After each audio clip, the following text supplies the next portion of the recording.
Good morning and welcome to the Special Corporate Administrative Services Committee meeting of the Sunshine Coast Regional District. We are pleased and thankful that we can work on and play on the territory of the Shuswap and Squamish Nations. Today is Monday, November 1st, and it is 9:30, and we will be working our way through this pre-budget agenda. Just hang on just a second, Chair Seegers. We have a number of staff members, including our recording secretary, that are still waiting in the attendees list before we get going. Thank you. They have been promoted.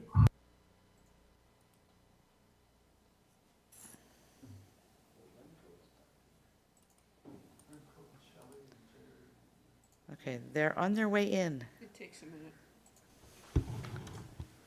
There we go. I think we have everybody. Thank you, Director Pratt. All right. Chair Seegers, Yes. I don't know if, I apologize for the That's interruption. okay. That's okay. We were going to move Aiden's presentation up to immediately following this one Okay, on the public engagement survey. immediately following, As soon as we wrap up this first intro, Okay. Aiden will jump in and do the his presentation then. okay, thank you. That's okay. That's fine. All right. So we have an amended agenda. Are there any other changes? So we're moving number 4, what you're saying is up past number 2, or following number 2? Okay. Any other additions, deletions, changes? All right, I'd look for a motion to adopt the amended agenda. Moved. Is there a seconder? Seconded. All in favor? Thank you. All right, and we'll turn it over to staff. Thank you. Thank you, Chair. So we have a presentation to start here, and we're going to just share our screen. So let's just see here.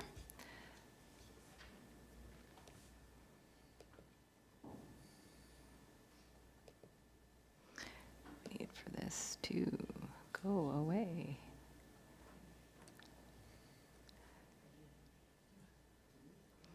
This thing is not moving.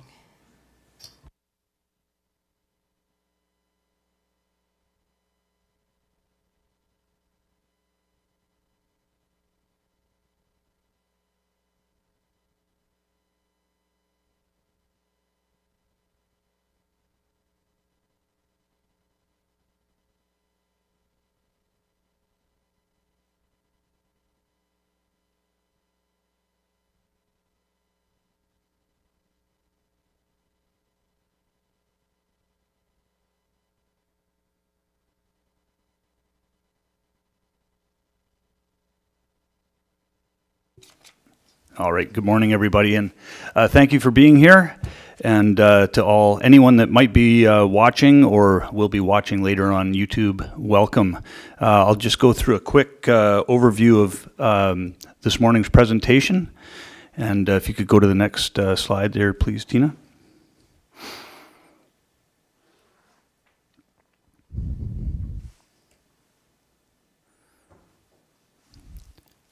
Naturally, we're having a couple of minor glitches. There we go. So we'll start off. I'll do a quick CAO update. It'll be about 2 or 3 minutes long. We'll talk about the purpose of the pre-budget meetings, some key items impacting 2022, emerging items. We'll go through the proposed initiatives, a preliminary financial outlook, some what-if scenarios. Then we can talk about next steps between now and round 1 of budget deliberations. So in terms of my CAO update, I guess the main difference between this pre-budget year and previous ones is we've met as a senior leadership team on numerous occasions to really take a closer look and a more collaborative look at all the initiatives that come forward at budget. We've tried to add additional categorization to some of these initiatives that will assist you hopefully in your decision making. And we've applied a whole bunch of additional lenses in a collaborative setting where we've tested one another on why an initiative is coming forward, and including developing stronger business cases for initiatives that are coming forward. COVID-19 continues to have a major impact on how we deliver services, but it's not even just COVID-19. What we're finding is it's becoming more and more challenging just to keep maintaining existing service levels with all the other things that are happening. And it's not just COVID, that's just definitely a complicating factor. And we've been utilizing our Let's Talk SCRD platform more and more, which is a very valuable platform. And Aidan's going to be talking a little bit about that as part of his presentation on the public engagement survey for the budget. So when we look at our strategic plan focus areas, and this is a bit of a segue here to what Aidan will be talking about, but we just did a big public survey, and we had actually over 600 comments and 584 survey participants with an overall focus on water, waste, and parks. And many comments, as you'll find out from Aidan, were seeking increases in services. So if I was to look at our different strategic plan focus areas, some of the high-level comments from the survey responses we got is, if we look at, say, communications and engagement, this survey is really the first step in getting a sense of what's important to the public, identify some of the barriers in the community accessing SCRD information, and also an opportunity for the public to provide general feedback on SCRD services. Following this survey, there's going to be 2 information sessions, and this is the first year we've had an additional resource in our communication session. Our Manager of Communications and Engagement, Aidan Buckley. This has given us extra capacity to engage with the public. And we can expect further surveys going more in depth on some of the issues raised through this survey. If we look at our asset stewardship pillar, water and waste are the top results for services that are important to residents and where they'd like to see tax dollars being spent. If we look at working together, this survey was provided to all local governments on the coast and tailored to the services they receive from the SCRD. Many of the issues raised, such as water and waste, cross all the various local governments. Community resilience and climate change adaptation. Many comments on the survey asked that the SCRD look at projects, initiatives through the lens of climate change.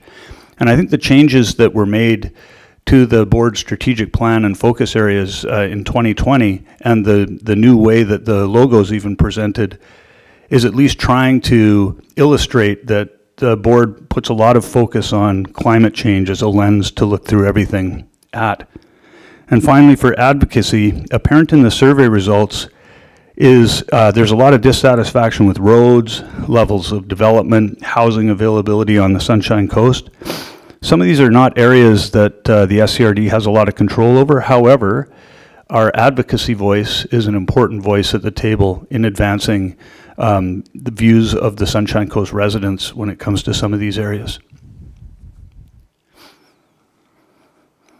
Okay, if we look at our most recent strategic plan review and we look at the top 10 strategic priorities that came through that, I'm not going to read them out individually, but as we look through these top 10, which should look very familiar to you, you will find that many of the budget proposals you're about to see throughout the course of today and tomorrow are directly related to these top 10 board strategic priorities.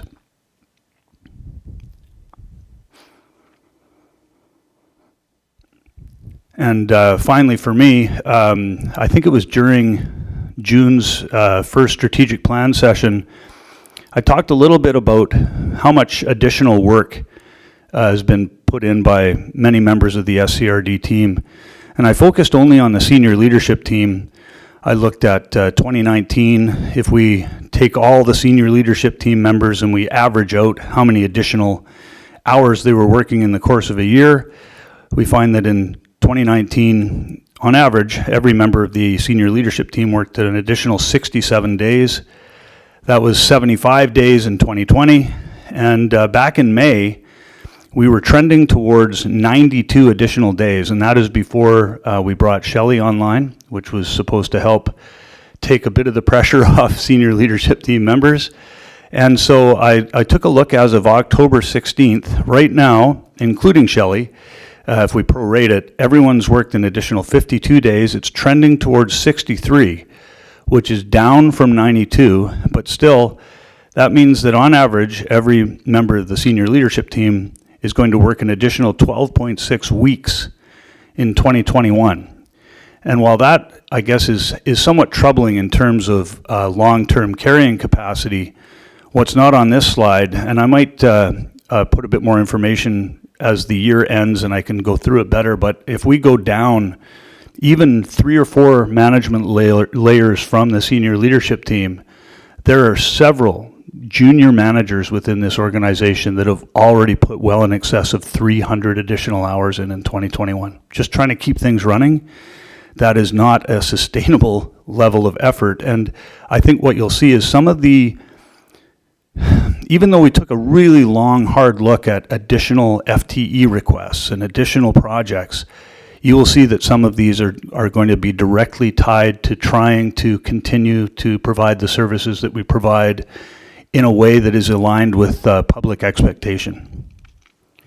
And that's my portion of this. I'm going to turn it over to Jerry. He's got a bit of a deeper dive into some of the HR issues, challenges. Thank you. Thanks very much, CEO McKinley. Just want to talk to you about a couple of things that are happening, not just with the SCRD, but in the world in general, and certainly in Canada and particularly in BC here. One of them, you might have heard about this, it's called the Great Resignation. The Great Resignation is a bit of a phenomenon going on right now, and it's due to the onset of the pandemic and the return to work, or the planned return to work for many companies. Some studies are showing as high as 40% of employees are planning on quitting their jobs. 15% are saying they'll quit without even having something else to go to. 25% are planning to leave as soon as they find another job. And it's not just millennials. I think that's one of the important things. A lot of these are senior level executives, managers who are responding to the stress of having to lead an organization through the pandemic crisis, and they're ready for a change, whether it's a new job or just leaving the workforce altogether. Many employees are not willing to accept long working hours. They're striving for that work-life balance. They've had some of that working from home in many cases, and they're just not willing to put in a full day's work in the same way that it, on top of that includes a commute. So we're seeing a little bit of that, not a lot, but we are seeing some of that. We're also seeing retirements and the other phenomenon called the gray tsunami. So if you think of the baby boomers, the peak of the wave in Canada, the single largest year that babies were born of the baby boomer generation was 1961.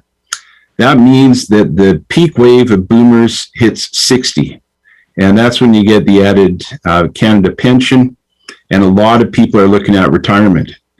So we have seen a little bit of that. We've seen some of our staff leave to take positions elsewhere.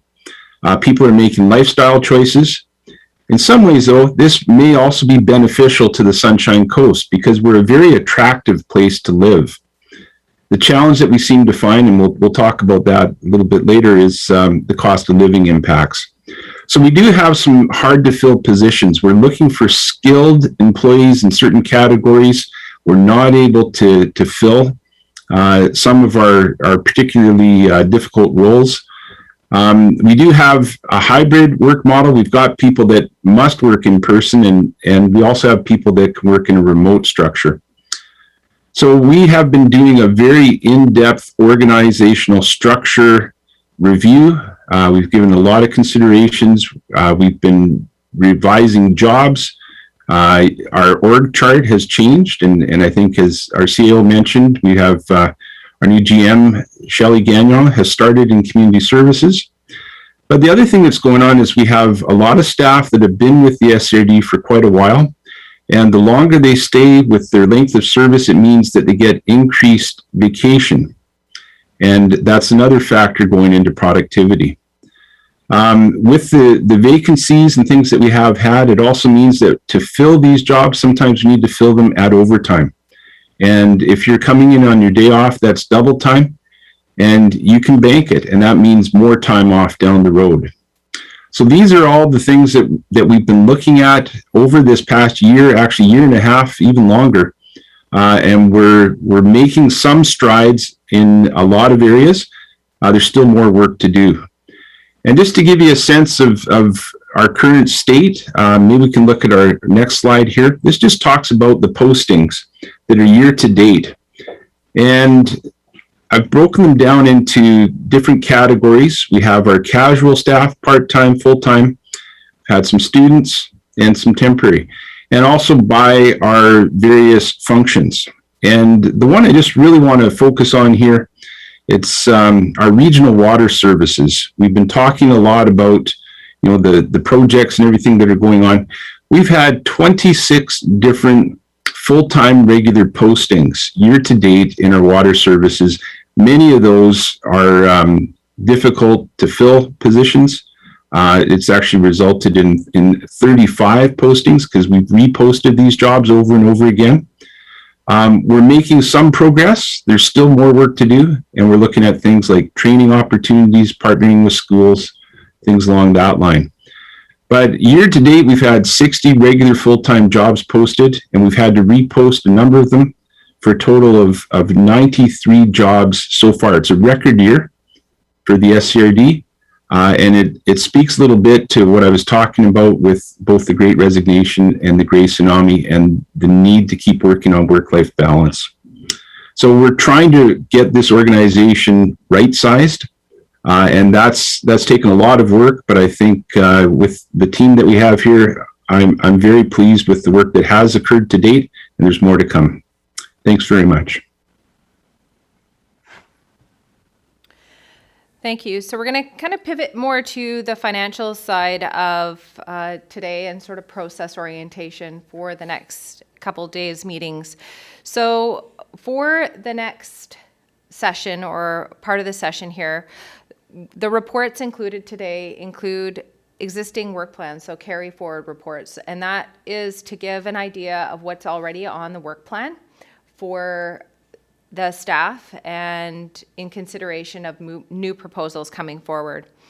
You have included here proposed initiatives as well, and we have some statistics there where we have approximately 134 carry forward projects coming into the pre-budget session, and we do anticipate that a few of those projects will be completed by year end, and there's approximately 82 new proposed initiatives for 2022. So that is down considerably from the last couple of years, and I think it's in contemplation to the already extensive work plan that people have underway.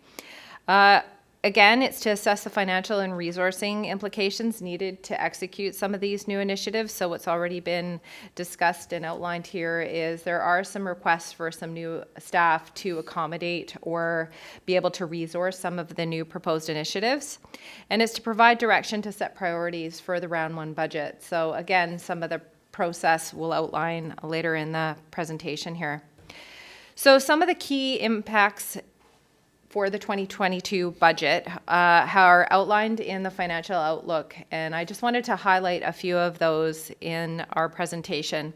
So there has been a lot of discussion. I know at the last committee meeting at CAS was discussion about inflation and the impacts to the regional district, and I think that depending on what services we're looking at, there have been some various implications to the regional district, whether it's through commodities, whether it's through difficult to resource some of our particular bids. So some of our bids have come well over what was expected. For example, the SAC fire prevention, and some of those are just because of our capacity or the marketplace's capacity in construction to fill those particular type of contracts. So we also have COVID-19 economic impacts. So those are in varying degrees. So I think that we have things like logistics that have impacted the global marketplace, and definitely we have seen some slowdown in some areas.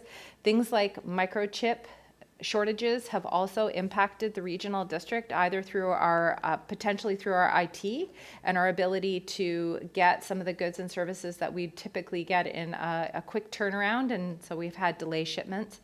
And also we've been seeing this in our vehicle procurement, where the timeline for us to get some of our vehicles on site are taking much more time than we would have seen in the past years. So those types of things also delay our ability to get things through the finish line. We are also seeing some community and workforce impacts.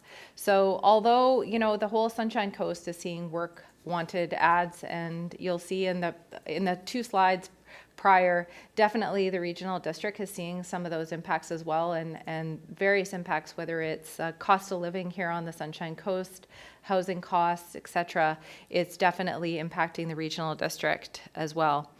So we also have a lot of information technology and process improvements in the regional district. So we have lots of things going on internally that are also impacting the capacity to get things through the finish line. So we also saw a few grants to do some of those process improvements, most notably the planning grant that was just approved for over $250,000 to do some process improvements within our planning division. So we also have the reinstatement, so some financial implications coming into 2022 is we have the reinstatement of the community recreation capital renewal. So we had at the Planning and Community Development in September, or actually October, some reports about that particular plan. And we also have some future commitments coming online for 2022. So things where the debt servicing for a lot of those very large capital plans, such as Church Road and the water metering, that are going to be coming online either in 2022 or 2023. So those, of course, will get refined as the budget and those projects are a little more clearer as far as execution goes. So some emerging items for the budget is you'll see in the proposed initiatives definitely focus on where we can and where eligible using gas tax. And that is as a result of the gas tax, and it's sort of renamed the Canada Build Fund versus the gas tax focus, is for several projects to be funded through gas tax. Now, it doesn't preclude that there are maybe some more opportunities, but staff will definitely continue to look at those as opportunities for funding sources. We have results of project tendering and potential funding shortfalls. So those are things that may emerge, and that means things like the water metering has not been tendered. Church Road is in course of being tendered. We also have stage H for the landfill, so we've now just concluded or nearing very conclusion of the landfill remediation up at Seashell Landfill, so that'll be the next big project. So there's a few to be determined we wanted to highlight. We also have successful approval or application toward future grant projects. So we continue to look for opportunity for grant funding, and so some of those might be coming forward as consideration for the committee. And we also have in here noted need for increase of the landfill closure post-closure funding. So there is a specific proposed initiative in here. And so that hasn't really been discussed in committee yet, but 2021 marked the last year where we were increasing the landfill post-closure liability by $125,000 funded through taxation each year. And if anyone has seen our financial statements, they will note that our liability associated for this is severely underfunded. And so that is where there's a direct correlation between the stage H and the closure of the landfill, or the proposed lifespan of the Seashell landfill. And we also have funding for future water supply expansion projects. So we know Church Road is not our last water supply project. We have some coming forward, and of course we have to contemplate how we're going to be funding those going forward. Things that the committee has not seen yet are things like our water rate reviews, which are scheduled for November infrastructure, and those include our utility for our wastewater facilities, north-south regional water, as well as our refuse collection. So those are all scheduled to come forward this month. And we also have some subsequent reports, and those are things related to some possible amendments to our street lighting service. I know, very exciting stuff. And we also haven't received our annual operating agreement through BC Transit. Now, through COVID and whatnot, typically our cycle would be that we'd get the preliminary in October, and we'd be presenting a report, so that will be forthcoming November, December. And just of note, the BC Transit's fiscal cycle is off of the regional districts. Ours is calendar, and theirs is the March 31st that aligns with provincial. So of course we have to do some anticipation as to what those implications will be prior to our financial plan adoption. So again, I've highlighted some of these statistics, but again, it's just to carry some of the preliminary totals for the proposed initiatives. One of the changes for 2022 for our pre-budget is that our community partners and stakeholders are not presenting their preliminary information as part of this meeting. They have relayed significant appreciation for that because it definitely means a reduced workload for them.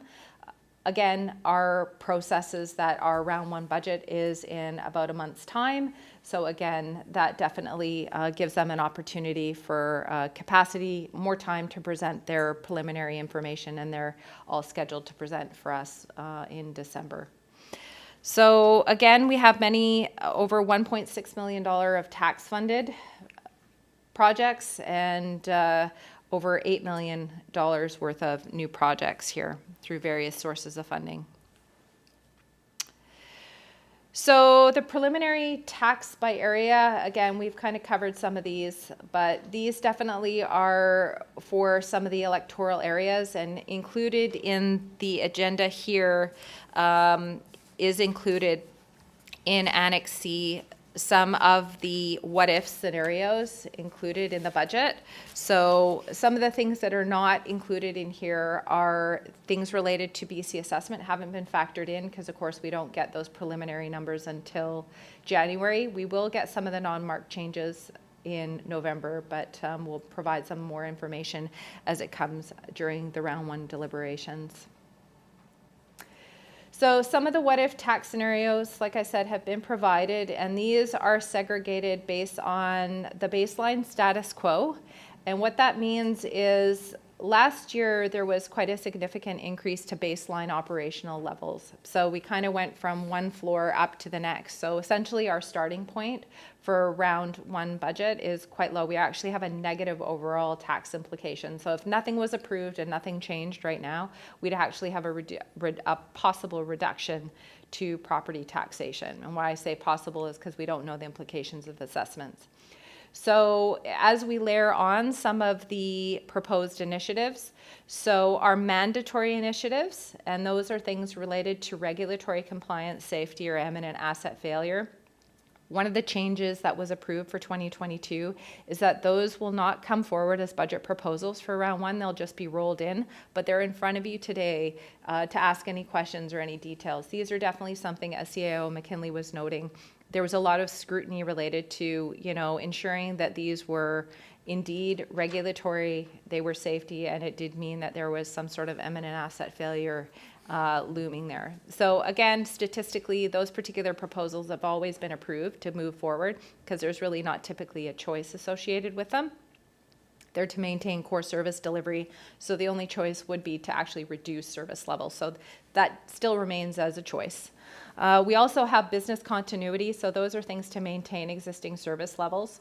Things that move your strategic plan along are related to the strategic initiatives.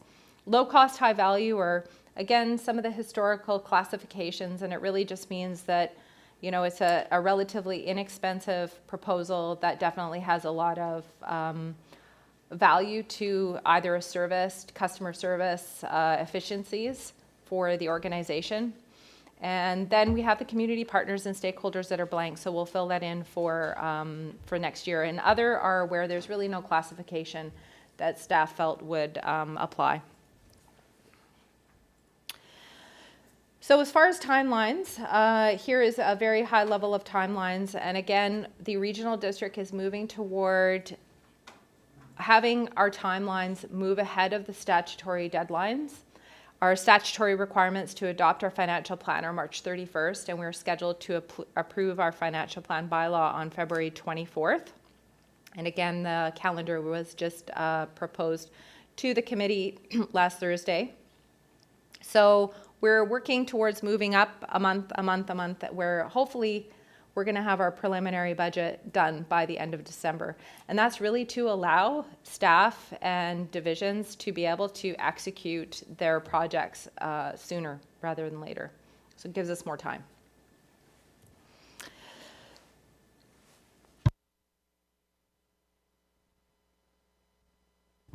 So as far as next steps, We have some of our community engagement, and Aidan will be covering some of the survey we just did. And it's okay, I've got a little coffee here. One of our process steps for today is to give some direction to staff as far as anything they'd like to see deferred. If you have some budget proposals here that you don't want to see come forward to round one, please inform staff, or if there's any options for prioritization. And with that, I will move on.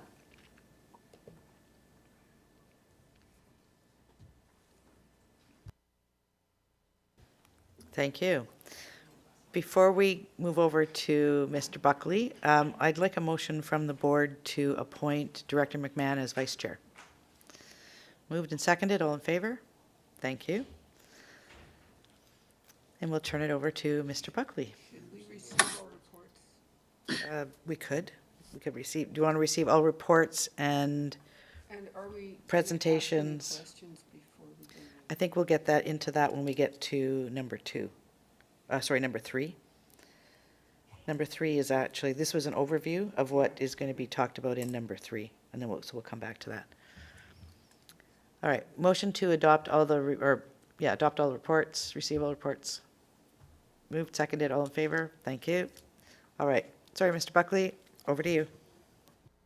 Thank you, Chair. I'm just going to share my screen here. Sorry.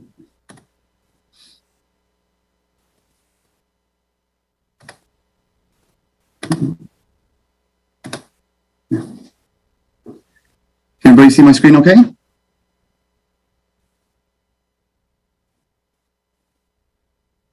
Perfect. Thank you. So in late September, at the Corporate Administrative Affairs Committee, I brought forward a communications plan for Budget 2022, and key to this was a survey that I'm just going to walk you through right now.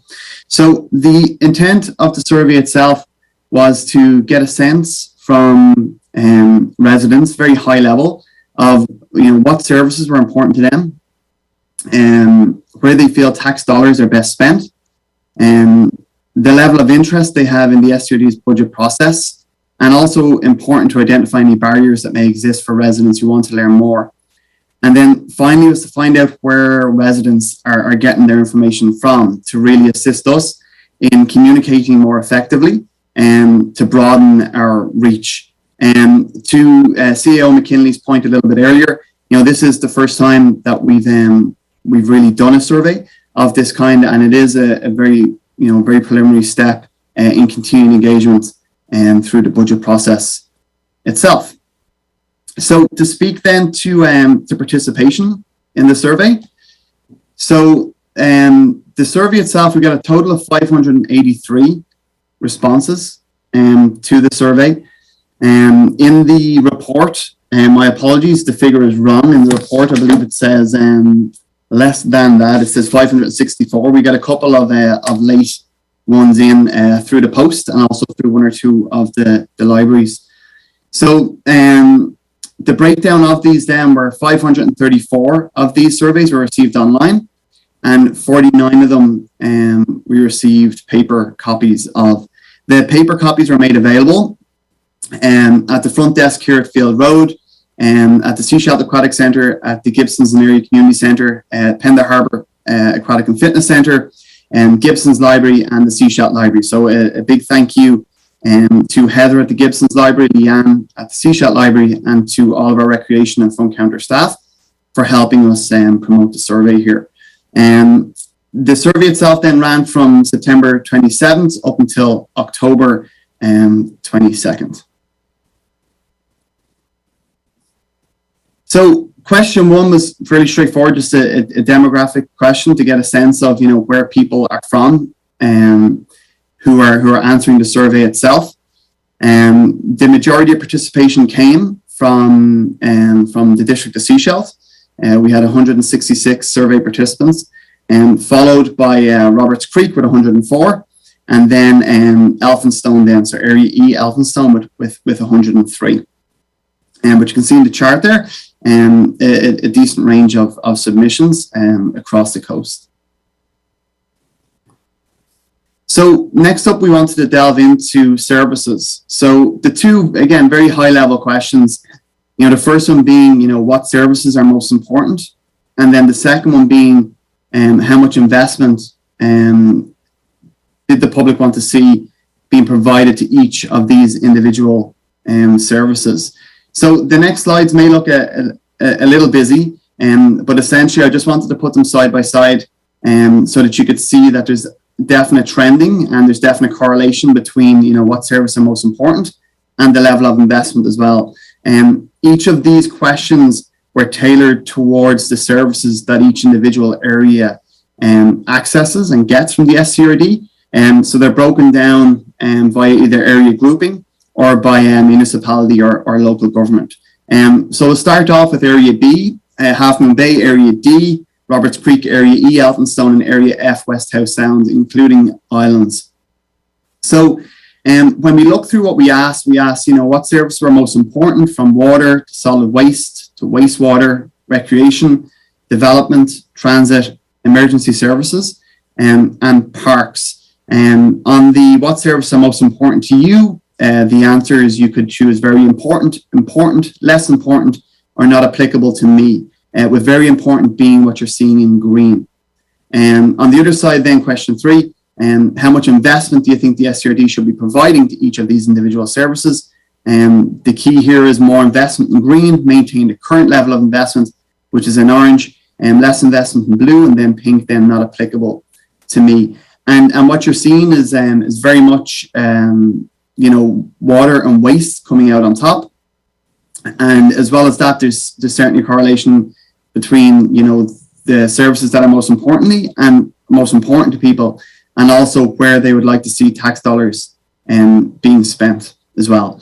So I will mention that this entire survey and report is available on our Let's Talk page at letstalk.scrd/budget. If anybody would like to take a look through, and we will be sharing it extensively after this meeting. So we're going to Area A then, Egmont, Pender Harbour, including islands. So we've just over 30 respondents there. And again, you're seeing, water and waste ranking quite high, as well as recreation. And we had quite a few comments from individuals who are very happy with the level of service at Pender Harbour and the aquatic fitness centre there. And emergency services also ranking quite high in Area A. If you look at District of Sechelt then, so again, this survey tailored towards the services that you receive from the SCRD. So, water very much important, and also where, the community wants to see tax dollars being spent, as well as waste is high up there too. Town of Gibson's then, recreation, waste, transit, and emergency services being the options here.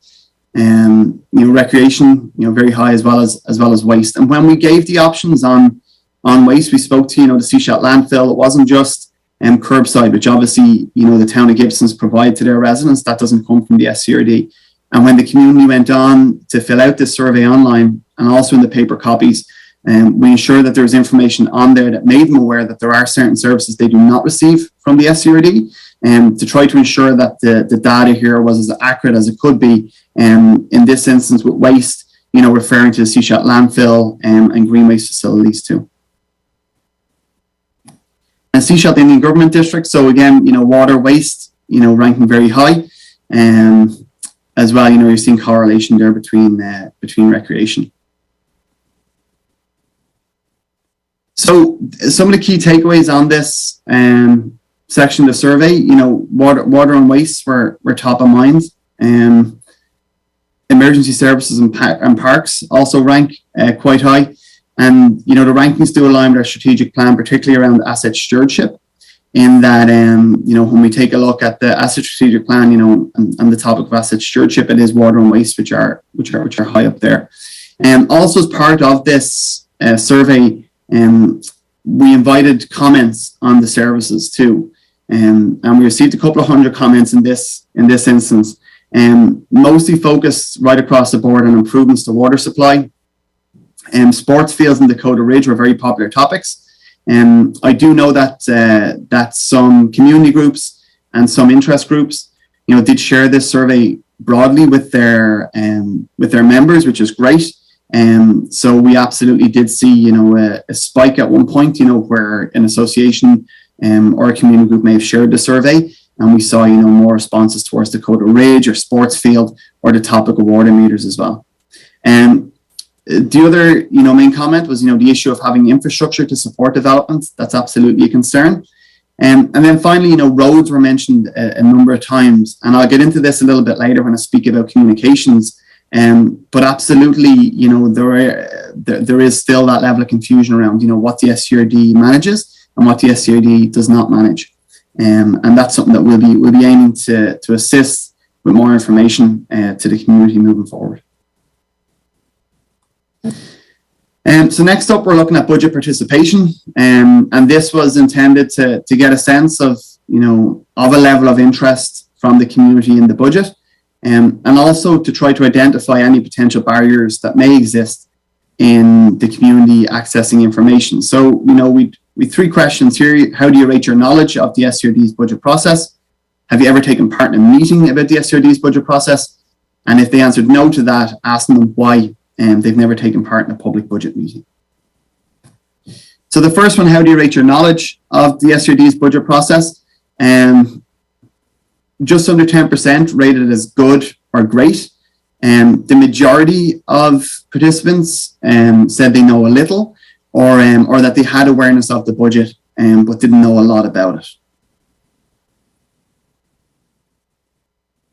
The next question then was asking, have you ever taken part in a public meeting about the SCRD's budget? The majority of participants, 476, said no, and 89 said yes, that they have. And then, so no to the previous question, we asked then, why have they never taken part in a public budget meeting? The majority saying that they don't know when meetings are taking place, which is something that we will be looking to remedy moving forward. Also a number saying that the meetings didn't align with their schedule. And most of the comments in the other column on this were very much reinforcing the options that are already there, particularly around alignment with schedules, and also suggestions on where we can better share information pertaining to our budget meetings. So some of the takeaways from this section, many of our residents, they don't appear to know when our meetings are taking place. And this is something that our corporate officer has asked for the communication section to put on our work plan moving forward, is to ensure that we have, a broader reach with meeting notifications, and also, promotion as well. So, we already do it through the Coast Reporter weekly, and we also do promote them on Facebook, but we may look at, putting maybe a little bit of money behind them to boost posts on Facebook to try to get them in front of more people. There are people who are interested, who want resources to help understand their budget. And as well as that, we did have some who commented that they would like to get the information in a more visual format. And that's something that we've started working on. Our communications officer, Cecilia Garcia, has produced, really excellent, Doodly is the name of the platform. They're whiteboard style videos, which are explaining the budget process. We speak about last year's budget, we speak about this year's budget, and the process that's involved.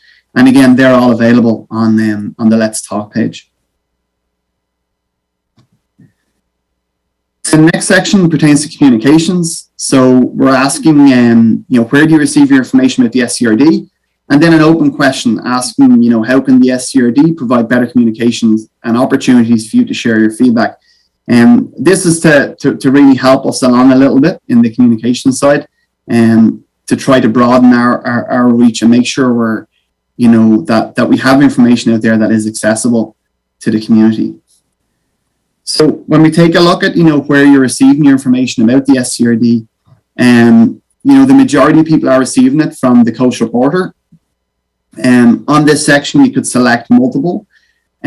So majority are, receiving it from the Coast Reporter, also the SCRD website, and then Facebook is next. And then you can certainly see, the community field that we have over here on the coast. In that next up, we're looking at word of mouth from their elected representative. and also the very active community groups that we have in the region. So some of the takeaways in this portion, Coast Reporter, the SCRD website, all ranked very high. There are very much frustrations with our website. I'm very happy to say that we have an RFP, which is a request for proposal, which will be closing mid-November for tenders for the website itself. And I'm sure I can share that, we're very excited to get started on that and do a complete overhaul of the website to make it more user-friendly and more customer-focused. Community Facebook groups and community group pages are very popular. Email newsletters requested. So we do provide a monthly newsletter called the Coast Current, which actually just went out this morning. So we do have those newsletters available. The email, then we are looking at people who want direct email too, which is something that we are going to look to incorporate into the new look website. We did have a number of individuals who asked for direct mailouts, which is something we can absolutely look at. There is quite a significant cost implication with them. We do try to utilize existing mailouts through utility billing to provide additional information to the public on existing mailouts. But absolutely, moving forward, it can be something that we consider. Many people said that the survey is a good start, and we're happy that we're going out and asking questions and providing these areas for feedback. And then finally, there was a concern raised that the feedback provided will not be actioned, and that was something that we saw pretty consistently through the survey itself. And then finally, just an open question, and it was: is there anything else you'd like to share? And we got quite a few people who provided feedback to us on this, and I believe over 190 comments here. In total, the whole survey, we had over 600 comments throughout, which was absolutely great to see. And in the report that we've provided on the Let's Talk page and as part of the agenda package for this meeting, we have categorized them into different service areas for just an easier read. So water absolutely is the main issue. I don't think there's any surprises there. There is concern about taxation increase. There was lots of comments about roads, ferries, and areas of development outside of the SCRD's control. So that's something that, from a communication standpoint, we're absolutely going to take on board. We do need to put more information out there about what the SCRD does. Regional districts, they can be quite difficult to explain to the community about the services that we provide and what is our responsibility and what is not. So moving forward, we're going to be looking at, much easier ways to drill down through that information and provide it to the public. And then to CEO McKinley's point earlier, many of the comments are focused on service improvements and increases to service too. So final slide. So what's next? So it's been mentioned a couple of times, but I'll mention it again. Community information sessions will be taking place November 16th and 23rd. We'll be sharing that information in the next week across Facebook and on our website. We have our Let's Talk budget page, which is open to feedback and questions. On there, you can ask questions, you can read the survey, you can take a look at our strategic plan, and we will be looking at doing more surveys and quick polls moving forward. So comments on communications, it was great to see, I think over 200 comments in the communication section. And we are going to factor those into future budget communications, particularly the ease and access of language that we're using in our news releases. And again, similar to last year, we will be providing news releases, breaking down each round the budget in a way that's accessible, and we'll be utilizing social media posts. And then as well, visual storytelling on the SCRD's budget process. That was a common theme throughout. And as I said, with the introduction of new platforms, like Doodly, it's given us the opportunity to provide this information in a way that's more accessible. So like I said, there's a lot more information in this survey. You can read, the 600 odd comments that were provided in the report that's available on letstalk.scrd.ca/budget. We'll be providing this and more information later today on Facebook. So that's it for me. I'll stop sharing my screen. And if there's any questions, please let me know. All right, directors, any questions of Mr. Buckley? We will revisit Tina and Dean's comments when we get to the next report. Any questions? Director McMahon? Yep, lots of questions. Did you happen to crunch the numbers according to which way people responded to the survey? So did you check to see if people who responded by paper were answering in a different way than people who responded online? The only comment I could give you regards how people responded in paper, if they answered the survey in a library, their comments were very much aligned to the library. If they answered in a recreation centre, for example, with Pender Harbour, we received over 30 paper surveys from Pender Harbour, and the majority spoke to the recreation centre and the enjoyment people had of it, and also the potential improvement. So I think based off of where you are, very much the survey results were aligned to that. Okay, so I had two more questions. One is, we know that certain groups were heavily represented in the survey, I think and you also said according to where they were picking up the survey too. In future surveys, are we going to do any questions to help us figure out what groups in the community are over and underrepresented in answering our surveys? Yeah, it's a really good point. I think with this one, I did reach out to a number of community groups and provided it to them. There will be further reaching out in the next couple of weeks that I will be doing. Absolutely, you could see, for example, I know the Sunshine Coast Soccer Association shared it, and we saw a spike in views on the Let's Talk page itself. And then as well as that, we also saw, an increase in people speaking about playing fields at that time. So, this survey and results, I will be pushing this out to community groups, and also asking that, what we can do from a communication standpoint to, improve ease of access for their members, whether or not they want paper copies themselves to provide potentially to their members. I know Director McMahon, you provided a really good suggestion to me during the week, which was around, the use of QR codes potentially on buses as well. There's potential for us to utilize QR codes maybe through the Coast Reporter. So even if you're reading it in print, there's a very easy way for you to scan it and immediately take part in the survey. So I'm just going to piggyback on that. Potentially, we could use QR codes at the high schools. Yeah, that was one of my questions too, because traditionally, the people who pay attention to budget process, I would say, are retired people who have the time and the patience to sit through it. So I'm always interested in knowing, what segments of the community we're hearing from. So my last question was, there was a lot of concern in the feedback about people feeling like they give feedback, but we don't listen to it. And I'm wondering how we can respond to that, because a lot of the times the feedback they give us may be something like, you've got to fix the roads. Well, obviously we can't action that, but how do we tell the community that we're listening?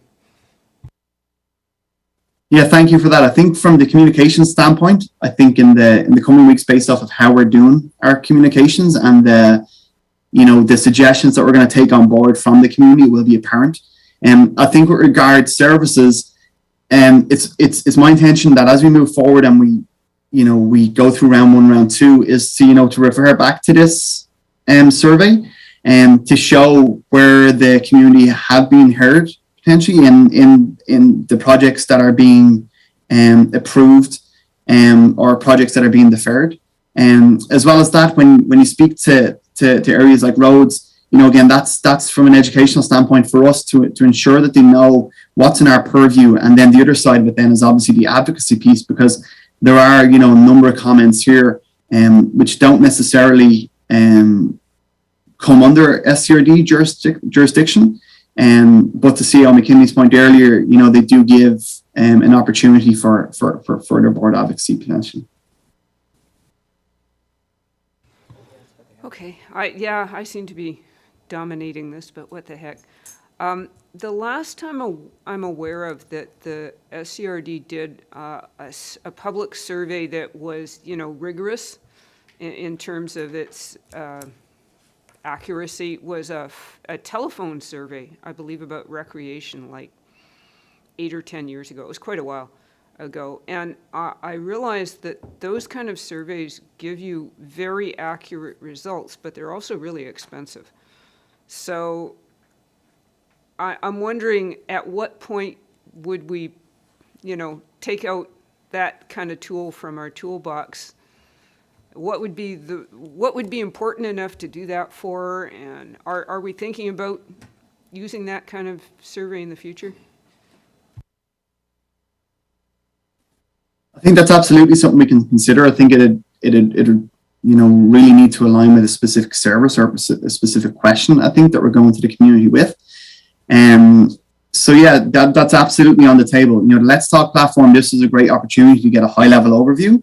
And the real point of this was to get an interest in the budget, because this isn't we're going to give you this survey and then you're not going to hear from us for a while. Like, it's every intention to retain consistent communication on this right the way through to the adoption of the budget. Budgets are cyclical. We can't just stop speaking about this in February. We then need to show where the tax dollars are being spent in projects right the way through the year. So. Any further questions or comments on this report? Thank you, Mr. Buckley. I enjoyed reading that. It was very informative, and it's nice to see that the information that we've been putting out to the community about water and, solid waste and wastewater are being heard.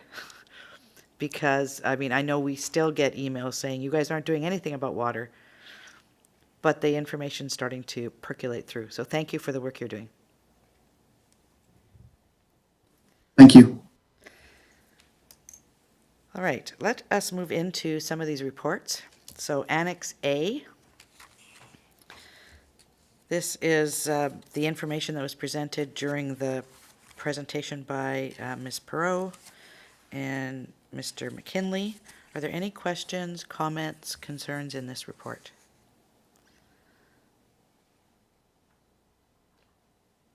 Director McMahon. Right. I just had a couple.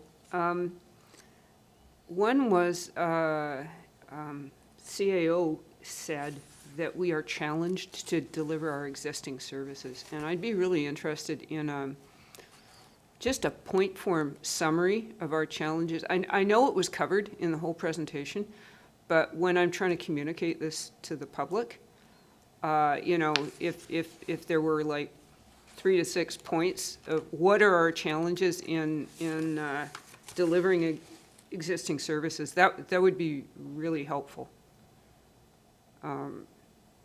'Cause it's helpful keeping it top of mind for me too. And the other question I had was about the number of postings in the water department.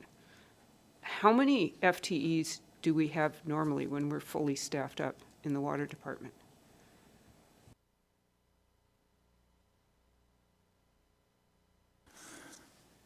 I'd have to defer that one either to Remco or to Jerry.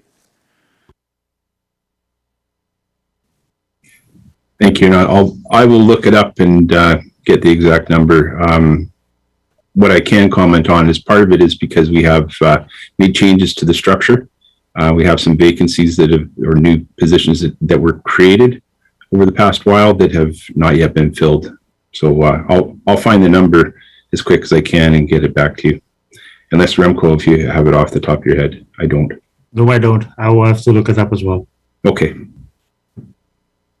And we may want to indicate which are the new positions versus, the current one or the ones that were previous that are not filled. Director Hiltz? Thanks. We're on Annex A, so questions about Annex A. Okay, just to make sure I'm in the right place. Yeah, I was a couple things. I was looking at the COVID implications, and one of the things that's kind of in the news is that the savings rate for households are in double digits. So I think we're in the fifth quarter of double-digit household savings. So whether, which could be a good thing, it means that people have a lot of money that they want to spend, and they're going to spend it in the community. So I'm wondering if this has been factored into the recreation in the parks, as what we're seeing, people maybe not traveling internationally and spending their money locally. So that's one question. So if there's comments on that. Staff? Well, I definitely think that GM Gagnon can attest to the significant increase in our parks. And from our recreation side of the house, of course, provincial health orders have played a part in our ability, but definitely there has been a slow uptake in that. But significant pressure on our open public spaces from parks perspective, but that's worldwide, really. And Director Hiltz, did you have something follow up? Well, just wondering if how can staff use that? You know, you're looking into the crystal ball, as so more use is what we would expect. So just wondering if there's any sort of the trends from what people are expected to spend their money on. That was one thing. There was another one on page 2, and it's when we talk about inflation and the consumer price indices, and the phrase that, you know, it doesn't really help out understand local government spending because it's a consumer price index, and whether it's Stats Canada does the, what do they call it? They call it building construction price indices, which they talk about in Vancouver as a center where they do that. And so whether that's a more applicable kind of range of inflation that we're dealing with, like what did I see? Residential was up like 10%, non-residential buildings were, the cost was 5%. So this is kind of the more inflation rates that would affect kind of the price of SCRD projects. So I'm just wondering if we should draw more attention to what is really going to affect SCRD pricing and servicing purchase, which isn't the consumer price index, if they had some comments on that. So 2 points there. So from a consumer spending, economists say that consumers, yes, they're holding on to trillions of unspent dollars due to, the pandemic. And so there's a pent-up demand in consumer spending that's anticipated. What economists are saying that will be spent on are things like, of course, home improvements. So we saw a lot of that through the pandemic. So that is still the case that's happening out there. So people are spending their money on that. There's a pent-up demand for travel. So again, they anticipate that there will be a significant demand for travel. And again, on the Sunshine Coast, we have seen significant pressure on our tourism industry. So as far as the regional district, I haven't seen any correlation to local government or to government spending from a pent-up demand from consumer spending correlated to local government. So I can't really comment on that. Definitely from the consumer side, there is a lot of pent-up demand. So people are spending have a lot of disposable income. So what opportunities that presents to local government, maybe from a fundraising standpoint, et cetera. So we haven't really explored those types of things. So the second part, as far as CPI, I think that one of the things that local government don't have, but some local governments, larger local governments, such as Calgary, I think Abbotsford actually has established their own municipal index factor. And so some of the things that we factor in that you've referenced, and some of these statistics, again, through the pandemic, we've seen some of these organizations through Statistics Canada or BC Stats are a little bit delayed in their new numbers. So some of those building statistics we do factor into our asset management or capital renewal plans. So for instance, through all of the plans that we're reflecting, we have updated them for market index prices for certain types of, whether it's construction and or some of the markets, because sometimes our renewal are through things through commodities. So things like steel prices for our, plastic prices, those types of things impact our various services a little bit differently. So we do factor those into unique costs, but we don't lay in, so it's very specific to our capital plans that we factor those types of things, not in an aggregate. So CPI also does, I think, relate to things like our cost of living increases that we have, whether it's through collective bargaining increases or through our exempt wage increase, or now with the director remuneration as well, that's factored into there. It's just understanding that how far a dollar goes from your internal perspective. So things like fuel prices are still a factor for regional district, but hopefully more and more as we walk away from fossil fuels, that'll be less of a factor. So yeah, I think we look at things very depending on which service it is, because different types of commodities or types of indices will impact them differently. Utilities, construction, service-based, utility costs, those are definitely things that we look at. Dollar, the US dollar is another area that we used to be quite dependent on that for things like our recreation supplies, but we've tended to not be as impacted. Definitely from the IT side, that's still a factor. Thank you. Director McMahon? Yes, this is more in the lines of a suggestion. We get reports on many of these services, but they're usually by service. But I've never seen, sort of on one page, the impact of the last 2 years on all our core services, like parks, demand up 150%, planning, demand up like 300%, transit, demand down, you know, and seeing it all laid out in one place would be really interesting. It helps the public understand where we're coming from in terms of these challenges to deliver our existing services. Thanks. Thank you. Director Lee?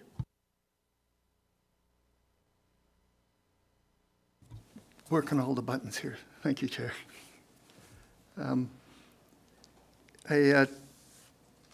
First of all, I kind of like this pre-budget thing. It's a good idea.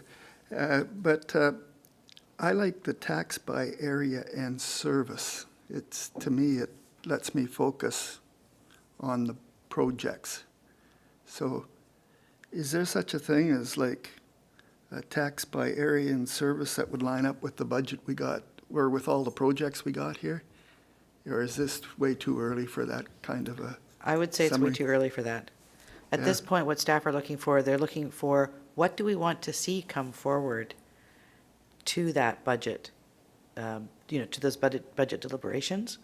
Once that happens, at the first round of budget, I'm sure staff will be providing us with information. At this point, the only thing they could do would be include everything, and they don't know if that's what we're going to be asking them to do. If they included everything, we'd have a worst-case scenario then, though. Well, that's on page 4. That's about as close as they can get at this point.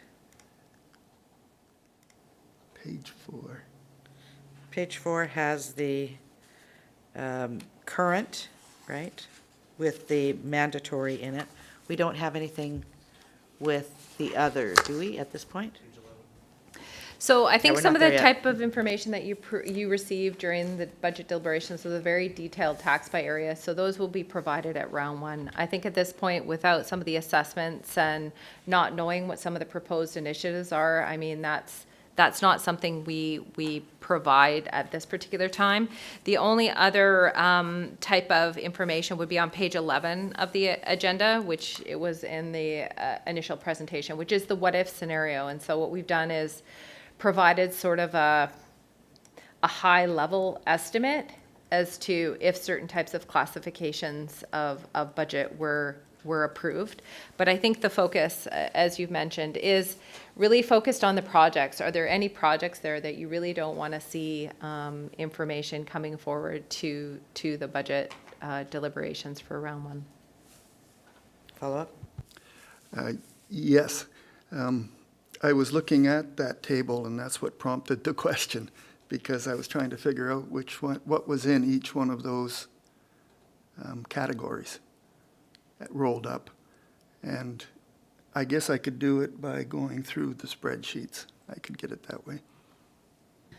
Okay, let's go back 1 second. Let's go back. Any other questions on Annex A? Okay, can we go back to A and then we're going to come to C? Because I think there's going to be more questions in Annex C, which is what you're referring to. You're on page 11. Yep. Sorry, Chair, I was looking at that first table that we looked at. That's On what an- prompted the question. In Annex A? In Annex A. Okay. That's what prompted the question, but I'll wait till Annex C to finish the Okay. conversation. Thank you. Director Hilt. Thanks. Kind of a general comment on kind of the language that is used to communicate property or taxation. And then the one that I always push back against is ad valorem. It's kind of, when I tell people, well, we're talking about ad valorem tax, it's hard to really get them encouraged.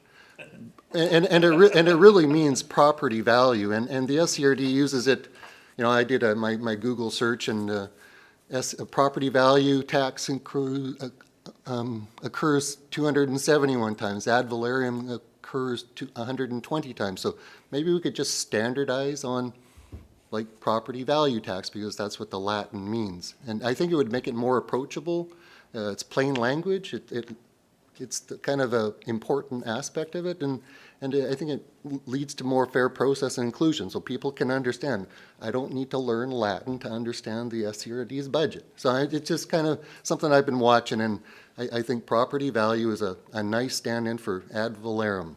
Even our MP, when we talked about it, he going, "What are you talking about?" And he was a lawyer, so it's just some, you know, whether that's possible to change or whether there's some requirement that it has to be that kind of language. So that's my nitpick about language and plain language on our budget. So thanks. Ms. Perot, did you want to wade in on that one? Well, I think I think one of the things that we want to ensure is that people understand there's different components of taxation. And so I appreciate, yes, there is, what is that sweet spot to ensure people really understand the different silos? And I think that's something with the communications team we're really trying to hone in on. Because when we talk about these values, those are only the property tax values. They're not the total envelope. So it doesn't include your parcel tax. It doesn't include your user fees. And so I think we're trying to balance off the various facts and figures. Do we focus just on the total number? This is what your total ask from the regional district is going to be. And again, because we have dozens of different iterations of that at the regional district, we do struggle with that. So I do appreciate the comment. And we just want to make sure we're transparent about the different silos of tax we're going to be asking, because when we quote this value of the overall taxation, if you ask me, that's only one piece of the story. So thank you for the comment. Mr. McKinley? You turned your microphone on. Did you want to say something? No, I had nothing to add. Okay, thank you. All right. No further questions on Director Lee. You're back on Annex A. I'm kind of scared to ask the question, but I'll try again. I'm not sure exactly where we were, but I think the initial presentation and Annex A prompted a thought. So I thought I might try the comment right now. When I was looking at the table on page 4, it struck me that the manpower, it appears like we're not going to increase manpower, and yet when I go through all of the budget proposals, I see quite a lot of increases in manpower. It's probably something to do with the service plan lights, because manpower increases expenses, and if we see expenses in 2022, we're going to see larger permanent expenses in 2023. So somehow we need to understand that up front on what we're getting into. And I don't know if my question was, is the service plan lights kind of where we would see that in budget 1 or in round 1? So yes, the service plan lights are coming in round one, and for those who don't know what the service plan lights are, or might be listening, that really does give a summary of the services, so the key services. So we don't do every single service of the regional district. We have over 100. And so we do the larger services where it provides an overview of their work plan, their staffing, and their overall budget. So it really gives a very small snapshot of what their current year and horizon year looks like. From a financial standpoint, from a sustainment, any additional requests for FTEs are not factored in because those are decision points. So we can't assume that those are going to be built into the next factor. So this is part of the iterative process of the budget. And I think what you were getting at is I remember when we saw the budget, or the business cases basically, for each of the budget items last year, when a staff member was requested, it gave the amount that would be included for last year, right, as the partial year. It also included the amount for a full year. And I think that's what you're looking for. You want to ensure that that comes forward? Yes, and one of the things that's always kind of surprised me is how we start saying that we're only got this big an increase, but by the time we're finished, it's about 3 times as big, and it sneaks up on us every round that we go through. And somehow I'd like to know what the worst case is and work backwards rather than sneak up and not understand the end result of all the decisions. But I don't quite know how to, I don't know how to articulate it, and I don't know what I'd expect if I got it. So I'd like to see other people's thoughts on that part. Mm-hmm. Okay. Because I believe that staff knows what the wish list is, and they probably know the impacts of the wish list, but the wish list gets snuck up on us gradually, and we don't know where we are as we go. That's my 2 bits. Okay, I think that's a lead into Annex C. So Annex B, we've already covered with our communications manager. So Annex C, this is where you turn to page 11. Bottom of page 11, it's got the what-if taxation scenarios. My understanding is this includes all of the proposed budget items that are in front of us today. If they're all included, if we approve all of them and have all of them go forward, this is what the numbers will look like.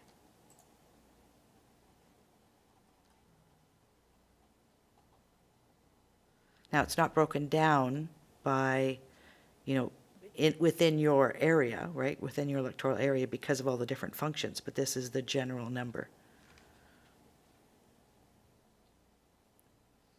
Okay. All right, Annex C. I'm sure there's questions on this one.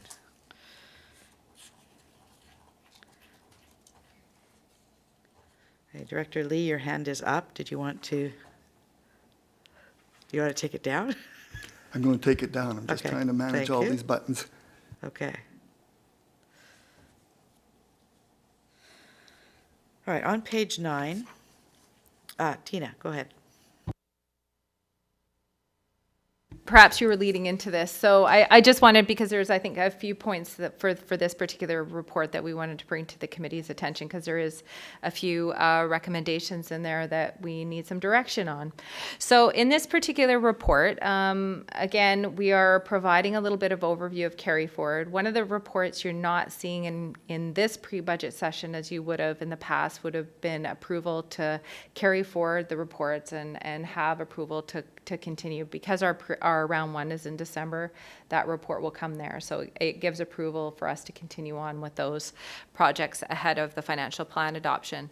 So subsequent in the report, there's 2 different types of feasibility initiatives in here. And one is that in 2014, we had taxed for the feasibility of curbside recycling for Area B and Area D. So we taxed those areas specifically $25,000 in 2014, and those have been sort of held in what's called appropriated surplus. We don't actually have a reserve established because reserves are statutory and they give specific direction as to what they can be used for. So it's accumulated a little over $28,000 in the kitty, and so with some work that has occurred over the last couple of years, staff are recommending that we return those particular funds to those area taxpayers at that time. So it doesn't mean that we can't tax again for future feasibilities for any types of things, but again, it looks like the purpose of those funds can be returned. I think it's the appropriate time to return them. Okay, We before also- you go to Yeah. the next one. Yeah. In the recommendation, it says 28,000 for each area. So you're saying there's 28,000 for area B and 28,000 for area D? Correct. Thank you. Yeah, and the exact amounts, so will be returned to the taxpayers, so we don't have the specifics in there. It's just to really just give the blanket approval for us when we actually issue the tax requisition to the surveyor in April, that it includes a return to that area. So I will, the next one, and our corporate officer can speak to it, is there's a feasibility for the establishment of a regional social service contribution. So I will carry it on to our corporate officer to speak to that one. Ms. Reed? Thank you, Chair. The feasibility study to consider establishing a new contribution service for community social services is the first step required in contemplating the establishment of this service. So in addition to the work to define the service description, the scope, the budget, cost recovery, and delivery model, the study would also include broad public consultation to determine community support.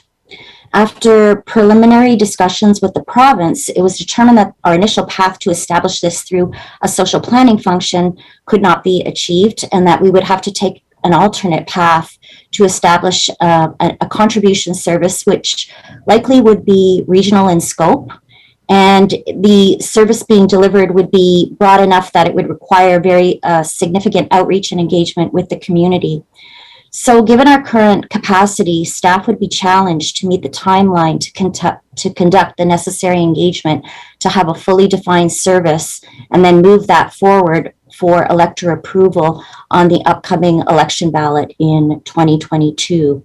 So we're recommending that it be parked until 2023. However, should the board wish to proceed, we would then be seeking your direction to bring forward a budget proposal, as we would require short-term dedicated resource to actually carry out this study in time to meet the timeline for the 2022 election. Thank you. Director McMahon? Yes, given the number of balls we have in the air right now and the number of public consultations we have to do, especially around critical issues like water, landfill, and regional growth strategy, I think this is a very sensible recommendation. We want to do everything all at once, but realistically, I don't think we can do everything all at once. So I'm actually happy to move the recommendations on page 9. Is there a seconder? There's a seconder. Okay. I'd like to speak against the second recommendation. I think we all know the issues and problems that we're dealing with up and down the coast with regards to social services in all of its facets. Recently, I've been involved in conversations with community services and some of the housing people, and we're actually looking at moving a conversation potentially forward in January with the community, with Tamarack, so that we can engage with the community about what they want to see as end results of our foray into the social service sector. I mean, as you can imagine, we get people from both ends of the spectrum saying we want more RCMP, we want less RCMP, we want more bylaw, we want less bylaw, we need more VCH, we need less VCH.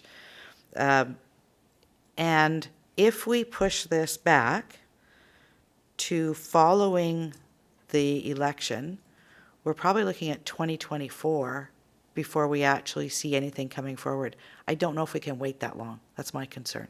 I don't think we can wait that long to provide the service, the funding that the organizations in our community need to address the issues that we're dealing with.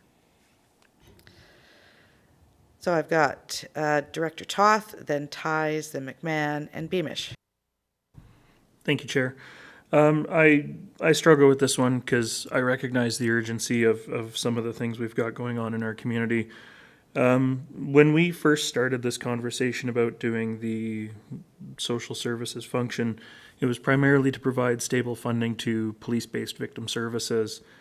We're now talking about housing or, other functions. So I think even we don't really know what we want to see out of this service.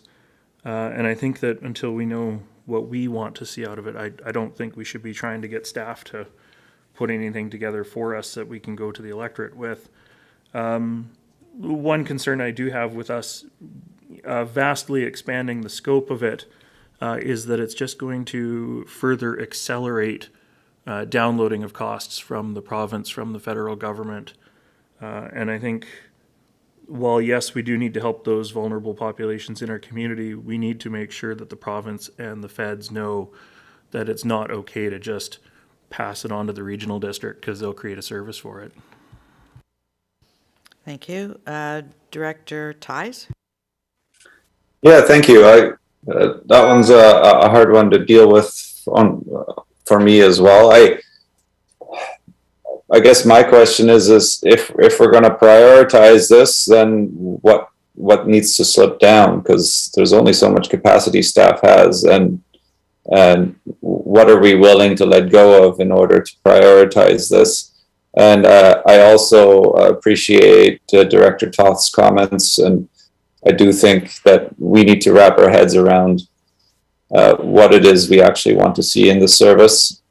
And I guess the feasibility study will probably provide that. But yes, nothing moves quickly enough to actually get on top of an emergency right now. That's unfortunate, but I think we'll just keep trying to move things forward at the pace we can. Director McMahon? Yeah, this is a classic example of where we don't have authority over these areas, but we're reaping the consequences of the lack of action on other government levels. And, we've already had community schools downloaded onto local government. That should be provincial. It's ridiculous that we're paying for it. And I'm very concerned that if we do this kind of a function, that we're opening the door to a huge amount of downloading, because there's vast need in the community. There's no question about it. But our taxation base is not equitable. Our taxation is regressive. To tax property taxes for these kind of social services that should be funded through income taxes is not the direction to go. And finally, capacity. Yes, we've got so many priorities. What do we do? Thanks. Thank you. Director Beamish? I agree with the previous speakers as well. I didn't see an outcry for this in the survey that was done. It's been one of the things that they want us to put high on the list for us to do. I think that doing some preliminary work on it up in the fall, perhaps, and put it on the table for the next board. That'd be one of the things that we can say, hey, we started some work on this. Here's what we're leaving you for those who are leaving. But I think that I agree that once we start moving into areas that are not traditionally our responsibility, the provincial government will make them our responsibility. And I think we have to push back on that. We do have ways, we are finding ways of doing through grants of assistance and other things to support local initiatives. And I think we should just continue doing that myself as we are able to. And we're going into policing next year, which is another thing that is going to be a real transition for Gibson's, and another big cost push that will be reflected in our own tax budget. So getting involved in a new service is not something that I don't think our community would be interested in doing right now. Thank you. Two things. One, I don't believe that this was a question that was targeted on our survey because it's not something that we currently do. So there were some issues with regards to homelessness, et cetera, but not many, right? Because that's not something the regional district is involved in. The other piece that is a possibility is with the work that's going to be done through the community over the next few months and early in the new year, I would assume that that would provide the direction that the regional district would be looking at.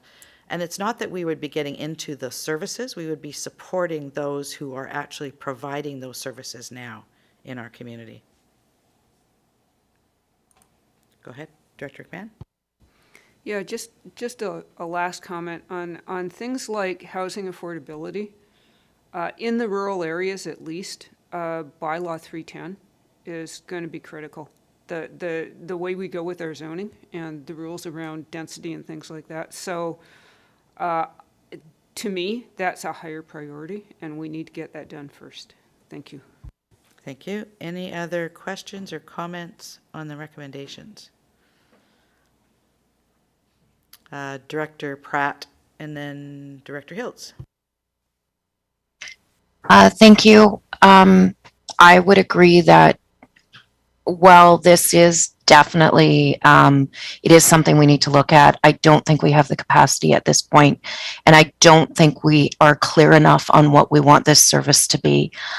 So I would agree with a lot of the other directors on what they've said so far.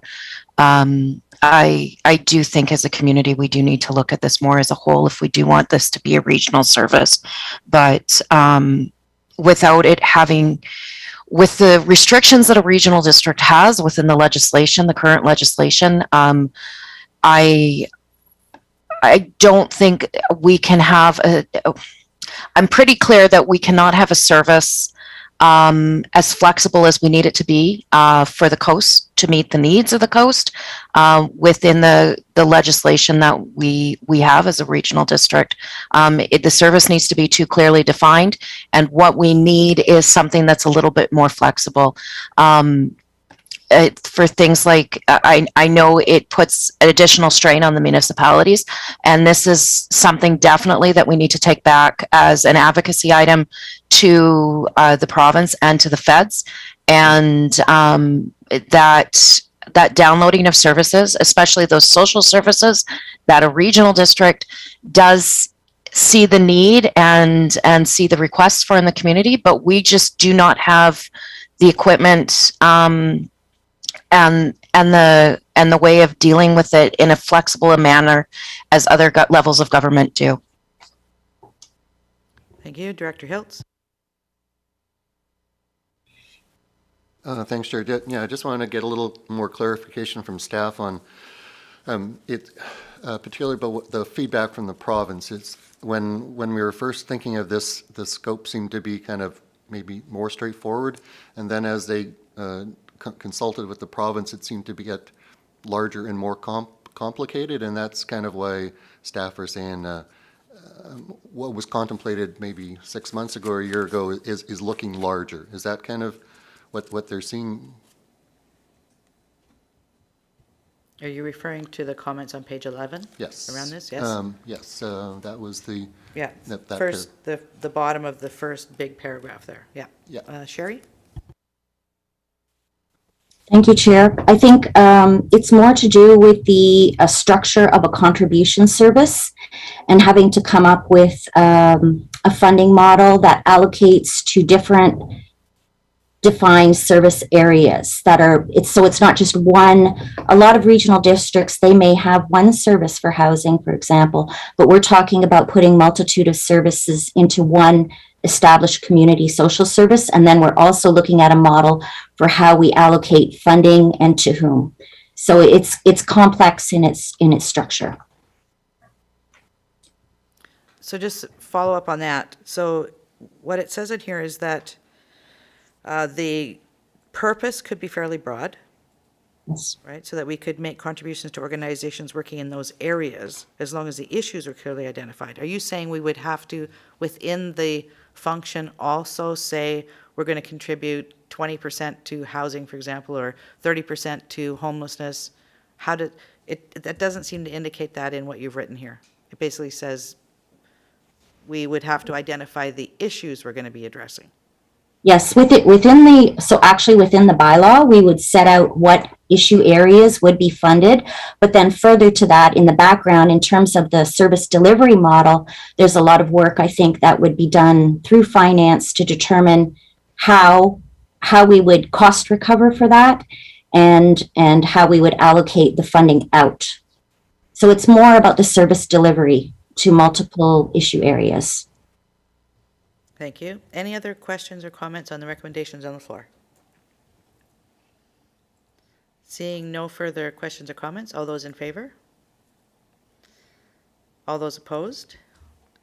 And I'd like that recorded, please. Then, back to Annex C. Any other questions or comments on the information in the package?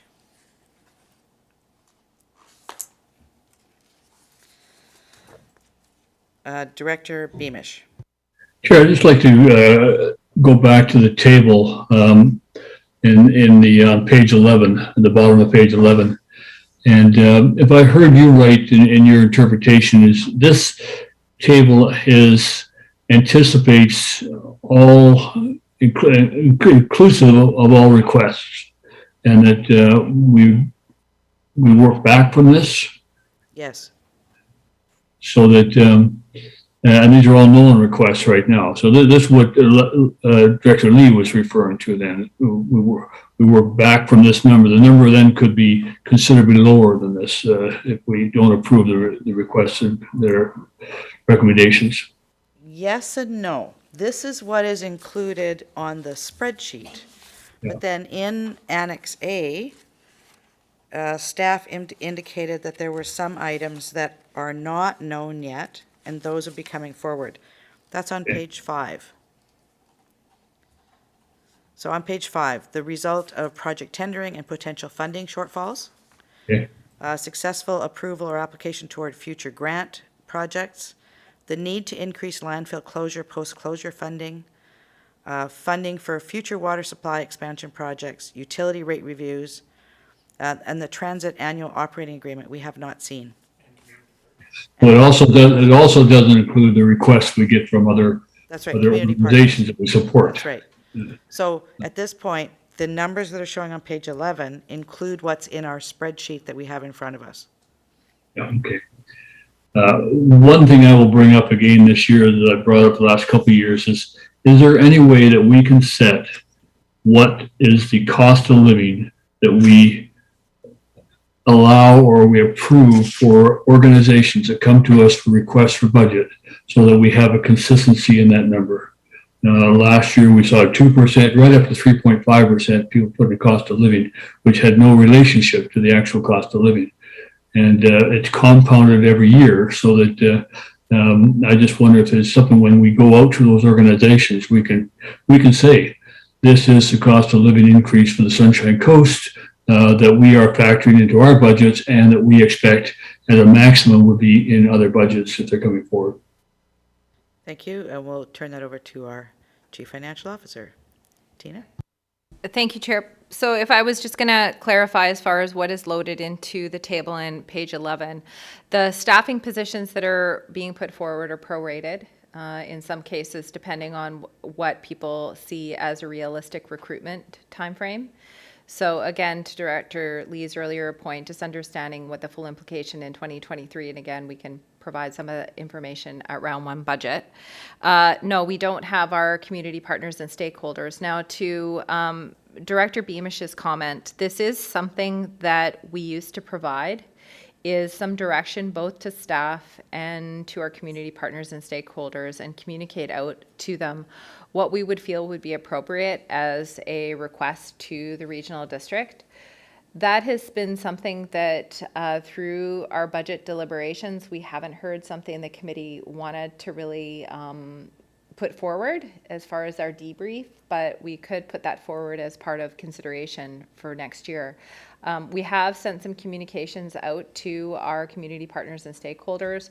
However, if there was a further motion the committee would like to relay back to them prior to round one, we can most certainly do that as staff. So that has not been conveyed. We don't really understand what direction. It would be helpful if staff and our community had some sort of goal to work towards. Some boards and councils say, look, we're not willing to approve more than X percent, then staff can work backwards. I think for us, we kind of put forward and we kind of negotiate within some of those service bases, because some of the service implications mean something very different, right? So a local service area decision may not impact one community versus the next. So it's a little more challenging to do that general direction in a government. But back to the community partners and stakeholders, if you want us to come back with direction, we have provided that in the past and we can relay that back to them. Yeah, just to clarify, it's not direction as to what they would request. It's directed to the factor of cost of living that they always ask for.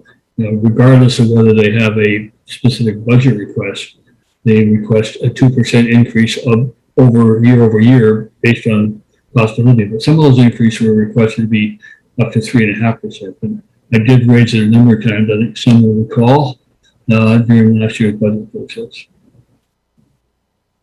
And Director Beamish, did you want to follow up with a motion on that, or? Well, I don't want to compliment. I mean, I'd be happy to do that. I don't know what our cost of living number would be. I don't know. For our budget purpose, do we use the end of October, which is used in some cases for pension purposes and other increases, or do we use December 31st? And do we use Lower Mainland or British Columbia as a whole, or Canada? Which one do we factor in as a cost of living? Staff? Yeah, so included in this particular agenda, in the financial outlook, we provide what the current one, the one that the regional district typically uses and is reflected in, say, our exempt or direct remuneration, or even some of our inflation factors, is the CPI at the end of October, which for Vancouver is trending at about, I think, a little over 2% for Vancouver. The Canadian one is a little bit higher. Now, there is varying opinions about what's going to happen to that by the end of the year. So right now we use the average over the last year, so about 2%. And also, if I could add, to some of the community partners and stakeholders, we do have some community partners and stakeholders who have, like the Seashell Library, a built-in sort of approval and agreement, and I think it's around 4% per year, and that's based on a number of factors, based on maybe what they anticipate negotiating for collective agreement increases as a factor. But most of our community partners and stakeholders come on a basically an annual increase, so they don't really have a projected increase going forward. Thank you. Director McMahon? Yes, the community partners and stakeholders, while important, are not a really big slice of our budget. I'm going to raise this again, as I've raised it every year. Once again, we start from only looking at increases, and we never go back and review our existing services. And as always, recreation, we have no established service levels. So when are we likely to have service levels and discuss them for recreation? Who wants to tackle that one?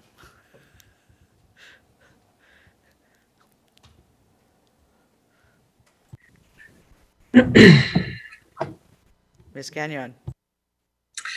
Good morning. Well, you do have some service levels just intuitively through your budget.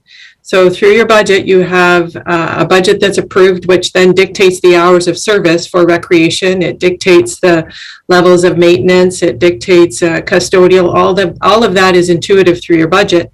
So although it might not be recorded per se, if you go to the website and you look at the hours, that's a level of service. If you go to the recreation center and you look at the cleanliness of it, that's a level of service. So I guess that's about all I can say about it in terms of have we actually documented and written it all down?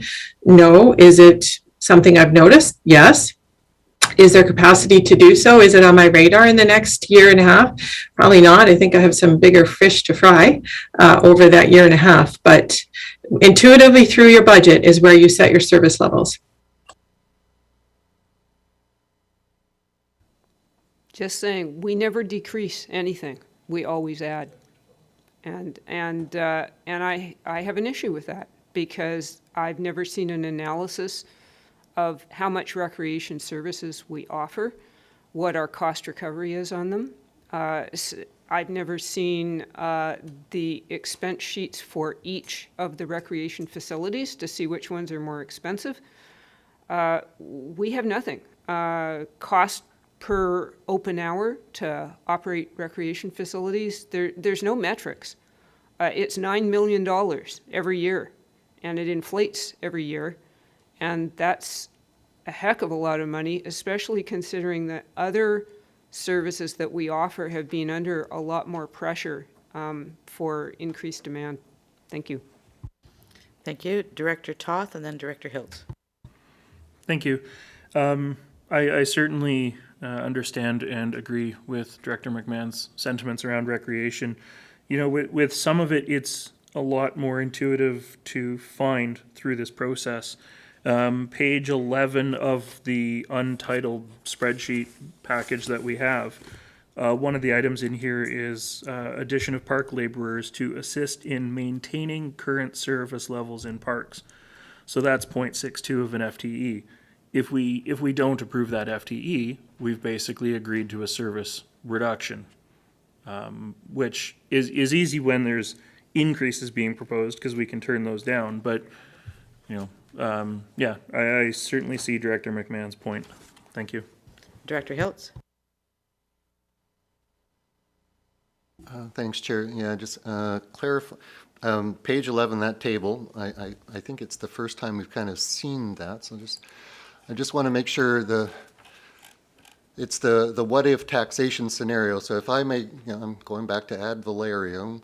So this is what if property value taxation scenarios, which would account for the total on page 12, which is the number 1, which is roughly the 1.7 million. That's what we're including in that. So the total 7.26% increase is relevant, uses the data of the 1.7 million as taxation. Is that the numbers that were used for that calculation? Tina? Yes. Okay. Yes. Thank you. All right, one of the things that I looked at in putting this together was the carry forwards. So on page 9, talks about estimated 134 projects from 2021 being carried forward into 2022 and 82 new proposed initiatives. What I was wondering is which ones of these carried forward actually got carried forward from 2020? Because we were talking about staff levels and not having sufficient staff, et cetera. And what I found was about 64 of them were carried forward from 2020 and 70 carried forward from 2021. So some of them are multi-year projects, and some of them did not get done because of not having the staff actually to accomplish those. When we get to the spreadsheet, we have some questions about the acronyms. All right, any other questions on this report? If not, I'd like to take a break at this point, yes. And then come back and we'll do whatever staff want us to do with a lead in to the various pieces. So we're at 11:19. Let's come back at 11:30.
Welcome back to the Special Corporate Administrative Services Committee pre-budget meeting of Monday, November 1st. We are going to be moving into Annex C, Attachment A, which is our spreadsheet of projects and pre-budget items. I'm going to reference bottom of page 11 for you first in your little package, because this is what we're going to be looking at as we go through this. So the bottom of page 11, it says, staff are looking for direction in the following areas. So the 2021 carry forward projects. If there are projects from prior years the committee would like to defer or not carry forward, they'd like to know about that. If there are specific projects the committee would not like to come forward at all as a budget proposal in December, they'd like to know about that. And then on the next page is if there are a number of items and we want them to prioritize them, they will do that for us as well. Okay, so that's kind of the framework under which we'll be looking at all of these. We're going to be going through department by department. So our first department at the top of page 14 is Corporate and Administrative Services. So we're going over to Ms. Reed. Over to you. Thank you, Chair. I'm presenting on behalf of the Administration and Legislative Services Department, which is primarily funded through General Government Function 110. Our department provides legislative support for all regional district services, in addition to managing board and committee public meetings, corporate communications and engagement, administering elections and elector approval processes, information and privacy management services, as well as overseeing front office reception services for the Field Road Administration Building. Our 2022 proposed initiatives are for resources that will support organizational work priorities, such as administering the 2022 local government election, implementing electronic hybrid meeting solutions for public meetings, responding to increasing expectations from the public with respect to access to information requests, and continued development of new information, privacy, and records management policies and procedures that support a transition to a new electronic and digital business process, and as well as a shift to remote work, while ensuring public accountability and transparency is kept secure. It should be noted that these priorities are not enhancements to core services, but are a response to an evolving service delivery model, which we believe is occurring for many, if not all, local governments. And we also believe it to be necessary in order to meet public expectations and support the day-to-day business of the regional district going forward. Thank you. I'm happy to answer any questions the committee may have with respect to our proposed initiatives. Thank you. So we are going to be looking at pages 14 through 17. These are corporate and administrative services items. Director McMahon. On this spreadsheet, I have one of 25, or one of 26. What page numbers are we using? Page numbers are as per the agenda and the spreadsheet in the agenda. Page 1 is page 14. Page Oh, 1 good. is page 14. On- You're going to challenge my math today, aren't you? Yeah. It's a little different on the big color ones. That's the one you're looking at. Okay, so page 14 is page 1? Yes. Okay, so I can make a note and make sure that I follow through on those for you.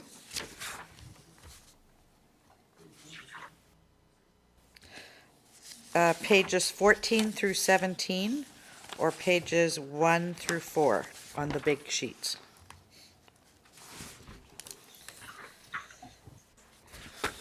Director Ties. I unfortunately had my tablet no longer working for me right now, and I'm at home, but I'll do the best that I can. My first question is about the executive assistant, and I do feel like we need more information around that in order to be able to approve that. And I would like to see, hold on, wrong document, a job description and roles for that position for the next round, or I guess a report at some point. Is staff planning to create something like that? CAO? Yes, thank you. Happy to answer the question, and if the corporate officer wants to add, that's fine as well. This proposal was brought forward through the discussion with the board, both at Strat Plan Review in 2020 and certainly as part of Strategic Plan Review in 2021, and some of the ongoing challenges around getting enough administrative support. We've done some preliminary work on scoping out what that position would do, what level the position should be, where they'd report. We don't have a job description finalized. All of that would be finalized should the request make it through to being included with round one. We will have further scoping. Any follow-up, Director Ties? No, I think that's good.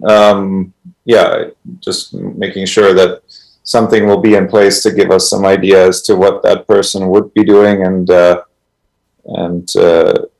just to make a good business case for it. Thank you. Director Toth and then Director McMahon.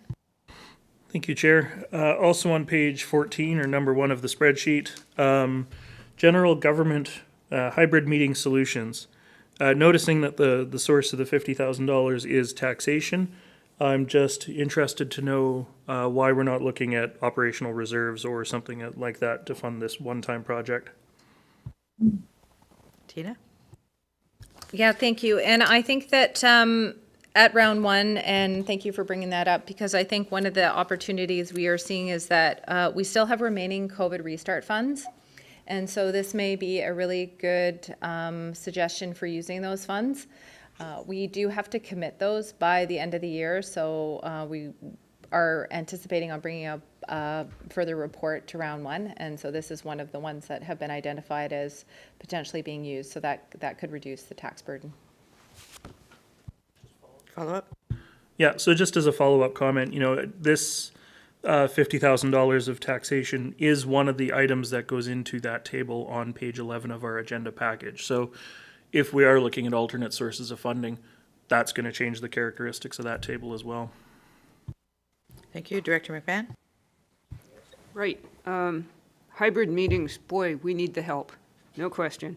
Back to the executive assistant. My question was, why was this proposed as a full FTE rather than like a 0.6?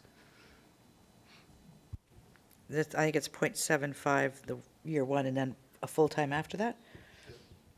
This, I think, we have to remember that we actually proposed this, Yes. right, as a board. We proposed this as recognizing the workload that directors have and providing support for us in the regional district. And you want staff to talk about the workload, or? I had just kind of assumed that it might be a part-time position rather than a full-time, and especially given HR comments about fewer people wanting to work full-time, people wanting more flexible or part-time options. I was just wondering if that was something that had been considered. Thank you. Thank you. Thank you. We certainly looked at part-time versus full-time as part of our preliminary discussions. I think the way we wanted to bring it forward based on the request from the board was looking at this. There was certainly some additional administrative capacity needs that we have, and we felt that there was a potential here to round out some of those additional capacity challenges by utilizing parts of this position. So it would be, we don't know what the breakdown would be yet, but there would certainly be opportunities to provide other areas of administrative support through this resource as well. Thank you. Director Ties? Yeah, thank you. I wanted to speak about item, well, on the spreadsheet it's number 5, so it doesn't really help you. The General Government Information and Privacy Coordinator. We've heard that a lot of FOI requests have come through, and we need somebody to really get on top of that, and I appreciate that. I'm just wondering as to how much this is influenced by a few people making a lot of make work requests. I don't know if that's something that can be discussed in public, but or if this is sort of just an increasing trend due to pandemic issues and such things. Thanks. Staff? Yeah, Sherry? So I did have a look at the actual allocation of staff hours spent on FOI files specifically. So this position is not just for access requests, that's part of it, but it's also in recognition of this, the Converge collaboration project that we're doing. It's about this digital transition that the regional district is making right now in terms of our ability to service both internally and the public electronically and digital services. So it's going to have records implications. It's going to have implications on all of our information services.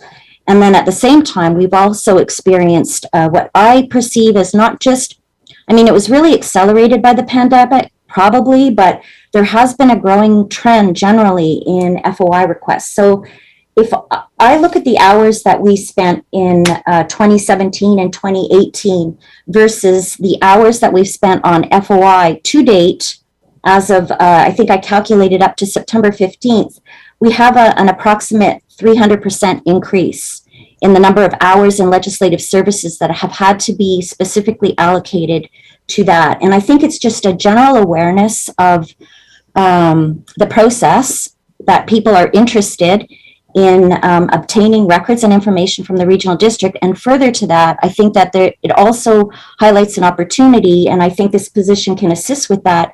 I've talked a little bit in the past about open data initiatives and ensuring that all of our routinely available documents are available so the public can self-serve. So that will take some of the pressure off staff. But there's a large body of work that the regional district needs to do also around privacy programs internally, as we are becoming more aware of the need to conduct privacy impact assessments for a lot of these digital tools that we are envisioning that we're going to implement. So just overall, there's a significant workload increase. I'm going to follow up on that one. Some of this is scanning services. We need to get documents scanned and into our electronic system. This is not necessarily something this person would do, but we also need more hardware. We, from what I understand, our servers, et cetera, weren't sufficient to be able to provide the quantity of material, on storage and available to the public. Also, our website has to be updated. All of that's tied into this. Would this person actually be working in that field, or would they be coordinating all of those because those other items are in the budget request as well? Sorry, so can you repeat your question? Would this person be coordinating all of those efforts in all of those various areas? Because like IT isn't necessarily going to be scanning information, but they would be setting up the technology to be able to have it available to the public. For example, all of our bylaws are not necessarily online for people in the community to access. They're not there. Yeah. Right? And that's not because they don't exist. It's because we don't have the background server capacity, et cetera. We also don't have everything that people are looking for digitized. But this person wouldn't do that, would they? They wouldn't actually do that kind of stuff. They might coordinate that. Right. So it's really a partnership between the Records and Information Division of our department as well as IT services. We're already working closely on, you might remember from last year, some advanced functionality that we wanted to do with our electronic document and records management system. And so there's processes to make our information available while still maintaining its integrity. So it's a liaison role. And I see this person working very closely with IT, but also essentially leading our FOI and privacy program as well. Thank you. Director Hiltz and then Director Lee.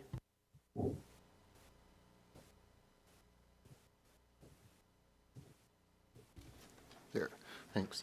Yeah, on the admin assistant, the executive assistant, yeah, I'm following up what Director Ties was talking about, I'm interested in that split between the admin support and the rural area directors, you know, a quarter, 3/4, just kind of how it would be apportioned in the information coming forward. Another question? On the hybrid meeting solutions, is that dealing with the hosting of, where YouTube is now the host, is that dealing with the hosting issue? And is that contemplating leaving YouTube as a hosting platform? And if that was the case, there's the concern about the accessibility of the meetings. YouTube has this auto transcription, which is a wonderful feature that people have been using as a way to navigate these 3 and 4 hour meetings to find the 30 seconds you actually want to find. So I'm just wondering if that's contemplated, the accessibility of the various hosting platforms, if that's contemplated in that, within the scope of that initiative. Thanks. Thank you for the question. I would say that the hybrid meeting solutions as well as the meeting management solution, those two are married. And the first is more dealing with the audio-visual technology. So what does that setup look like in terms of bringing together the in-person and the electronic meetings? And then when we look at the meeting management solutions, often what you'll find is these providers, so they provide the software, they talk about themselves as being the glue to hybrid meetings. So, you know, whether or not we decide to continue with YouTube, I don't know if anyone's noticed, but our channel has been monetized. And that's something that's somewhat out of our control. So you may be served the odd ad if you go to an SCRD video. And that's actually due to our success. So I guess it's a good thing. So the meeting management solutions will help us, I think, make those decisions. And there's things it can also assist us with in terms of bookmarking our videos. So when we have a 4-hour long committee meeting and you want to go right to agenda item number 5, these software solutions allow us to have more tools available to deliver these meetings better to the public so that they can more easily get to the information that they need to have. Thank you. Director Lee? Thank you, Chair. I was just digesting that information on the YouTube. Maybe we can get some revenue off the YouTube. Once you get, I think, 1,000 subscribers, they start paying you. I'm back at the earlier, and that's the two additions for executive assistants and information and privacy coordinator. I was surprised to see a full one as well. I kind of thought a half somewhere so we could start walking before we run to see exactly what we were up to.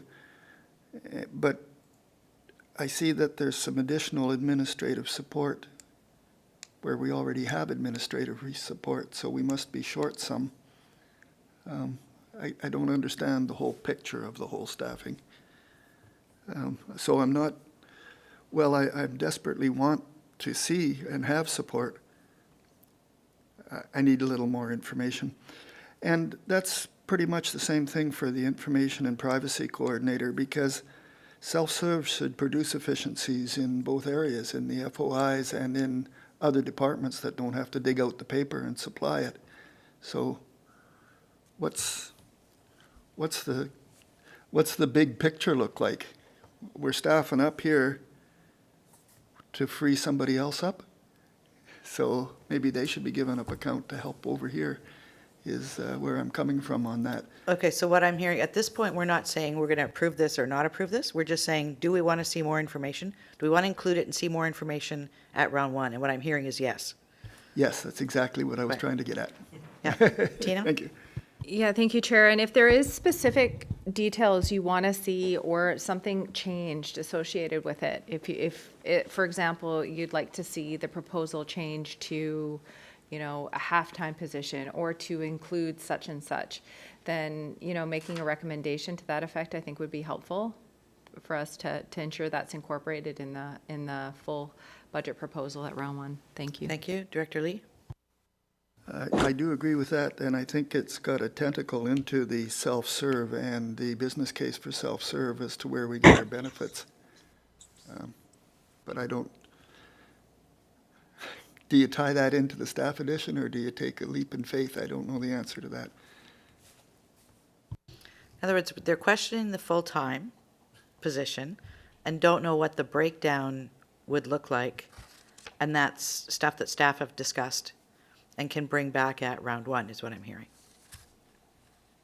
Yes, we can do some forecasts of the breakdown. I think in all reality, it would probably take a cycle or two to figure out what that breakdown actually is, because a lot of the work of that staff resource is actually a board and director resource, and a lot of that work would be directed through requests from directors with the ability to use the expertise of that person to help with backfill on committee coverage. That's an area that we're particularly challenged in when we lose, we've got all these holidays and different things, and suddenly we're scrambling to have the right staff person supporting various meetings. So the first kick at this was to look at combining the request from the board with some known capacity challenges within administration, but we'll put together a more complete picture, or the best we can, as part of round one, if so directed. Thank you. Director Toth, and then Director Pratt, and Director McMahon. Thank you. I have a separate question, but now I'm latched on to what Director Lee's saying here. So I'm wondering if it would be worthwhile for us to ask for an implication on options when we get to round one of 1 FTE or 0.5 FTE for each of those. That way staff can give us the implication of that and we can make that decision there. As for my other question, the Information and Privacy Coordinator, given that they are looking after FOIs and various records and pulling records for public, stuff like that, is there any component of that at a high level that is cost recovery? I'll leave it there. Thank you. Staff? So are you thinking in terms of what we charge out for an FOI request? No. There is a regulation within the Act. There's a schedule for what we can charge. Even if we do charge, it's still highly subsidized. We're not allowed to charge for any subbing time. We're not allowed to charge for the first 3 hours. So I would say minimal ability to cost recover through FOI. Thank you. Director Pratt? Thank you. Director Toth stole a little bit of my thunder there on the looking at the implications of a 1.0 FTE versus a 0.5 FTE for the general government executive assistant. But I'd be interested in seeing that as well. And if when we get to the point of making any motions for this section, that's something I would be interested in seeing. The other piece regarding the Information and Privacy Coordinator, I'm wondering if it's just what would be the options? So this would probably be more of a question for our senior manager of HR, of transitioning the job beyond beyond information and privacy, or increasing the scope in a year or two if we get caught up, or let's say all FOI requests suddenly just dissipate with the increase in accessibility of a new website. As we increase our accessibility of our other resources, is it easy to change a job once somebody has been hired for a specific position? Mr. Parker, I think that's a question for you. Thank you, Chair. The short answer is yes. I have a pretty good saying, which is job descriptions are written on paper rather than carved in stone. So we can make changes when the circumstances warrant. So yes, it would be easily changed. Thank you. Thank you. Thank you. Director McMahon? Yeah, I just wanted to say, if we were going to make a motion regarding full-time or part-time, I like the wording part-time because specifying how much of an FTE may be a little too specific. My recollection is that 20 hours a week is kind of a watershed point in terms of benefits and so forth. My other point is that, as came up in the survey, we have a lot of public expectation that we are going to do advocacy with senior levels of government, and we simply don't have the support for that, and we need it. And so I hope that that is built into the admin position or the other position, because we certainly need help there. Thank you. Thank you. Director Beamish? Yeah, I'm going to be a little bit picky in terms of the admin, the executive assistant position. And that is that if a measurable portion of that person's job is just the service of rural directors, I think I'd like to see some of that funding to the taxation funding be allocated to rural directors as opposed to municipal at the same time. So that business case or the argument for that position should identify if it's a rural director support position. That's great. I know they need it, but I think that it shouldn't be paid for by the municipality at the same time. So that may be a breakdown on how that's funded. Thank you. All right, I don't see anything from anybody else coming forward. I'm going to look to page 17 or page 4. We'll do a recommendation on these. I've been making notes. So the last item, this is with regards to the GIS information. Is this something that is shared financially with the municipalities? Like, do we contribute to this?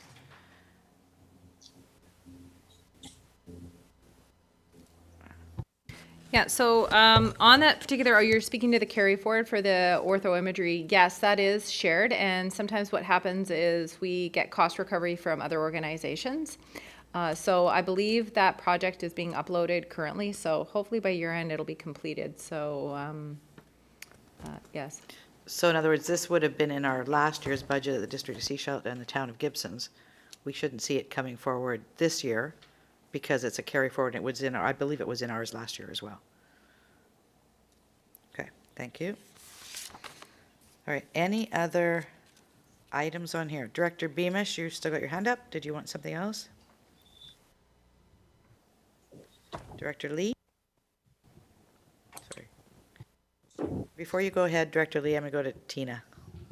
Yeah, it's just our corporate officer has highlighted a few of the legislative and administrative, and I just wanted to also note that there are some more corporate ones in nature. So there is the phase 2 for our EV charging that's included in here. And so I hadn't intended on bringing a big summary there, but most certainly if anyone has any questions, we can do that.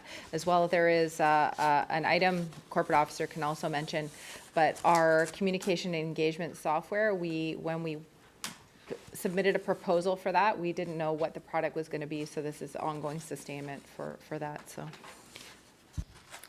Okay, directors, would you like me to go page by page here? Would that help you, rather than jumping around? Sure. So anything else on page 1? Or page 14?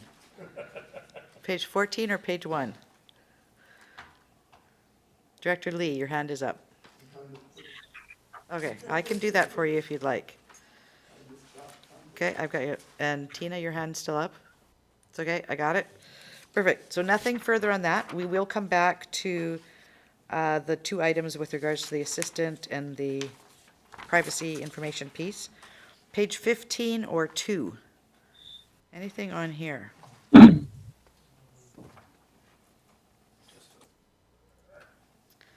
Director Toth. Thank you. Near the bottom of page 15, the ballot tabulators, it's a contracted service. I assume there's some cost recovery. Remind me, this carry forward amount is just the SCRD's portion, or is this the full cost and we get the cost recovery later? That would be the full cost for the SCRD, which would be cost shared amongst the local governments that we run elections for. Thank you. Anything further on page 15 or 2, depending on the version you're looking at? Director Toth, I'm going to put your hand down. On the bottom of 15, did we remove that 150 for the feasibility, or the 20,000 for the feasibility study? Yes, that would have been removed by the recommendation that we've already passed. Thank you. Thank you. Page 16 or number 3? Anything further on there? Director Lee. Yes, thank you. An information, and it's a carryover, so I assume we're doing it, but the new public sector accounting standards for asset retirement obligations, do we need to do it this year, or could we wait till next year to do it? Can we have a microphone on for Mr. Lee? It was on, it just wasn't close to his mouth, I think. Because I could see it shining. He was wondering about the asset management, financial services, implementation of new PSAS, asset retirement obligation, and whether or not we need to do that now or if it can be deferred. Over to Tina. We have to get started. It's a significant undertaking for the regional district. We're already behind, and we don't have a choice in the matter. We've just actually engaged with our new auditors just a couple of weeks ago, and so more information will be forthcoming with this. Yes, we have to be compliant. It'll be reflected in our 2023 financial statements, but that means you have to have all the work done by the end of next year. So, yeah, this is a massive undertaking because it includes doing condition assessments or environmental assessments. So hiring external consultants to get estimates. So local governments, not just local governments, but all public bodies have to undertake this, so it's going to be very competitive. What we're trying to do, or what we intended on doing, was to have to get a really good handle on it by the end of this year. But due to staff resourcing and our inability to recruit the position that was really going to spearhead this particular initiative, we're on our 3rd recruitment, potentially our 4th. Yeah, I'm a little bit concerned, so I am pivoting on how to do that because, yeah, we have to do it, and it's my responsibility, and so I have to ensure it's completed. Thank you. Go ahead. Thank you. I just wanted to make sure that it was as important as I thought it was, so thank you. I'd really like to see us getting going on that, by the way. Down actually at the bottom of 3 of 26, which is actually the beginning of page 17, the phase 2 charging stations, my question was, do we need to do it this year? Well, if I can speak to it, I think that the answer is we definitely have to, well, we would be somewhat challenged if we didn't at least get going. There's also significant grants for this. So I think that right now it's still evolving, and this particular number might diminish based on the scope. Phase 2 really puts us in a position that where we need to install the chargers will require that we service the facility. So Field Road as an example, we have to up our, we may need a new, not a sub panel, but an actual, I forget the word for it, but it's a significant undertaking to allow for the electricity to come here that we need. We've run out of capacity. Transformer, thank you. Now I'll envision the Transformer movie. Yes, we will need a significant upgrade to the transformers. So an assessment needs to be done, and again, our manager of sustainability is undertaking a lot of this. Phase 1 is just closed, so we are hoping to have that concluded by the end of this year. But as we buy more vehicles, we're going to need more charging stations. So one goes hand in hand, and so I think for me, I don't really see this as, if we want to progress into electrifying our fleet, we must go forward with this. Director Lee, follow-up? Well, I just didn't know how many electrical vehicles we had so far, and they're a little slow getting them, so just wondering. No doubt we need it. The question was, is it next year? And I think if we can get grants, I'm all for it. So let's hope. All right, thank you. Director Beamish? Just a question on that same one, I think, it talks about location of work, and it says Seashell/Gibsons. What is happening to Gibsons on that?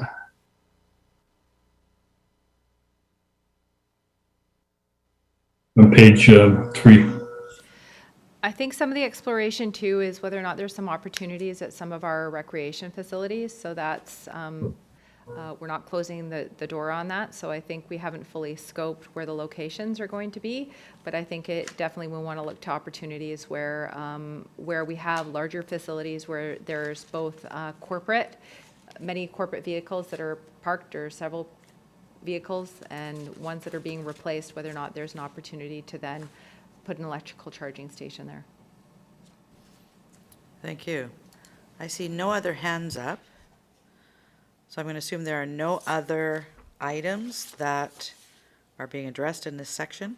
I have not seen any being taken out except the one that we voted on specifically. So I think what I'm hearing is we would like all of these items to come back with further information on the executive assistant and information and privacy coordinator positions, looking at part-time versus full-time and the implications. Also ensuring that advocacy is included in the workload for that, and an implication for funding and whether it's rural areas or all for that. Tina? I don't know if we want to make a comment about looking at funding opportunities for the hybrid meeting solutions through COVID restart funds. Okay. You want us to be that specific in here with this? I'm going to bring it forward, but sure, a further okay. motion would be great. Sure, okay. And that for the hybrid meeting solutions, we would like to see a possibility of using COVID restart funds. Would Anything you like else? me to move that? Would you like to move that? Sure, move that. Seconded? All in favor? Thank you. Terry typed something into the chat that should be into the meeting. Okay, there was a answer to a question from Director McMahon with regards to the composition of utility services. There are 40 FTEs. Of the postings, 10 were new roles, 5 were internal promotions, 6 were resignations, 4 were current vacancies. And they're finding it difficult to fill utility technicians and engineering technicians at all levels. Director McMahon. So in the chart that we saw, it specifically said water. So when you say utility services, does that mean just water, or does that mean water and the and the sewage treatment plants?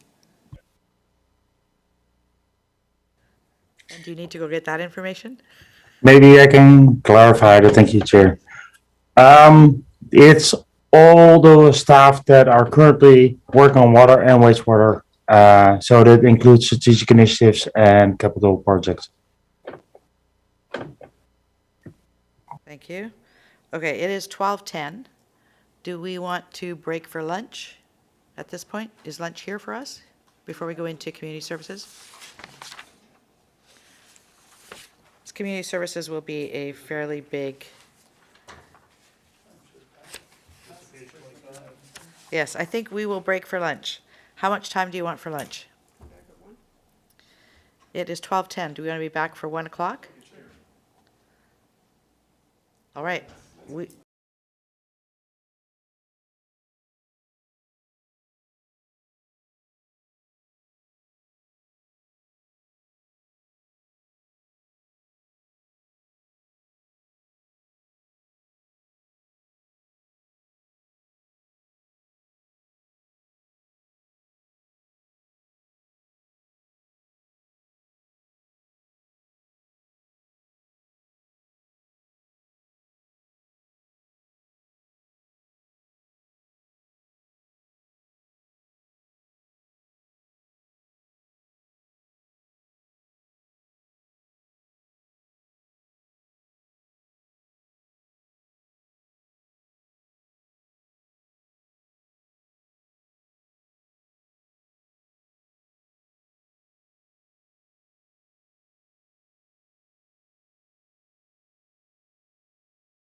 Good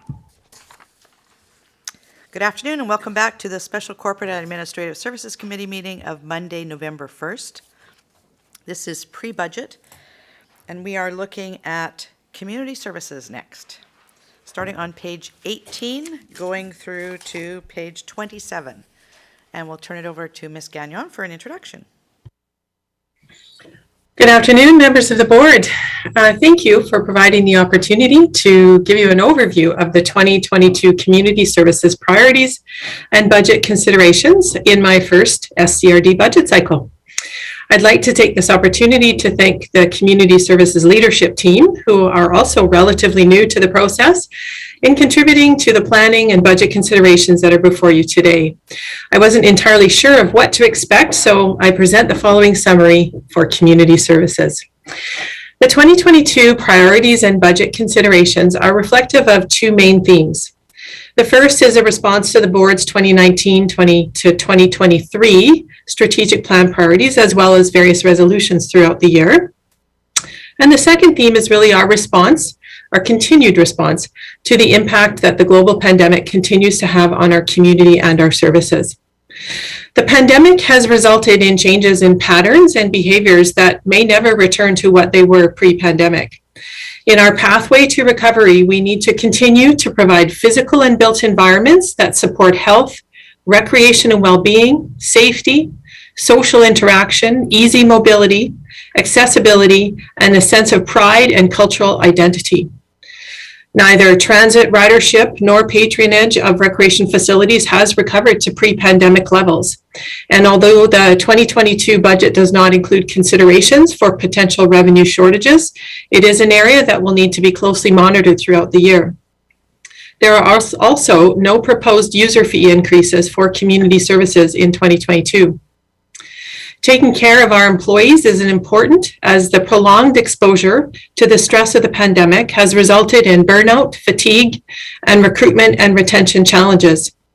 Loss of jobs due to extended facility closures also resulted in work shortages in several industries, including drivers and lifeguards. And I note that many community services staff are on the front line, and for almost 2 years now have been front and center with the public during this pandemic. Conversely, as the country closed up and rec centers shut down and people stayed home to work, the use of our outdoor spaces and our parks saw exponential growth across the country. The 2021 Canada City Park Network report noted that 94% of cities experienced greater use of parks since the pandemic. Further, 58% of Canadians said that since the pandemic, they've been more interested in stewardship activities in their local communities. Corporate projects that impact our 2022 priorities and community services resources include the implementation of the new corporate website, the move toward carbon neutrality, continued efforts in building asset management plans, as well as new requirements related to asset disposition. Increased ridership is the highest priority in transit over the next year, along with driver recruitment and retention. Due to the challenges of the 2020 and 2021 pandemic, several projects remain outstanding, including the Transit Future Action Plan, and having the capacity to continue with enhanced interior cleaning of buses, completing our projects, responding to anticipated expansion opportunities, along with recruiting, training, and retaining drivers, is reflected in our Budget 2022 requests. Another priority in transit and fleet that also impacts utilities and parks will be to proceed with the intent to renew the lease at Mason Yards, as well as considerations around opportunities to expand the site as per the 2019 Corporate Space and Site Planning Report. Unfortunately, we have been unsuccessful in recruiting the identified staffing position for ports that was approved in 2021. However, recruitment efforts continue. Priorities for 2022 in ports is the completion of the major inspections for our 9 ports, as well as continued investment into critical infrastructure repairs and replacements. In partnership with the Squamish Nation Marine Group, we are committed to help facilitate a community dock strategy that explores a way to retain the new Brighton dock for community use as an option for the Squamish Nation to consider. Our facility crews have been very busy over the past year working to to complete several projects. As noted throughout the document, you will see more than 36 projects were or should be complete by the year end, carrying forward 9 projects into 2022, which leaves capacity to continue to reinvest in the sustainability of our vertical assets. Providing customer service excellence, rebuilding our customer confidence, creating efficiencies and streamlining operations is a focus in recreation. Projects include the implementation of new recreation software, which I note other divisions are eagerly awaiting to see the success of that for possible use in their area. Completion of the programming review, continued streamlining of booking and rental processes, and a review of recreation fees and charges for future budget considerations.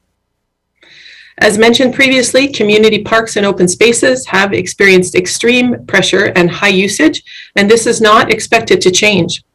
This, along with several staffing shortages in parks, droughts, windstorms, have all contributed to a backlog in annual work projects along with other planned special projects.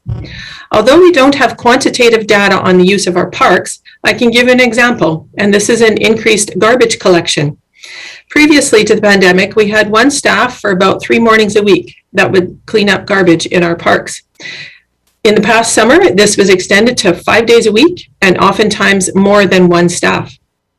So 2022 priorities is focusing on catching up on our backlog, maintaining our service levels, especially during our peak seasonal periods, as well as capitalizing on the community enthusiasm and partnerships that are aplenty out there. In summary, the newly reformed Community Services Division priorities look to recover and rebuild in this post-pandemic wake, as well as continue to work towards achieving the board's strategic priorities. I will note that although the 2022 budget considerations does include an additional 4.72 FTEs in community services, only 1.62 of those are permanent, while the others are either pilot or for a 1 year only. Larger projects for 2022 that will most likely carry into 2023 also includes our Cooper's Green Hall and an integrated study for a connected coast, which I have discussed in earlier meetings. If the SCRD is similar to other budgets I've been involved in, community services often raises many great conversations, and so I'm pleased to answer any questions that the board might have at this time. Thank you. Thank you. First, any general questions for the GM of Community Services? If not, we will get, Director Hiltz, go ahead. Thanks for the report. The Connected Coast, I haven't heard much about the Connected Coast. Is there something you could say about that at this point? Sure, maybe I've referred to it in other means, but we have discussed it as maybe active transportation. It was the idea around that integrated study where we would look at other partners to be involved and look at the implementation of an inventory of all of our non-vehicular methods of transportation, trails, pathways, identifying gaps and priorities, and then an implementation process. So that was scoped in later 2022. Thank you. Seeing no other questions or comments coming forward at this point, let's get to our spreadsheet. So this is pages 18 through 27. So page 18, it starts at building improvements increase safety and ends at driver orientation and training. Page 5 of 26, or whatever, yes. Director Toth. Thank you. Just a fundamental question as I'm going through the spreadsheet here. Public transit security system and CCTV, CM-HSER. Sounds like it might be health and safety something or another. Just looking for the initialism. Director Toth, can you just maybe point me in the right direction where I will see that acronym, please? On page 5 of 26 or page 18 of the agenda copy. Under category. Your microphone's not on, Chair. Sorry, under category, we're looking at CM and then HSER. We know that RC is regulatory compliance, but what is HSER? I'm going to take a guess, but I think it's probably health and safety requirement. I'll just turn over to our CFO. Yeah, I think it's health and safety. And IAF is imminent asset failure, we know that one. HSER. Chair? I know what it is. It's Tara- health, Tara knows safety, what it is. environmental, regulatory compliance. It's health and safety environmental requirements. Thank you. Health and safety or. All right, Director Toth, did you have anything else? No. Thank you. Director McMahon? This is just a kind of a broad question, but the challenges with transit are happening right across the province, right? BC Transit is not the most flexible of organizations, but I'm wondering if there's anything in the wind that they may be looking at different service delivery models or, you know, changing up how the game is played. Thank you for the question. I will suggest in the short time I've been here, I have found BC Transit to be fairly responsive and very congenial in educating me in our annual operating agreement. I know that, and I think I brought it up at the last PCDC meeting, but I'll take this opportunity to repeat that they have mentioned that they are bringing forward a service level document where they are going to be trying to implement service levels, consistent service levels across the province. And we should be seeing the effects of the initial rollout of this over the next few months. And we don't know what that means. We don't know if we'll exceed those service levels or we won't meet them, and how that may or may not impact our annual operating agreement is yet to be seen. I do know, and we have heard wind, that they will continue to require the increased cleaning requirements as one of the mechanisms to rebuild customer confidence and continue to offer a health and safe environment for ridership as we continue to deal with COVID. Other than that, I haven't heard wind of any other sort of service level changes or changes coming down the pipe. Thank you. All right, let's see how we can get through this. Let's look at all of the transit. So that would be pages 18, 19, and the first one on top of page 20. It ends at Mason Road lease renewal and site plan implementation. So first, are there any items in here that you would not like to carry to, that are carry forwards you don't want to carry forward, or any items you want removed?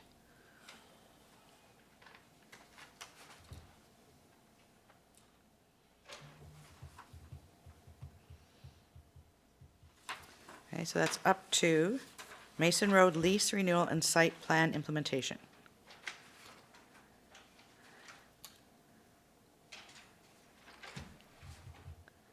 Any you do not want to carry forward or want removed and do not want as part of the budget proposals coming forward? Okay, not seeing any on that. Oh, Director Beamish. I guess the question is source of funding for the, I'm at 310, public transit COVID-19 expenses. I'm assuming that will come out of the COVID reserves. Is that, we don't identify that as a separate reserve, it's just reserves? Staff? I believe we haven't identified any specific reserves. We've just put reserves throughout, but I'll defer to the CFO. Yeah, so those are put into the operating reserves for transit, and the statutory reserve doesn't segregate how the reserves have been captured, but those are specifically from the COVID restart funds received last year and earlier this year. Thank you. Okay, and I think one of the things that staff would like us to indicate is if there are areas that could be used or could be paid from COVID restart funds, that we would like them to indicate that to us. Tina? Yeah, the transit ones are unique because they're quite separate. So they can only be used for transit.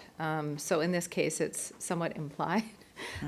So that'll be that was a decision made last year too, to put them in operating reserves. And one of the things we're going to have to understand as a result of the annual operating agreement, because the regional district chose to receive all the funds and hold them, whether or not, and likely, we will have to also take any inflationary increases from the cost share out of these particular funds as well. So there was sort of a two-part to the COVID restart funds and to the BC Transit reserves. So a little more detail will come forward as we present the AOA. Thank you. All right, so nothing to be removed or deferred. So then, let's start on the first page. Anything you'd like more information on? Because on page 18, it ends at driver orientation and training. Director Toth. Thank you. I'm looking at driver orientation and training and also the transit superintendent. With the transit superintendent, it does identify a one-time of $5,500 from operating reserves. I'm just wondering why on that one. And then with the driver orientation training, I'm wondering if there's an opportunity to use the COVID reserves, because really we're bringing our driver capacity back up in response to COVID. So just thoughts, questions. Yeah. Thank you very much. Sorry. That's okay. I didn't know if you wanted to answer that, if you wanted to head that over to Tina right away. No, I'll answer it if that's all right. That's fine, thank you. So with the, what I call one-time or from operating reserves, those are one-time expenses that are related to bringing on a new staff. So it would be, computer, desks, that sort of thing. The driver orientation and training is actually, I'm requesting a permanent lift because we don't have this kind of budget. And we're finding, we actually went back 5 years and we looked at the turnover of our drivers. And so what we budgeted for here is an annual turnover of about 4 drivers, and the money that we need to invest into those drivers to get them ready to take their first shift. So it's not directly related to COVID. Thank you. Thank you. Anything further on this page? Director Beamish, your hand is up. Yeah, just further, I want to go back to that first bullet I talked about, the 310. The 1.4 FTEs on that, because again, it's a COVID-related matter, and it's described as throughout the year 2022. Would that be then would we look at that as being a temporary FTE position, as opposed to something that would carry on if the COVID cleaning requirement is removed? Thank you for the question. At this point in time, we've presented it as a one-time only for the 2022 year, and it will really depend on what is negotiated into our annual operating agreement as a required ongoing or not. But we've planned for it for this coming year. Thank you. Thank you. Any further questions on that page? Seeing no further, let's move to the next page. This is page 19 or 6.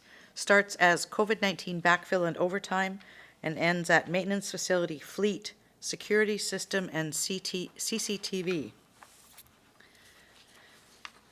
Any further information that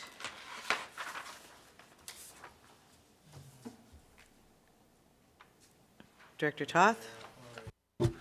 I'll ask the question. Garage hoist replacement is labeled as other, debt, grant, fees, etc. I assume that this is an MFA equipment financing loan, but would like to confirm. So I'll perhaps start and then turn it over to my lovely CFO. I will just make the note that we have put in a request to BC Transit to see if they would be willing to consider some of this funding. But other than the actual, if they don't and we have to fund it all, I will turn it over to the CFO to explain the funding. Thank you. Yeah, and so if we aren't successful in getting a cost share with BC Transit, so that's under negotiation, then we would likely go to MFA equipment financing over a 5-year period. So hopefully we'll have more information at round 1. Thank you. I'd like to talk about the one item at the top of page 20, or number 7. Mason Road lease renewal and site plan implementation. Now, this is before your time, Ms. Gagnon. Before you came here, there was actually some conversation happening about potential joint use of the site that we have in Seashelt. And I'm wondering if that will be part of the conversations as well in the expansion. Sorry, District of Seashelt, what did I say? Well, just you didn't specify. Oh, District of Seashelt, sorry. District of Seashelt, we have, was it 8 acres?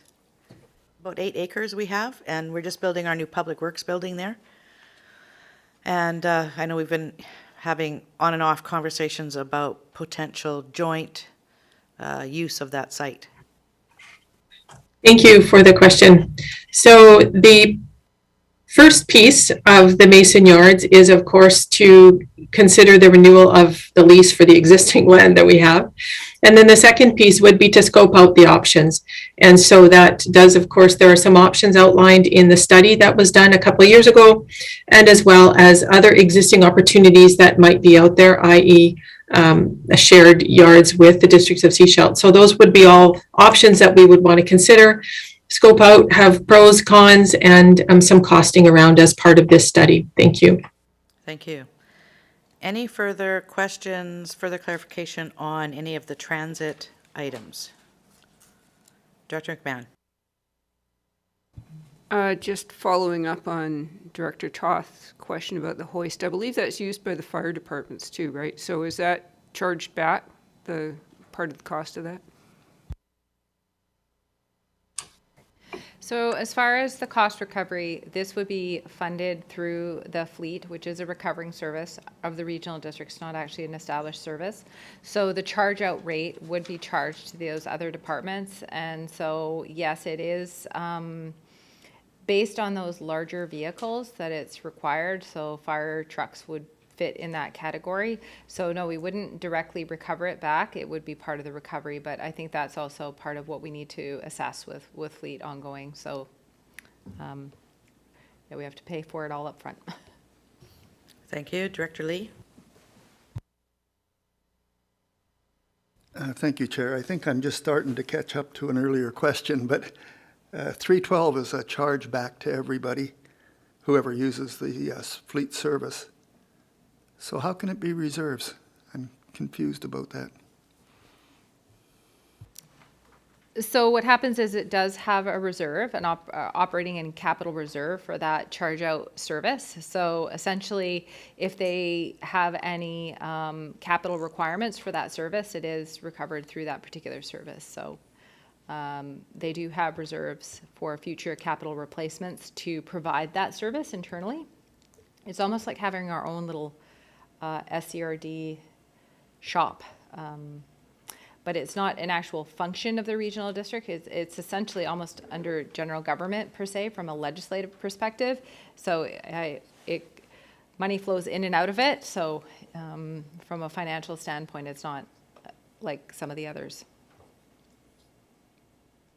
So do we charge a little more than we need each year than we use to build up the reserve back to the original functions? It is essentially based on a fee for service. So, and it services probably 60% for transit and about 40%. I mean, I haven't looked at the statistics for this year, but that's typically about on average what it is it services. So we do a charge out rate of about $73 an hour for a charge out rate currently. So that hasn't been reviewed, and I think that is something that is on the work plan going forward, is to review that charge out rate, but it does generate a typical a surplus in the past, and I think that we do recover a little bit and contribute a little bit to reserves each year, knowing that we have these types of equipments needed to, like the hoists and various other equipment that we need to replace on a regular basis. So if I think of it as our own internal asset management plan, I should get it pretty close.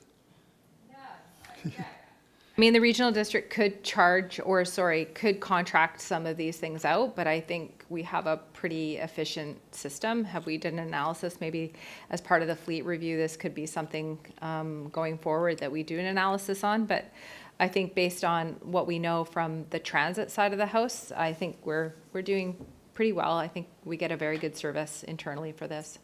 yeah, it's good. It was just mostly a curiosity. I couldn't put the two ends together. Thank you. Thank you. Anything further on transit? Seeing none, we have one item for street lighting, and it indicates that there's a report coming to the November committee for a service level decision. So further information after that. Yeah, GM Gagnon can chime in, but essentially the crux of the matter is that BC Hydro has conducted a further inventory, and so there are some newfound streetlights that are needing to be either, there's a decision needed as far as what the regional district would like to do in our relationship with BC Hydro and these streetlights. So thank you. More to come. We've got Director McMahon and Director Ties. This sounds exciting, newly discovered streetlights. There was a question that came up last year sometime about the regional street lighting versus the individual streets like Fircrest. And the question was, where are these regional streetlights? And I don't think we ever got a clear explanation of that. So hopefully in the report, it will explain where are our streetlights and why do we have them too? Just like, what's the explanation for all this? Thanks. Thank you. Director Ties. Yeah, I was also curious around the street lighting as to how that works with MOTI, but I don't need that answer now. I think I can wait for the report. I just want to preempt the question now. How does street lighting and MOTI work? Thanks. Thank you. We have then 1, 2, 3 items with regards to port. Sorry, Director Hiltz. Sorry, Jerry, I missed one on transit that it was on the CCTV. There's 2 projects, one in 310 and one in 312. And are they the same project, or just different contributions from different functions? Yes, to both. Okay, Same project, 2 different contributions. Okay, thank you. Thank you. Moving on, ports. 1, 2, 3 items on ports, and these are all carry forwards. Anything you do not want to see moving forward?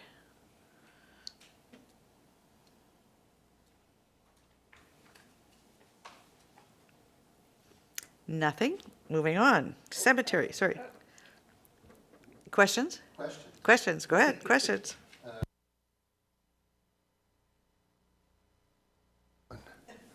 Okay.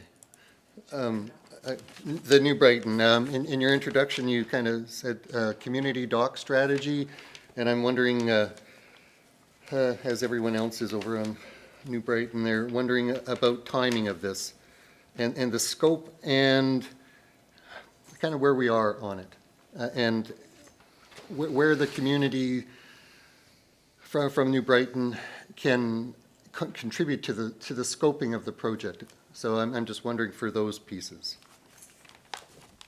Thank you. Thank you for the question.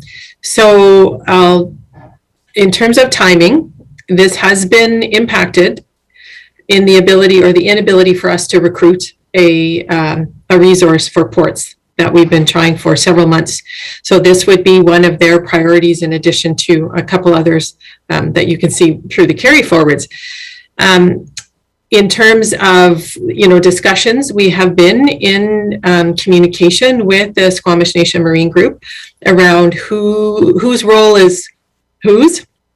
And both groups are struggling with capacity, but the Squamish Nation Marine Group has requested that the SCRD take a bit more of a leadership or a facilitative role in those discussions. And so we are certainly willing to do so. The scope of what that means, we have not really worked through at this point. We have asked that if anything happens between now and when we're able to recruit this resource and sort of put that scope together and begin those community conversations, and maybe it's if we need to do some assessments of the actual port itself, we're really not sure exactly everything that needs to happen. But between now and then, if there were something that were to come up that the Squamish Nation needed us to consider, they would be in touch with us. So we're hoping, and we've been keeping those lines of communication open because it is taking us a bit longer than we had originally hoped for. So, you know, to summarize, the timing is going to wait until we get the new resource, of which we're currently trying to recruit for, which we anticipate to hopefully be in the new year. We are in communication with the Squamish Nation Marine Group to keep those lines of communication open, because the intended outcome is to facilitate that conversation and those whatever assessments might be necessary that would put the options forward to one of which is to retain the dock for the community. Thank you. Follow up? And in terms of the community, I guess I'm referencing specifically the Gambier Island Community Association, which has a New Brighton Dock subcommittee. So is staff in contact with that subcommittee?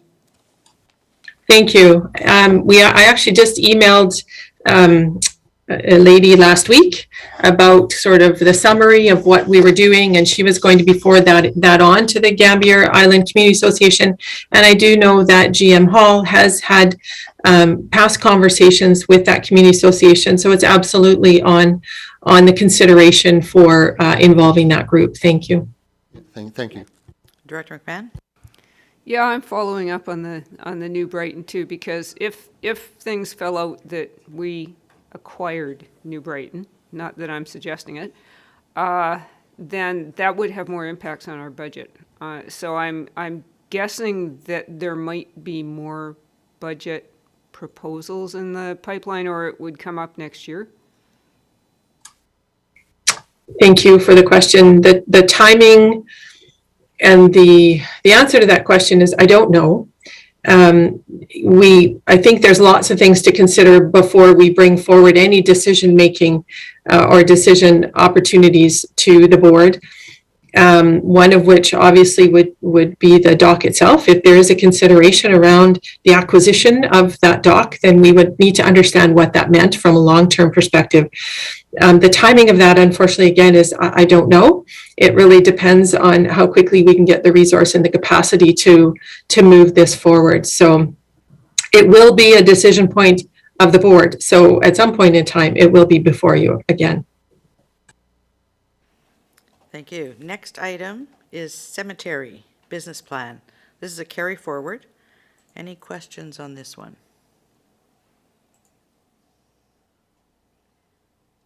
Not seeing any questions. Everybody's shaking their heads.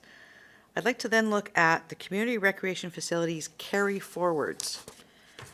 This will take us to basically 2 pages, all carry forwards. Are there any questions? First of all, are any of them that you don't want to move forward?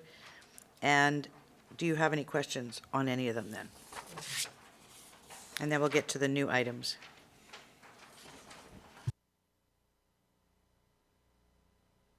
Director Toth. Thank you, Chair. Looking at the community recreation facilities capital classified as non-critical in the asset management plan, it's just sort of a general question. You know, we're looking at upgrading the parking lot lighting at the Sea Shelter Arena. And I'm wondering if, when we're looking at some of these small contracts, do we ever pre-qualify a list of vendors or anything like that? Like, I'm just thinking, you know, at least locally, there's probably only 2 electrical contractors that could take the job on. But if we knew that the 2 were capable and competitively priced, I'm thinking we could turn around some of these smaller contracts in pretty short order. Thank you for the question. So in something like this, we would just need a quote. And we do have vendors that have been pre-qualified for some things. The challenge is even those vendors are not, they're busy. And so the timeliness of their ability to respond to our requests are not always as timely as we would like. And a case in point is at our Mason Yards, our exterior lighting. We were hoping to have that done by now, and they're just not able to get out as quickly as they were. So it's a kind of a double-edged sword, and there's lots more to consider, but we certainly do try to move, especially these smaller ones, forward as quickly as we can, but it's not always within our control.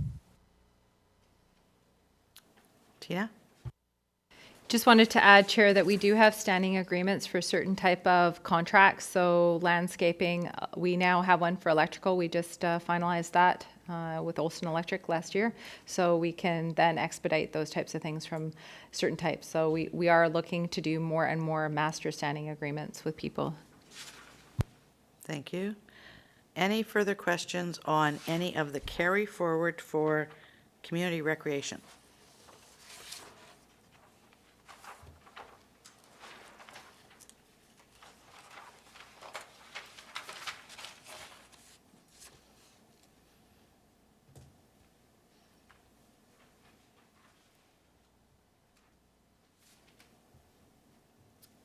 All right, seeing none, let's move on to the rest of the community recreation. These are new proposals.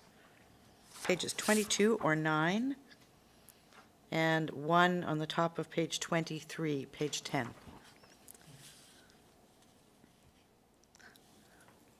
What we're looking for, are there any here that you do not want to see be included and or deferred?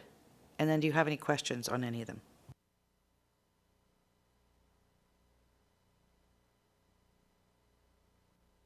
Director McMahon? I'm just a little unclear what a water management plan is. What is it? Is this to increase the efficiency of water usage, or what's it for?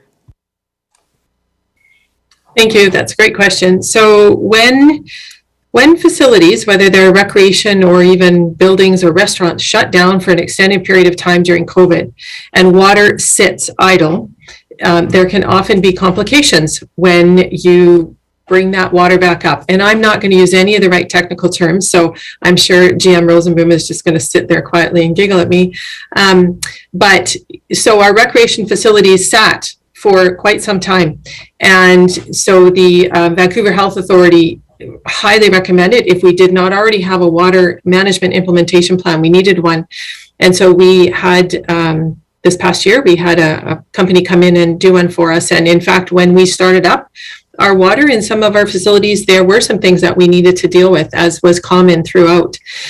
So this is really around ongoing testing that should be completed to make sure that the water continues to be in safe condition. And so it's the purchase of some materials and then the ongoing testing costs that we will have to do. Director Ties? Yeah, thank you. I'm just asking, I know it's a small budget item, but it's the in tandem licensing fees, $5,000 for elevator music in recreation facilities. I'm just blown away by the cost. Thank you for the question. It's actually an interesting one because In Tandem, which used to be called SOCAN, has been around for years and years and years. And for whatever reason, we just were not on the radar, but it has certainly caught up to us. And it's not just the music that you play in your lobbies, it's the music that you play as part of your programming. So whether that's an aqua fitness class or, a Zumba class, you have to pay. And this licensing goes to the actual recorder, the musicians themselves. So this is a cost that is borne across the industry, and it just, for whatever reason, we had never followed it. So I would suggest, it seems like a lot, but for every day that we're open and all the hours that we're open, there's always music somewhere happening in the facility. So thank you. Thank you. One of the items that's a carry forward is the sprinkler system. I'm anticipating we're probably going to get a report on that coming up soon, so that we don't need to go into that here. So I'll just take the opportunity to comment on two things. So one is the linear heat detection system that was also approved to be installed, and I'm very pleased to say that it is installed, and we look forward to the reopening of the Seashell Aquatic Center and our customer appreciation event that's coming up on Friday, and then subsequent reopening on the weekend. So I just give a ton of kudos to our staff for expediting and moving that project forward, and the contractor themselves for getting the work done. That takes us then into the second consideration of the permanency of the sprinkler system itself. So we will be working with our engineers to get ready to take that back out to tender in a phased approach. And once we've been able to test the market, it will give us a better idea of what kind of report I am bringing back to the board. And hopefully it is an award report so that we can get moving forward. But that is yet to come. I don't suspect it'll be until the new year, but it will be early in the new year because we would like to be in a position to begin install when we move into our annual maintenance of 2022 in the spring. Thank you. Thank you. Director McMahon? Right. I was looking at the 2 emergency showers. What happened that we suddenly realized that we needed 2 emergency showers, and why didn't we have them in the first place? So what happened was we actually hired a dedicated resource around health and safety that is very knowledgeable and has started working on making sure that we're getting ready for our core certification in health and safety, and has implemented joint health and safety committees, regular, oh my goodness, I've totally forgotten the word, inspections. And so what they discovered when they were doing the inspections was that with our chemicals in our pools, we needed to make sure that we had access to emergency showers and eye wash stations within a certain proximity in order to meet the requirements. And so after that inspection and then risk assessment, we are bringing forward the consideration for what we will need to do in order to meet safety requirements for staff. So it's just an evolution of, we've gotten smarter and we've gotten some great people working for us that can actually be experts in the fields where we need them, in health and safety of our employees. I'm very pleased to see this come forward. Thank you. Any other questions on community recreation? Director McMahon? Yeah, I noticed that all of these items are coming from taxation. Do we, is this because we have insufficient reserves? Yes, and I think we presented that report over the last couple of committees, planning, community development. So even though it looks like we have an abundance of reserves, we actually, those are committed to future and very near-term larger capital projects for the community recreation. So we have identified some shortfalls there. So these are those ones that sit outside of the capital plan currently, outside of that funding envelope. So taxation is the source. So we are quite constrained from a funding perspective, and of course we'll always look to grants and other opportunities if there are any. But in this case, these are just regulatory type of ongoing things that need doing. Thank you. Director Toth? Thank you, Chair. No specific questions about these items or anything I want to remove. I'm going to leave it for now, but at round 1, I may pitch deferring the domestic hot water system and the non-annual maintenance, because neither of those items are actually identified as critical asset, imminent asset failure. And if there's a chance that we can spread out some of the, taxation on capital work, it would be good for everybody. So just a heads up, but nothing today. Thank you. Director Lee? Yes, I'm looking on page 23. It's about water storage solutions when we drain the pool. I was wondering if the fire department could just park their water truck there, and that would save us $10,000.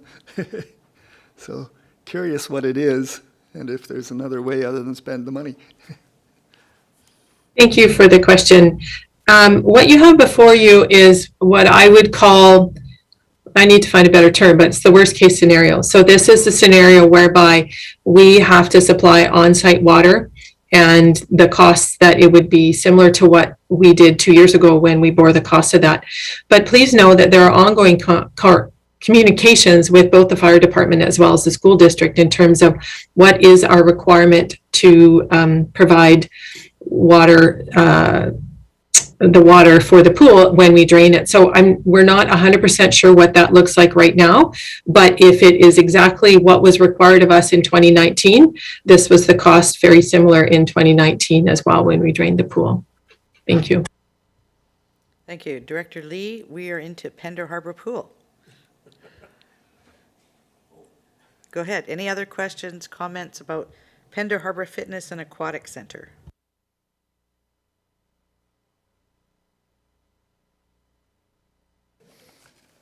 You're good with that? With that section? Yes, we're talking all of 23? All 23 with Pender Harbor. Let me just flip the page and see the other half here.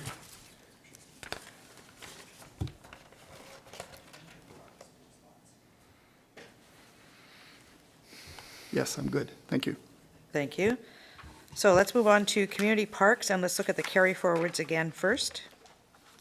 First, are there any in here that you do not want to move forward, or if they are moving forward, any questions about them?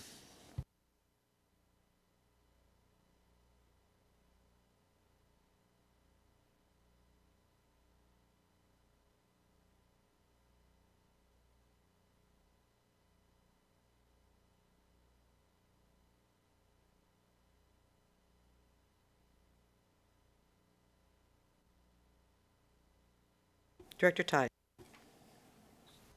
Thank you. I'm looking at community parks, human resources. No, I think it was the one look for recreation services. Well, yeah, that's the providing services related to bookings of sports fields, community halls, parks, and such things. And I'm still hoping that we can find a sort of a cooperative solution between all the venues where it's sort of a one-stop shop to book your facility and to make it a little bit simpler than it is right now. I'm hoping that that's part of what's considered here. Thank you for the question. Sorry, before you go ahead, where were you with that piece? That's page 12. It's the new request. Oh, you're ahead of us. Okay, sorry. Sorry. I'm just on an Excel spreadsheet, so I don't know exactly where you guys are. So That's good. Okay. Ms. Gagnon, go ahead. Yeah, I'm pleased to answer the question. This is a new request that's before the board for their consideration. And this is a couple of things. First of all, it's presented in the business budget proposal. You'll see that it's presented as a 2-year pilot. So it's not a permanent FTE, but we'd like to pilot it. The reason is that for the past couple of years, obviously COVID aside, but we have been tracking the time that recreation spends supporting parks in this area. So because recreation is host of the recreation software to do all the bookings and the payments and everything else, this is a chargeback position that they have with parks. So up until this point in time, it's been funded at 0.3, and they've been tracking their time, and it actually has been in excess of a 1.0 FTE amount of time that they spend doing this for parks. And so this is proposed to not only address the actual hours that are being spent doing it, but I would also argue that having this function split across 2 or 3 or 4 people or more and doing it off the side of their desk is not an efficiency. So I am proposing that by centralizing this alongside another position that exists specifically around bookings around our arenas, that between these 2 positions, they could look at efficiencies and effectivenesses and processes and coordinate and make things, improve that from a customer service and perspective.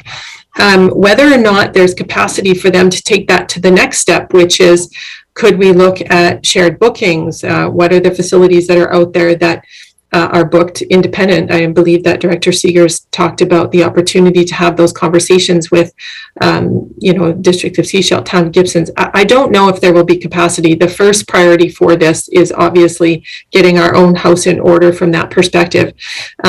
I sure would like to think that if we can get some efficiencies under our belt and we actually have one person, two people that have taken ownership of it and really made it their own, there's also some coverage available for each other, that we might be able to see it go to the next level. But that would be part of the pilot in terms of, what our time is and making sure that we get our own house in order first and foremost. Thank you. Director Ties, any follow-up? No, thanks. That's fine. Thank you. Director McMahon. Right, I'm back at the pink stuff or gray stuff, depending on which spreadsheet you're looking at. Suncoaster Trail, the comments there say that staff will meet with partners in late Q3. I think we're out of Q3, but I was just wondering where we were with the Suncoaster, particularly given that we never had a maintenance budget for the section of the trail that we already built. And my second question was around the Parks building. Is the Parks building at Mason Road? Is that part of the whole Mason Road situation? Thank you. I'll start with the Suncoaster Trail, and I will admit that this is not an area I'm 100% up to date on. However, I do know that based on staffing shortages in parks, we've been up to almost 3 FTE short at certain periods of time. This and COVID and community and being able to get people together, that this has been something that has been delayed over time. So I don't believe it's progressed much from our end. I know that the Sunshine Coast Trails Association is continuing to do their thinking and their planning. And I know that they're having a AGM at the end of this month where they'll be talking about this as well. So that's all I know, but I'm happy to reach out to our parks area to see if there's anything further, and I can certainly follow up on that. In terms of the parks building, so again, I'll note that this is a carry forward, I don't think from 2021. I think it's from a previous year to even that. And it is at Mason Yards, yes. We have not proceeded with it specifically because we need to plan around Mason Yards. So I have parked this, and it may be, depending on what the outcome of that is, that this is money that someday in the future you might see come back in, or it will contribute to what those long-term plans look like. But for now, we won't proceed with it. I think it's a bit premature. Thank you. All right, any further on the carry forwards? Not seeing any more on those. What about the new items under community parks? I'm going to jump in first. I like the idea that you're looking at disposal of invasive species, right? A pilot on that, much needed for a long time, not just for us, but for the whole community. So just say I like that. Director McMahon. Right. Archaeological studies, that could get interesting. 10-year renewal on Ocean Beach Esplanade. I thought we just renewed that, 2 years ago or something? And does it now require approval of the Squamish Nation? Is there a whole new layer? Thank you for the question. So as part of the shared decision making, we certainly have reached out to the Squamish Nation, and they have requested some additional follow-up work. So this is a result of that. And we are finding with our shared decision making across the coast that the requirements to do due diligence in the areas of archaeological field assessments are becoming commonplace now, as well as other mitigation strategies. So it's just becoming more and more commonplace, which is why the request is before you as it is, specifically to not only deal with the two that we have right now where we'd like to move forward, which is Ocean Beach Esplanade and Baker's Beach, but also we know that it's going to be an ongoing requirement in the future. So that's how it's been presented to you. Thank you. Thank you. Director Toth and then Director Ties. Thank you, Chair. Looking at the invasive species disposal pilot, recognizing it's all to be determined, future report coming, Just looking to see if you're looking at partnering with the Seashelt and Gibson's Parks departments. Might be an opportunity, whether we're buying a piece of equipment that we can use together or whether we're just looking at a bigger contract, because I know Seashelt deals with invasives. I'm sure Gibson's does as well. So, yeah. Director Ties? Thank you. I was looking at community parks, temporary parks backfill, wondering why that one's going through taxation, because my assumption is that if we've saved money on staff vacancies, we probably have some money in the bank for that. So why is it going through taxation? Thanks.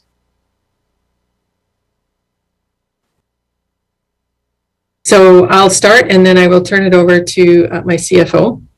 So money in staffing savings will be determined whether there's any savings in the bottom line of the operating budget as the year end comes forward. But we also had some retirements and some things that were unanticipated that do have cost to the bottom line. So there may not be as much as you might think there is.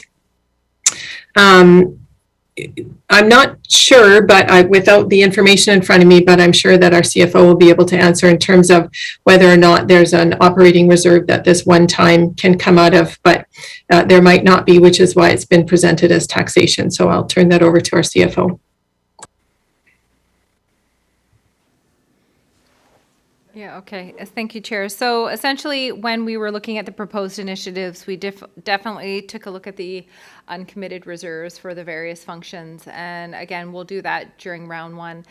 Parks in particular, as the Q3 variance articulated, is that they are showing some unfavorable variances. And so we're not sure whether or not that will result in a deficit or a balanced budget at year end. So we do also note that they have limited operating and capital reserves overall as well. So because we've been using a lot of reserves for other various projects. So limited funding, we will have a look and reassess if there's other options for this particular or any other budget proposal. Thank you. Director Ties? Yeah, I've got a different question now. Maybe we'll let Director Beamish go first. Director Beamish? Yes, thank you. I'd just like to echo Director Toss' comments on the invasive species. We, 2 years ago, actually introduced an invasive species bylaw in the council, and that failed because of the lack of any disposal options on the coast. So it's really a broader picture than just parks. So if there's any way that you can see a joint participation in a project that would look at the broader disposal of invasive species that could be by the public as well as local governments, that would be an important asset for us all. Thank you. Thank you. Chair, with your permission, may I provide a comment? Sure. I think it's an important time to perhaps comment on the invasive species pilot and the lack of information that is in there, because we are currently just trying to scope it out. But I would like to note that it, at this point, is not being envisioned to be a community service. We are wanting to start small because it is a new area for us. Again, it was before my time, but I believe that the SCRD examined whether or not they wanted to look at that as a service, and that was not approved at the time. So how we have approached this particular pilot is by focusing on our needs in our Parks Department initially, and then from there, we would come back to the board to look at sort of a phase 2, which could be the expansion of that, additional partners, and then maybe even a phase 3, which may or may not be the community. But I don't want to dampen the mood, but I do want to suggest that we are thinking quite small scale in nature as far as this pilot is concerned. And I wanted to make sure you're aware of that so you weren't overly surprised when you do see the report come forward. Thank you. Thank you. Director Hiltz and then Director Ties. Oh, Director Hiltz is gone. No, Director Hiltz, okay, and then Director Ties. Thanks. The question, it's on the Catherine Lake and Lyons field water service operations. And the question I have is this a unique service arrangement? Because there's other fields which have water systems. So how are those services done compared to this project? So these are the only two in parks that are called small water services. And we have previously had a great working relationship with utilities that have provided this service because it is an area of expertise that is required. It's not just a layman's type of project. And so, just cognizant of the challenges that utilities also has in their capacity. If we're unable to carry on with this relationship, this again is what I've called a placeholder for worst case scenario. If we do need to contract this service out, this is what this budget is here for. But depending on the outcome of the budget and some of the requests and considerations that utilities is also looking at, this may or may not change. So we may see movement on this in future budget rounds, but for now it's there as the worst case, having to contract out this service for those two particular small water services. Thank you. Just to follow, so that's because they're not on a larger water system. So this is about a potable water system, not irrigation then? Correct. Oh, okay, thanks. Thank you. I'm going to jump in here for a second on the archaeological and environmental studies. I know that this is something that the District of Sechelt, Town of Gibson's, Regional District are all dealing with. And I know that there was a start of a conversation around potentially putting somebody on retainer that was available to all of the governments to do the work that we all need to do. Is that part of the conversation that's going to happen here as well? Thank you, Director Seegers. Actually, that was not contemplated as part of this, but I appreciate the suggestion. Thank you. Thank you. Director Ties. Yeah, thanks. I actually wanted to comment on the same subject, and I've had some experience around infrastructure services needing archaeological work done as well. So I'm wondering if Parks is communicating with infrastructure services, and I'm also wondering if we need some sort of formalized framework as to where archaeological work is needed and where it isn't, and something that might be available to the public, because especially thinking of a particular case that's been ongoing and quite complicated and has taken up a lot of staff time. I feel like there needs to be a bit more clarity around where we need it, where we don't, and in what circumstances.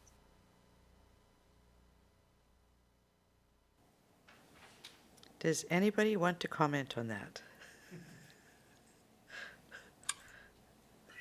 So I'm certainly not the resident expert on it, but to my understanding, a lot of that is dictated to us provincially through the Heritage Conservation Act, also through our shared decision-making when we put in application to the Sechelt Nation around proposed work that we want to complete in various areas. Those are often a result of those initial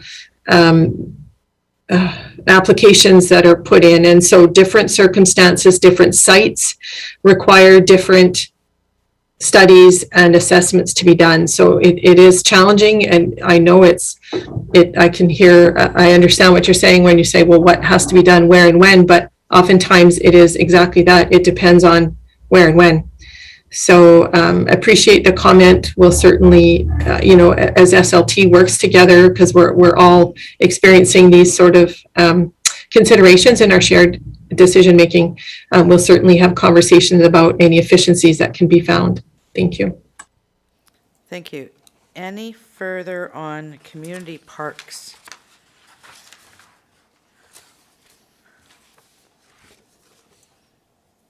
And the last one is Dakota Ridge. Capital upgrades and renewal, and this is a carry forward.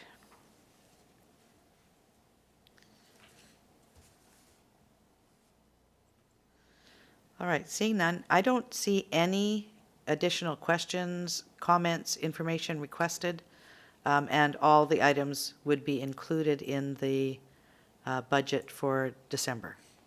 And do we need a recommendation for that? Tina, do we need a recommendation if we include everything? No, I don't think so, just, I Perfect. think the exception versus the rule.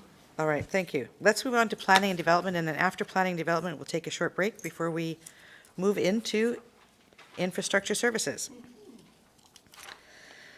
So this is pages 28 through 31, or 15 through 18, depending which version you're dealing with. Okay, let's do page 28, up to Gibson's and District Fire Protection. We'll go, because there's a number of them for that. So it'll be the first 1, 2, 3, 4, 5, 6 items. First of all, anything you don't want to include? If not, if you want them all included, are there any questions you have on any of them?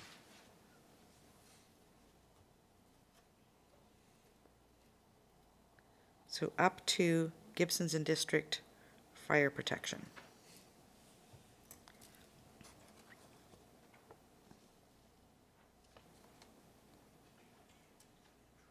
Oh, sorry, yes. We could probably do that. Sorry, I just got reminded that we actually have our GM here who could do an introduction to his department. Mr. Hall, would you like to do that?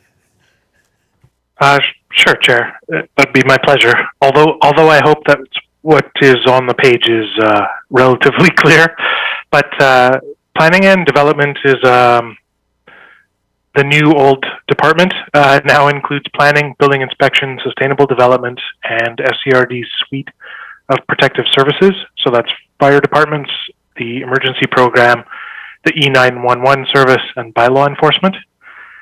And looking at what's included in the spreadsheet, organized by service numbers, some brief highlight comments are under sustainable development that SCRD has a really clear strategic plan that lays out a stepwise and tangible approach to work that we can do to address climate change for both our organization and for the region.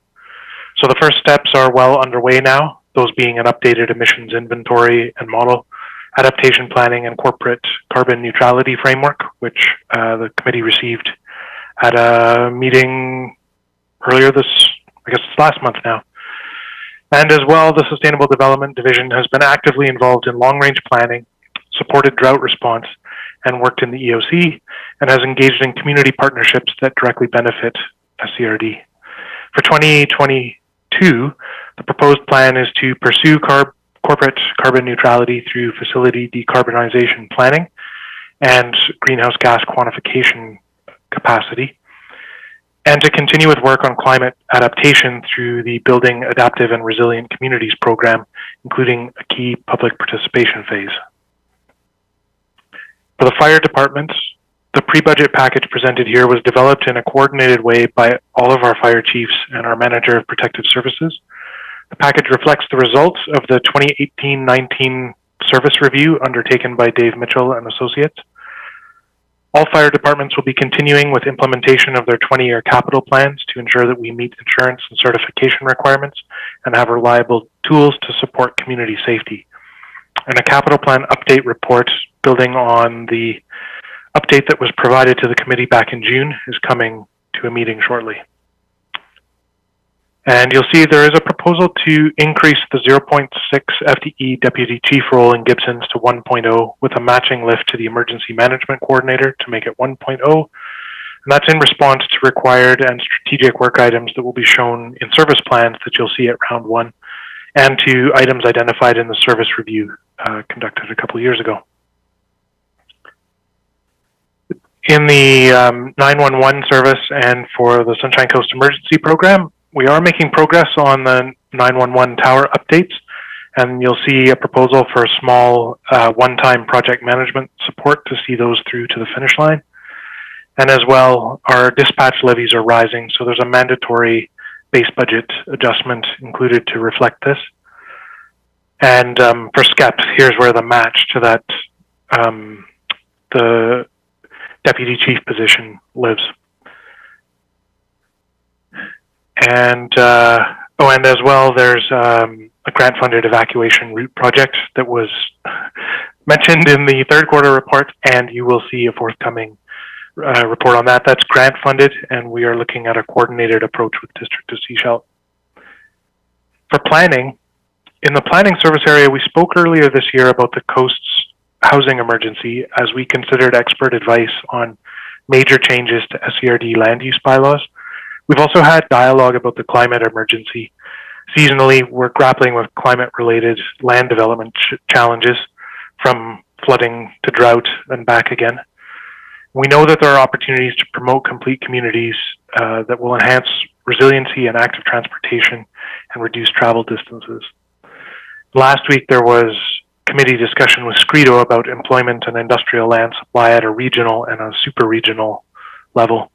So considering these points, and as we think forward to the results of our regional growth baseline research project that we're doing with our First Nation and municipal partners on the coast, our development approval process review, and the sustainable development division's work, we're bringing forward a proposal to invest in renewal of OCPs and zoning bylaws. And the proposal is about asset renewal. If you consider that our core land use bylaws are assets that require upkeep in order for them to reflect contemporary community vision, needs, and provincial regulations. And this responds to the top-rated strategic priority of regional growth management. And staff look forward to bringing more information forward on this proposal. For building, directors have seen the record level of service demand reported quarterly. An additional clerk position funded from building permit fee revenue is proposed to meet this demand and help sustain service levels. As we prepare for a development review and anticipate a transition to more online services, the position will offer ongoing value to our team and particularly to customers. Be pleased to answer any questions that you have about the items that are included in the package in front of you. Thank you. Thank you. First of all, any questions for the GM? I'm sure we'll come to them as we go through the items then. On the first page, page 28 or number 15. First, number of items down to Gibsons and District Fire Protection. Anything you do not want included or any questions on any of those items?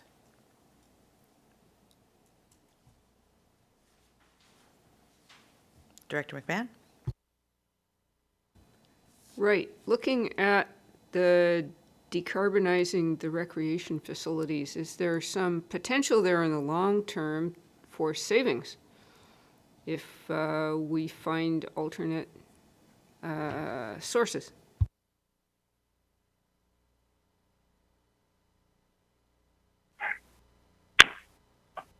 I think that's part of what the project is about.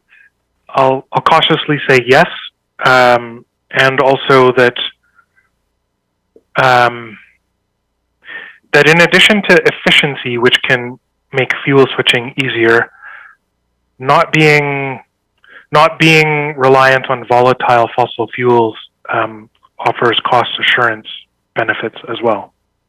Thanks. Thank you. Director Lee? Yes, thank you. I'm looking at the Regional Sustainability Services Community Climate Plan Development. I was wondering, can we actually do that many in 2022? It seems like something that maybe we should slide a year. A lot of work there. Anyways, I'm interested in comments because we've got all the stuff above already. So.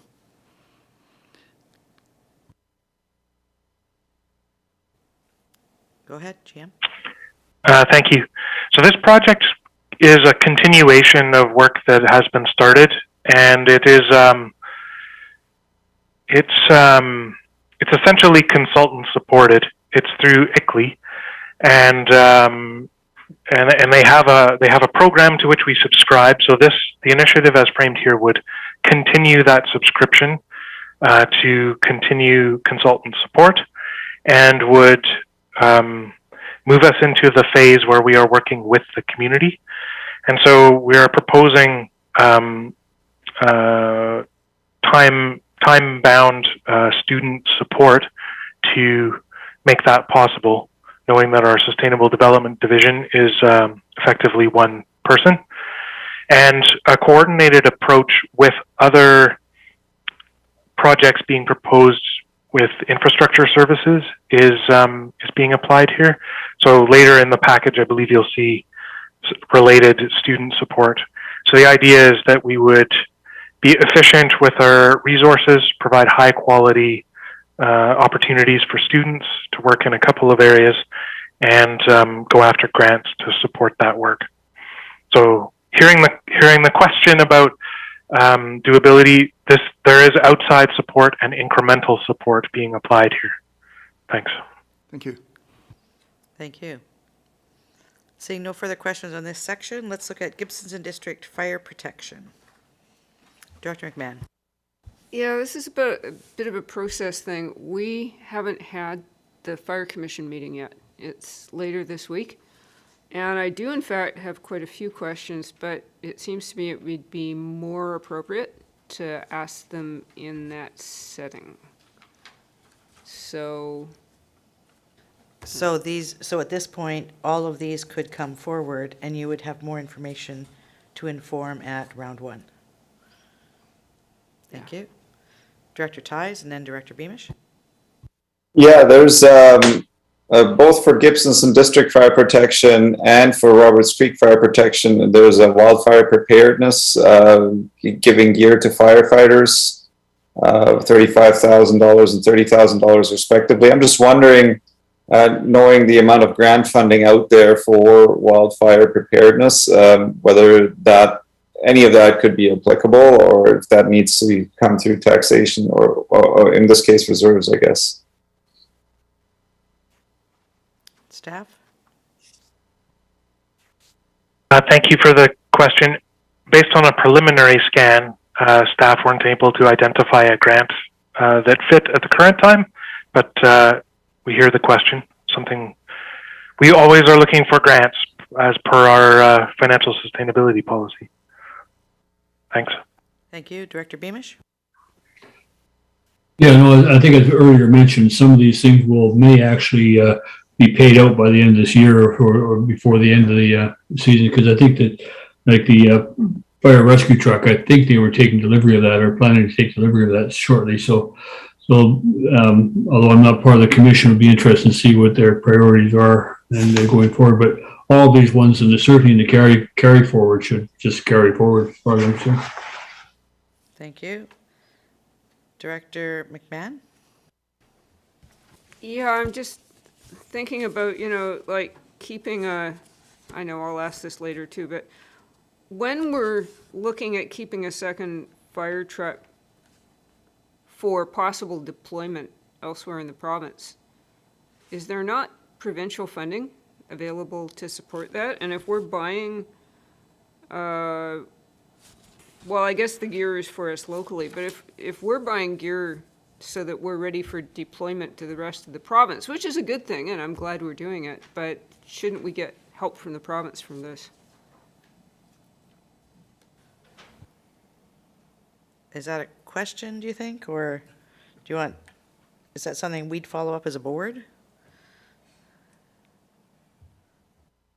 I guess I'm wondering about sources of funding for this kind of thing.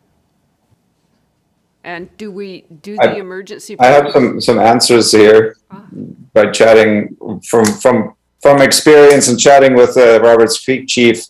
What happens is when you have old equipment that's no longer supported by the insurance association, but you keep the truck around, you can keep on hiring that truck out to the BC government and make a bunch of money by hiring it out for wildfire prevention. And so I think the first year our old engine 2 in Roberts Creek was lent out. I think we made $75,000, which was more than the truck was worth. And then subsequently it's been lent out at least one more time. So I think that's sort of the intention behind it, is you use old equipment and then you make money with it. Thank you. Seeing no further questions on Gibson's and District, how about Roberts Creek Fire Protection? I do have one question, and that's the capital plan projects. Is that just a bump up in the capital plan funding, the $8,500? So is that a sort of a bump up on the capital fund that's already in place? Thanks.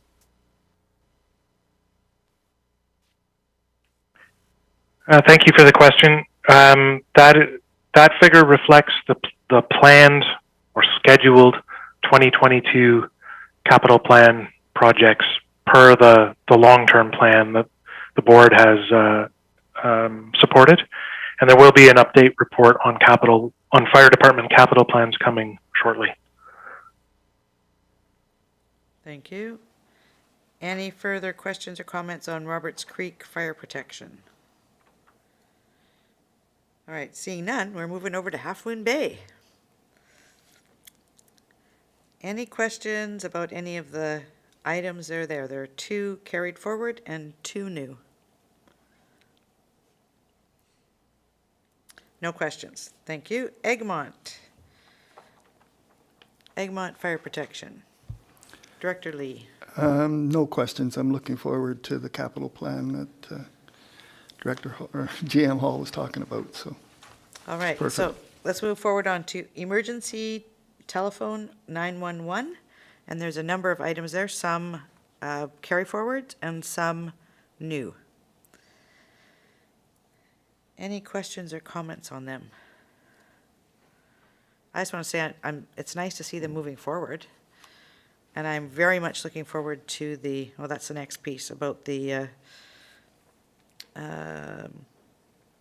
next piece. Okay, Director Ties.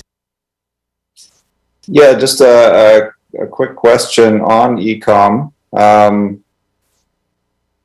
We're spending money on them, but we don't ever really get to see a report as to what they are up to and what they're doing. At least not, well, there might have been one way in the dark past, but I'm just wondering if we get a sort of an update as to what they're doing with our money. And especially I've heard a lot of complaints around the non-emergency line being super backed up and people being on hold for 45 minutes to an hour. Wondering if some of that increased funding will actually help in that regard. GM, did you want to address that? I think I heard a motion in there, Chair. I don't have that level of information in front of me today, but if there is a desire for an update report, staff could certainly bring that back if directed. Thanks. I think we want more than a report. We've been hearing from the community that 911 service has been really bad. And now they're asking us for more money for a levy. I think we'd like them to come and tell us what they're doing and how they're doing it and how they're providing service to our community. I think it's Stephen Thatcher has taken over. He was with the RCMP. He's very familiar with our area up here. He's now taken over as the head of the 911 service down in the Lower Mainland. So I'll make a recommendation that we request they come and talk to us, and it's seconded. Any further comments or questions on that? All those in favor? Thank you. Let's make it happen. Any other questions about emergency telephone 911? Seeing no further, emergency planning, Sunshine Coast emergency planning. Number of carry forwards, and then 2 new items. Any questions or comments? Any you don't want to move forward, and any questions or comments about any of them?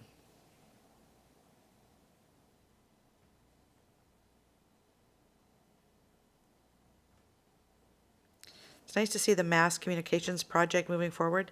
That's something that the community has been asking for a long time. And given the concern about Chapman Bridge, for example, if it goes out, what happens if we have some kind of mass communication project? And we had a earthquake, right? We had an earthquake here recently. We weren't here that day, but there was an earthquake just up the inlet. So that's something that we may have need for. Director McMahon and then Director Lee. Yes, I have had a lot of questions from my constituents about emergency evacuation routes. So there's definitely a lot of concern in the community. Well, hopefully we can find some good grant funding for a lot of this planning work that needs to be done. I think I'll stop there. Thank you. Director Lee? Well, I do agree with Director McMahon. That's definitely should be a provincial responsibility, and we should be supporting them. But I guess we got to do it because they're not doing it.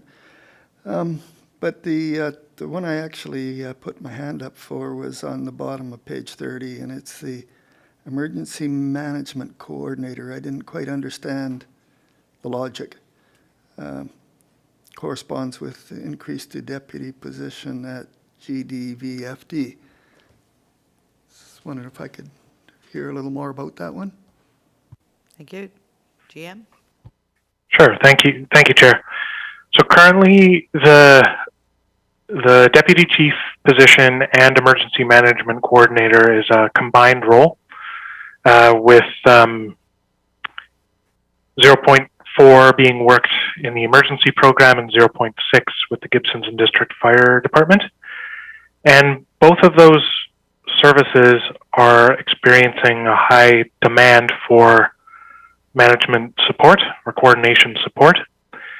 And you will see with the service plans coming forward the demand that attaches to this particular position. And if you cast your mind back to the emergency program review that was undertaken by Dave Mitchell back in 2018, late 2018, it identified quite a number of emergency program work items that were recommended, starting with bylaw reviews and carrying through to program supports, and then thinking about where we're at as a community and just how many emergency operations center activations we've had this year, and either the number of staff that have been involved or the number of days of active center operation. The demand for an emergency program coordinator is it's very real, it's very high, and all indications are, if we think about our climate, that we're going to see continued demand for that work. And so this is a service level consideration about the amount of support and the degree of emergency preparedness, response, and recovery that we want to carry as part of the program. And it's staff's best proposal at this time for following through on the items that are in our strategic plan around community resiliency and our commitments to our fire department, and thinking about what it means to be a resilient community. Thanks. What would the reporting structure look like? Is this something that would report to Matt, or where would this position go? Well, at this time, that is the current reporting structure, and staff haven't taken the step of planning for any changes. We're bringing forward an idea during pre-budget for you, and would of course think about the best approach. And I'll give credit to the staff who are in these roles right now and say that we do have a very excellent part-time emergency planning coordinator who is quite effectively supporting our manager of protective services. Thanks. Thank you. I'm all in favor of it, by the way. Thank you. Any other on emergency planning?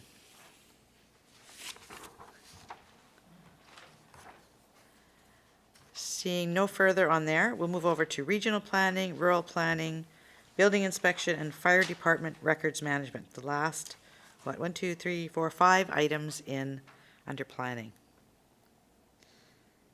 Any that should not move forward, and/or any that you have questions on? Director Lee. Yes, the very first item, the regional growth framework. I'd just like to confirm that this would include, we would be including Crown land in the planning. And I'm thinking of things like parks and potential expansion and that kind of stuff. Watersheds, is all that going to be included in that?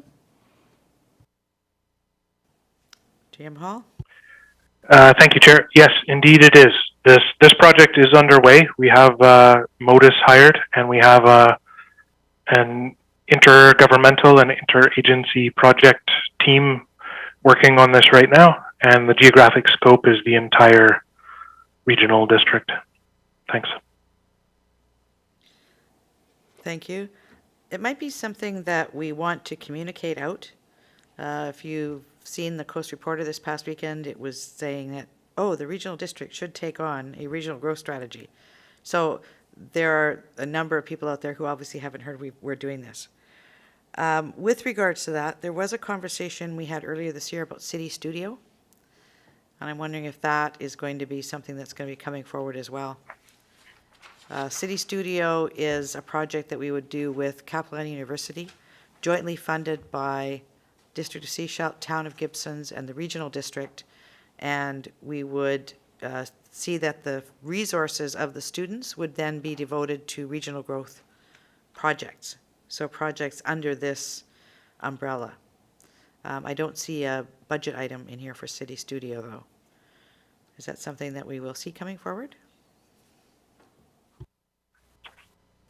Thank you, Chair. Staff did take note of the opportunity, and as well, there are a few other post-secondary educational institutions that have some pretty exciting internship type or partnership type programs, and we are always looking for ways to increase our capacity.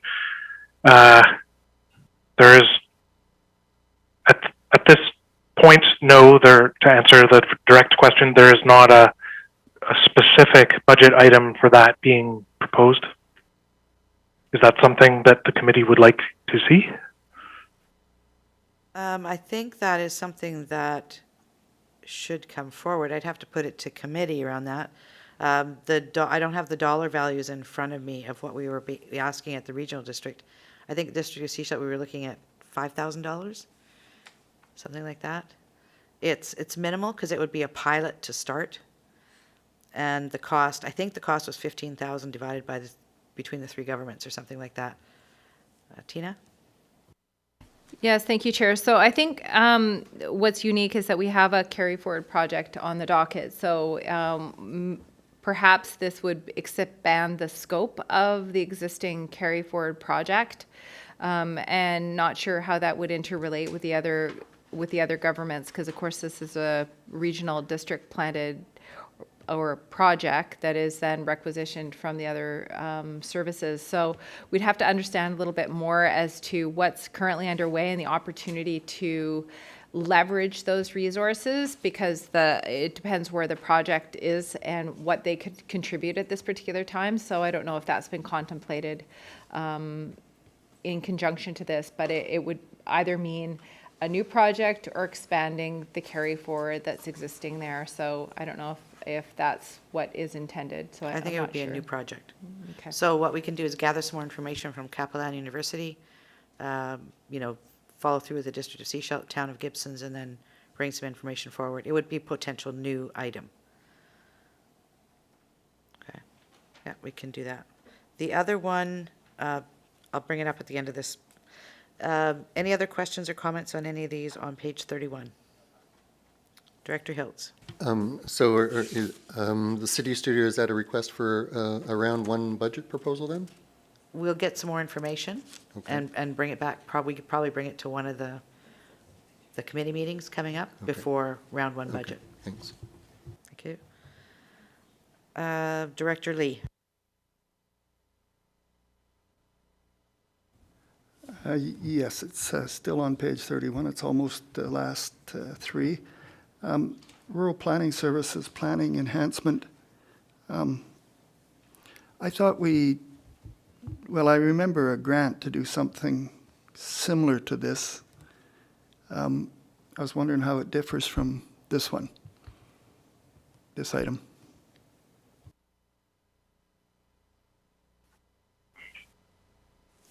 Go ahead, Jan. Thank you.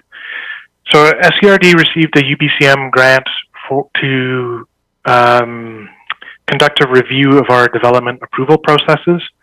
And so that applies to the processes we use to accept, analyze, and I guess provide authorization or not on building and planning permits. And that work will that is a separate project with a defined scope that was put forward at the time of the grant application. This project is about its genesis.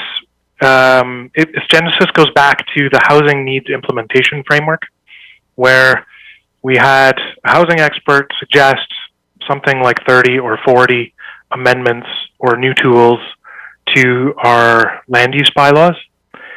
And as a committee, there was discussion about the most efficient way to accomplish that, and staff were directed to bring forward a proposal, and this is day zero, I guess, of that as part of pre-budget, for how we would go about modernizing our land use bylaws, knowing, and I forget the exact numbers, but I think when we looked at the average age of our official community plans, it was something in the order of a dozen years or more.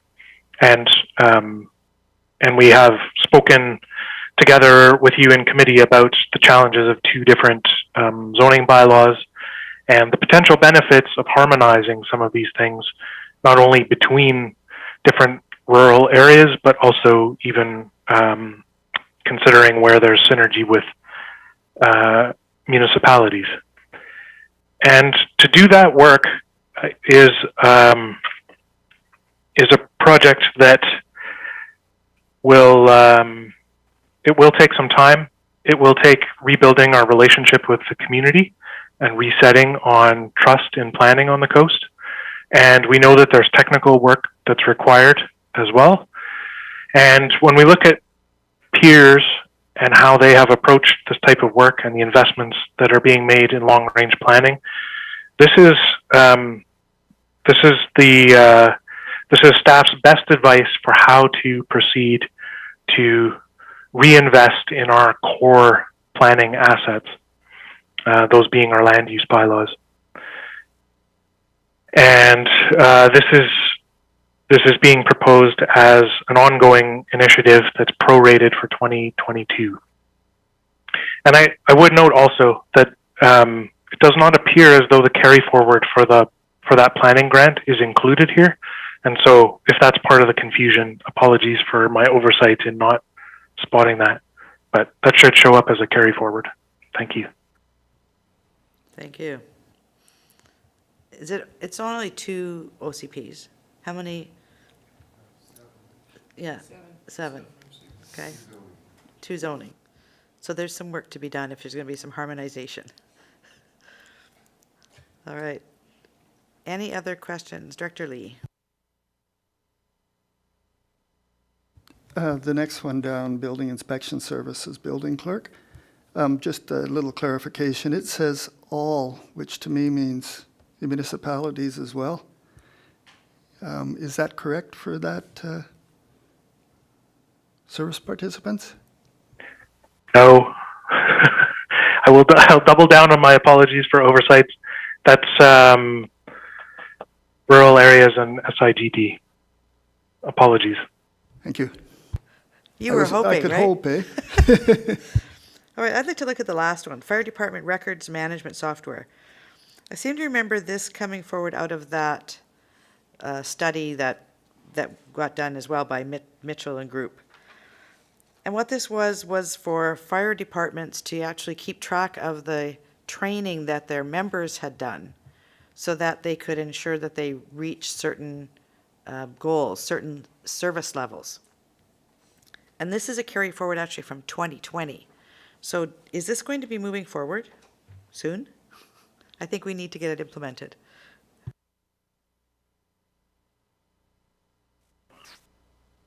Thank you for the question, Chair. And there is a project team meeting scheduled coming up, and staff will be in a position to provide more updates after that. Thank you. Thank you. Any other questions or comments about any of the projects in the planning section?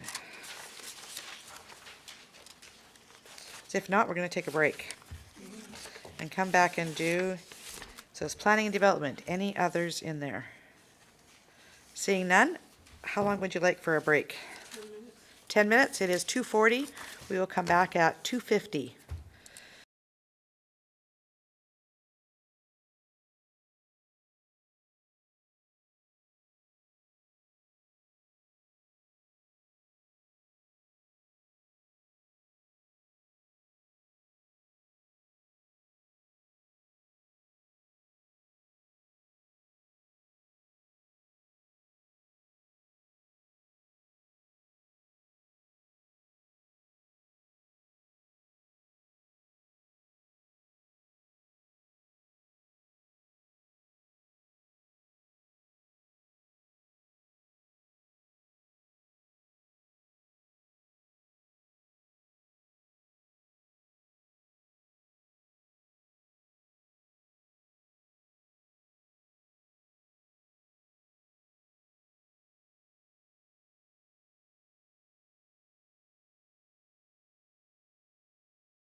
Introduction.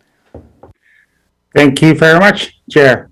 I'm pleased to present the committee with the proposed carry forwards in 2022 proposed initiative for infrastructure service department. As discussed during the board strategic plan review earlier this year, workload for the majority of the department is such that we're currently able to maintain basic operations and do the minimum what's required to maintain business continuity. This includes the daily delivery of the services, addressing emerging issues and most urgent and important projects, including those related to the expansion of our water supply. Contributing factors to the current situation are a high staff turnover, emerging issues due to aging infrastructure, an extended drought, and projects like the remediation of the drop-off area at the Seashore landfill that are taking longer than expected, as well as a significant amount of leave liability for staff. Subsequently, many less urgent but still very important projects to maintain operations in the long term or in support of the strategic plan objectives are not progressing as is desired. This is unfortunately includes some high-profile water and solid waste projects. This situation is reflected in a substantial amount of carryover projects for all divisions within the department. It should be noted that some of these carry-forward projects are multi-year in nature and as such are planned to be carry-forward projects. In light of the number of carry-forward projects and the current staffing situation, staff have really scrutinized the 2022 proposed initiatives and are only bringing those forward that are to address imminent asset failure, regulatory compliance, or are in support of board directives or its strategic plan. This includes the proposed initiatives include several requests for additional staff. These staff positions have been identified as being essential to maintain current service levels, to ensure projects are progressing that will allow the service levels to be maintained long term, as well as the objective identified in the board strategic plan to be met. Staff are happy to answer any questions about this or any of the actual carry forwards or proposed initiatives. Thank you. Thank you. First off, any questions of the GM before we dive into the items in front of us?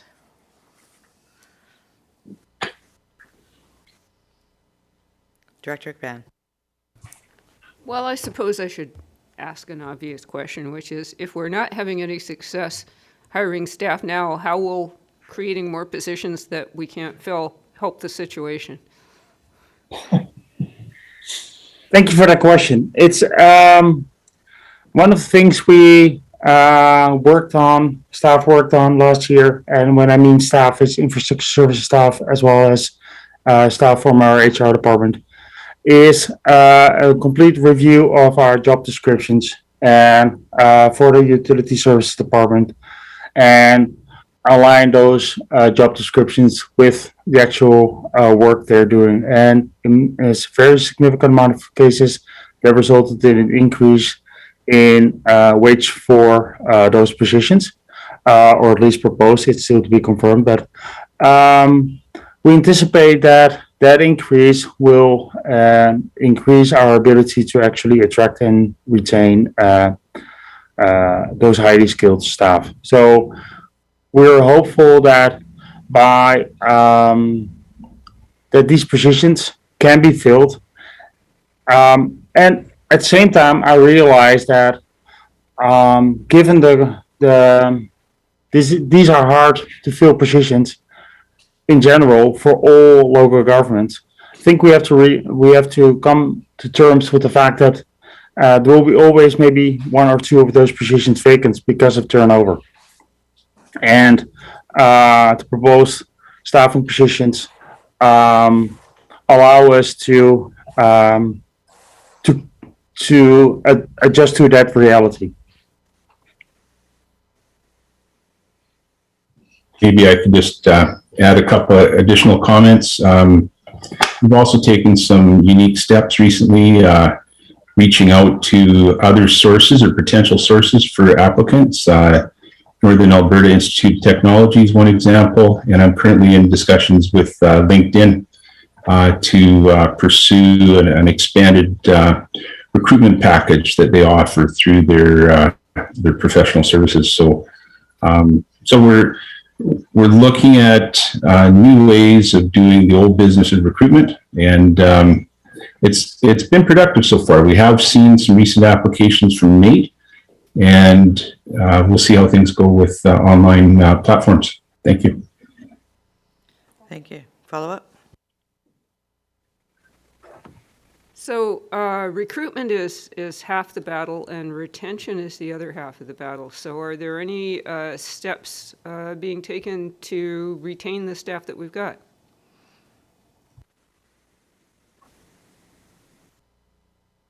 I'll start with a couple of key things. One is as GM Rosenbluth mentioned, we have just completed a thorough review of job descriptions, putting in appropriate qualifications to match to what our future needs are.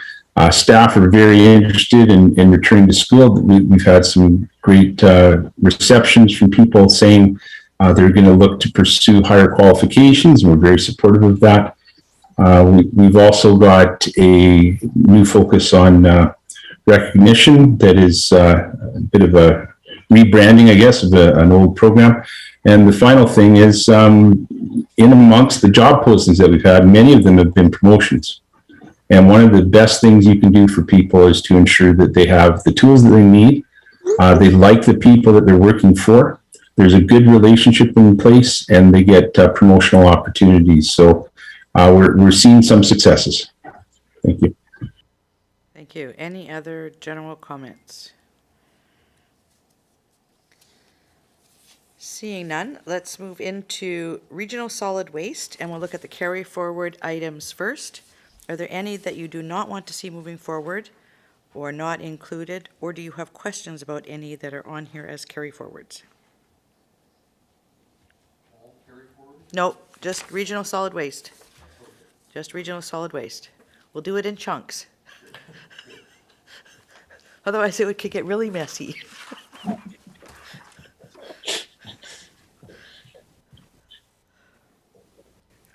Director Lee. Yes, thank you. I was just wondering why that forklift has been pushed off to Q3 2022. Is that something to do with our sinkhole, or it seems kind of late? Thank you very much for the question, Director. The primary reason is that we first wanted to complete the drop-off remediation so that we're ensured that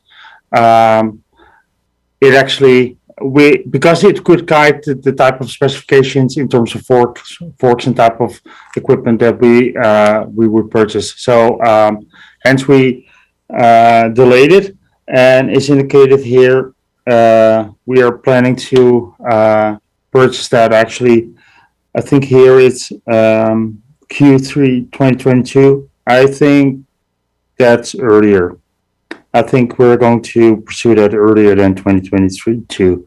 But I think the purchase might be earlier, but the delivery could very well be Q3 2022 just because of delivery times of everything that's equipment related at the moment.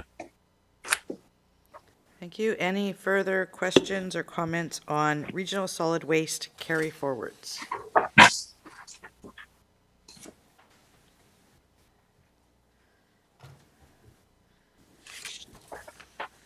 Okay. Seeing none, let's move forward to the regional solid waste new items. Director Ties. Yeah, thank you. I've got, one sec, toggle over with only one screen available. Regional Solid Waste Pender Harbor Transfer Station site improvements. I don't remember hearing about this before. Are we going to see a report on this? And what are the upgrades that are needed there? So yeah, just wondering if we'll see anything before round one or. Yeah, thank you for the question. Yes, report is in the making on the site assessment. So earlier this year, last year, a site assessment was approved, a budget for that, and a report with the results of that is forthcoming. We hope it will to be, we're aiming for November Infrastructure Services Committee meeting, so in advance of round one. Thank you. Director McMahon? Right, the report is the second item. They're the mandatory Ministry of Environment reports. I'm just wondering why that's a new item, if it's a mandatory thing that we do regularly. Thank you for the question. The type of reporting that is required is different from year to year. So it's hard for us to, until now, we've always brought them forward as individual items. And I think the intent is here to, because we have a pretty good insight in what is required for the upcoming years, to, as you suggest, include them in the budget for the upcoming years.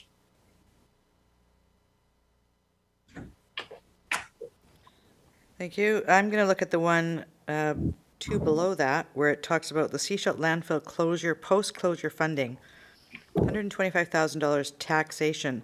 So this would be an increase to the amount that we've been gathering each year, is that correct?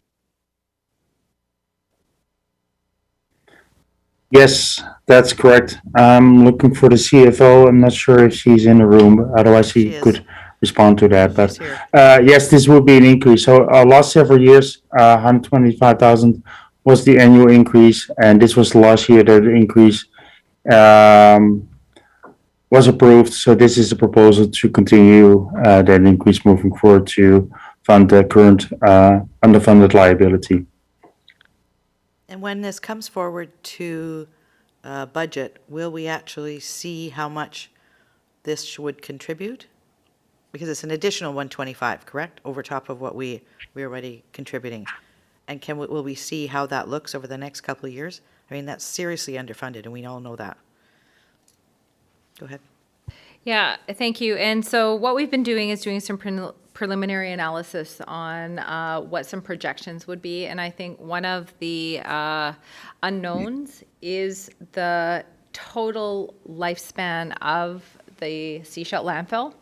And so if we gain or subtract any to that, and typically we get some of that information in February of each year as part of the audit process.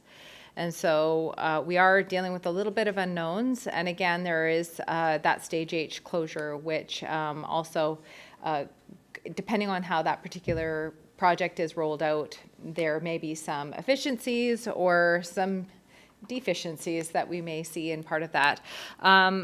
So I think that is, we're just dealing with what the known knowns are right now. And so knowing that we are underfunded, one of the other pieces too is that the ongoing funding is part of the liability. So part of our responsibilities for testing and monitoring for the landfill going forward is part of the liability. So the decision of a final closure and maintaining and how we want to fund that ongoing hasn't been really articulated. So I think that one of the discussions that we haven't had internally yet is we wanted to flag this as something we recommend. It has some financial implications. We wanted to put it in there.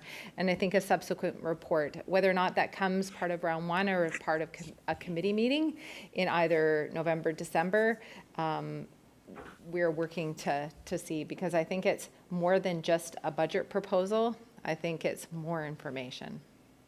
Thank you. Any others? Director Lee.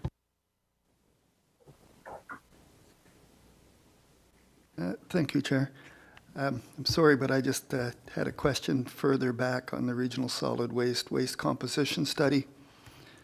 I've kind of lost track what we're doing with this organics diversion service.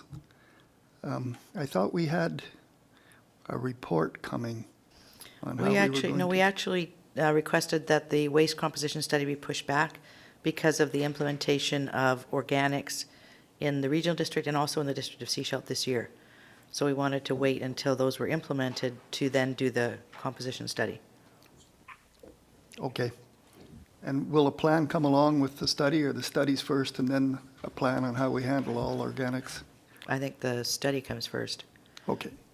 Because they actually go in and look at stuff, right? And see what percent is and all that stuff. Yeah, totally. Okay, thank you. Thank you. Any other questions on regional solid waste? That goes over to the last one is the Wildsafe BC base budget increase. Director Toth? I've got one question, just looking at the manager for special solid waste projects. The title shows 0.7 FTE. The FTE request is 0.6. It suggests 0.2 of the FTE is going to be funded from capital projects.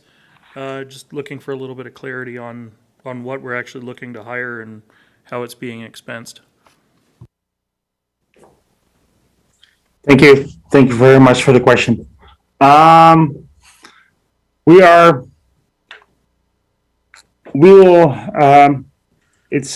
Things are developing, but most likely there will be FTE capacity available around 0.4 FTE on the solid waste side to top up any additional resources, but it will that 0.4 that's current FTE, so that's current. There's no additional capacity there.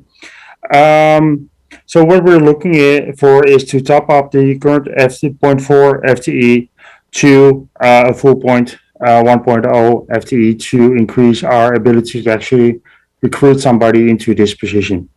The intent is to, what's stated in the project title as 0.7 FTE should actually be 0.6 FTE because that's the correct one. We recognize that there are many projects, many capital projects or other projects on the books that also require project management support.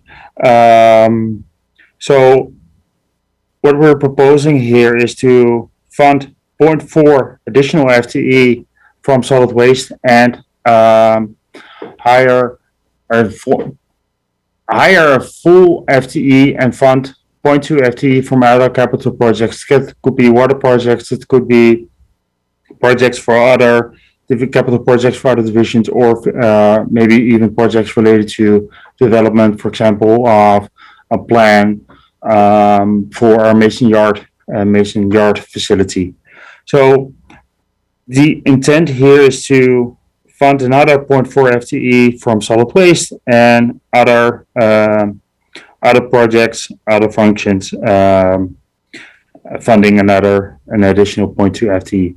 And the necessity or the need for this function, for this additional solid waste capacity, is primarily that we're noticing that some really essential work is currently being delayed, primarily because I have only so many hours in a day, and currently I'm leading all the projects related to the long-term waste disposal, finding a new landfill site or a transfer station option, and all the public consultation and permitting are associated with that, as well as stage H closure is pending the project.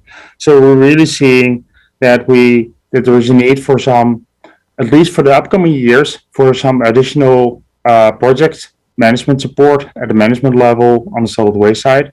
And the proposal is to review the necessity for this position in 3 years. If because we can see that maybe after several years, the workload can be managed again by the current staffing complement. Follow-up? No? Any other under regional solid waste? Any questions, comments on any of the items?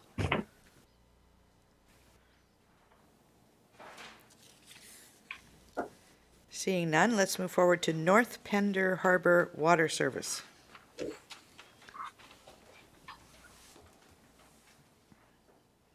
Director Lee. I was just getting my hand ready. I saw you. Oh, I was just wondering about the treatment improvements for the Garden Bay Lake pump station and the emergency generator. After the last windstorm, it blocked the highway and the power was out. And I immediately started getting calls from my fire department as to what happens if we have a house fire. and we have no generator. I couldn't answer that. So I was hoping that we would be able to get it, I'd be able to say that we're going to start this soon. Could you give me some idea of when we might be able to get this one done? Thank you, Director. After your previous inquiry about the progress on this file, I asked staff to continue with the tendering of a generator, realizing that there might be a need to replace it again once our treatment plant upgrade plans are finalized, and any construction associated with that is completed in several years. And at that time, we have to determine if the purchase generator is sufficient, or it needs to be sold off to a different function within the SCRD or another agency. But there will be a significant remaining value on the generator. So we're moving ahead with purchasing the generator as we speak. That's really great news. Thank you.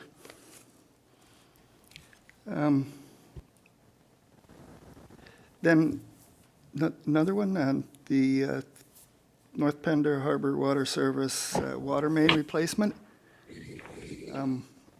community gas tax funds. If we use them, does that preclude us using any other grants that might be available?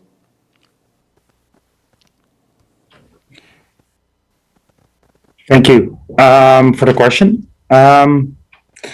If there were other grants available, it would be a different, we can, of course, I think it doesn't preclude us from that, from using those. But currently, we looked at the grants available, or the grants opportunities, and we haven't identified anything recently that would qualify for, where water main replacement would qualify for. So hence, in order to advance the overall replacement of water mains, we were proposing to use the gas tax at this point in time. Thank you. It does need to get done, so I guess we'll see how it works. Thank you. All right, moving on, South Pender Harbor Water Service.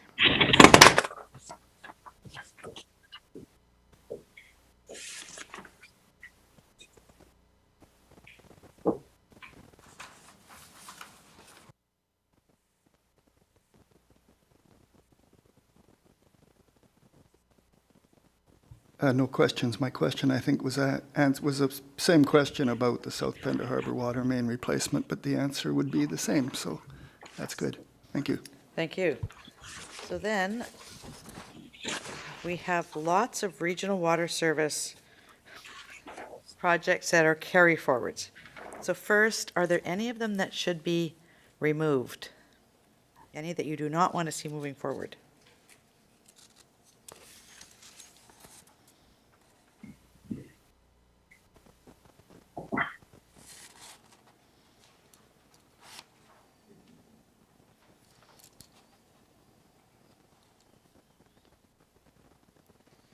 If there are none to be removed, are there any questions on any of the carry forward on the regional water service?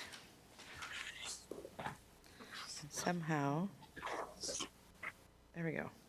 I turned my video off without touching my computer. Fun. I know. Yeah, mine better, yes. Any questions on any of the carry forwards on regional water service? Director McMahon. Just a reminder, what is bylaw 422 again? Is that the one about, no, it can't be. I don't know what. Bylaw 42 is water rates and regulations. So that's the bylaw that sets our water conservation measures, but also our rates.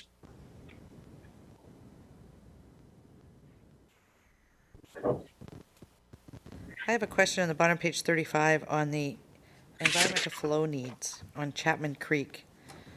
Are we actually going to get this done at some point? I mean, it's been, all of a sudden the creek will get too low and we can't get the measures and whatever. Are we actually going to going to see this come to fruition at some point in the near future? The current project schedule is that submissions to DFO and Pinro for their review will be made, I hope by the end of this month. All right, hallelujah. Any on page 36? From the Chapman Lake siphon system upgrade to bylaw 422 update.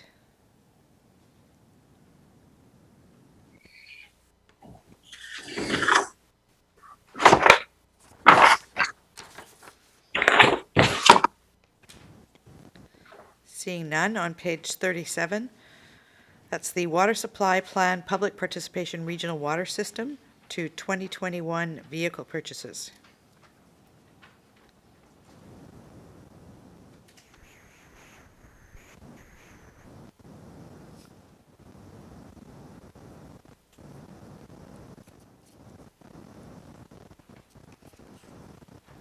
Seeing no questions, page 38.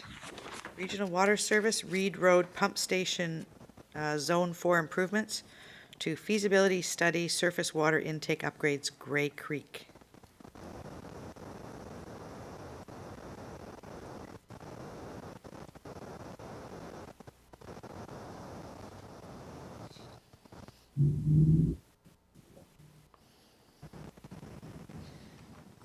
No questions or comments? Let's move on to Regional Water Service new proposals. Questions, comments, any you do not want included? Director Lee. I was interested in the Trout Lake Rechlorination Station upgrade. We never use that, it doesn't seem, even when we were in stage 4. So I'm wondering why we would do this then. Thank you for the question. This is when you're driving north on the highway, you get past Trout Lake. First, you see the reservoir on your left. Further down, there's another building on your left. That's a rechlorination station.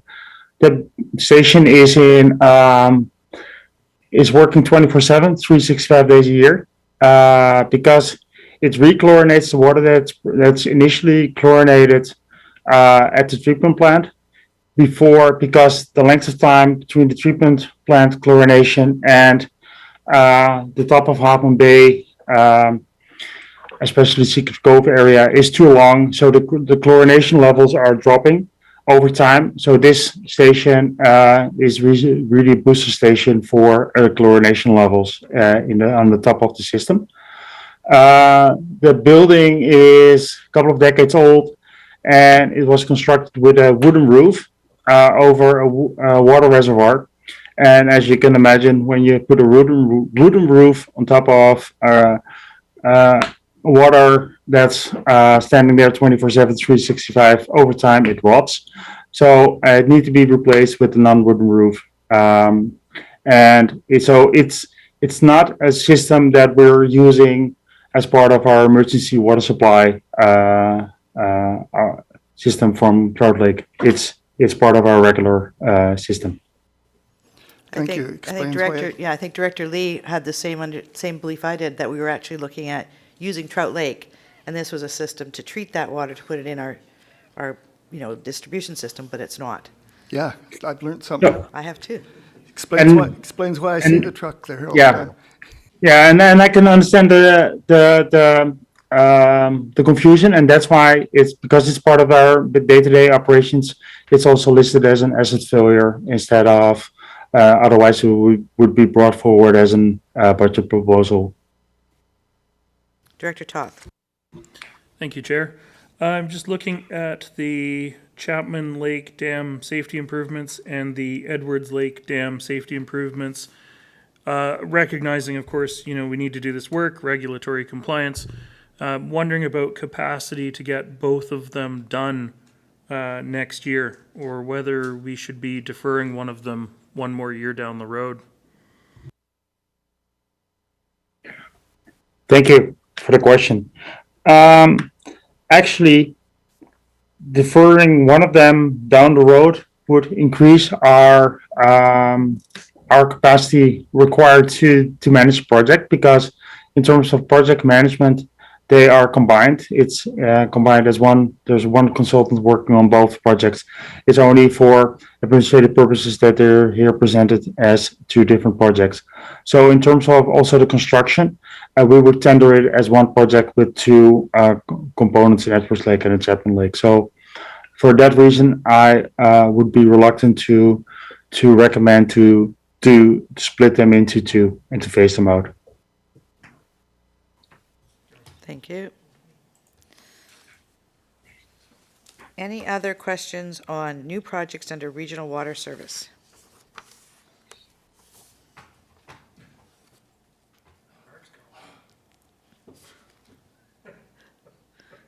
Director Hiltz.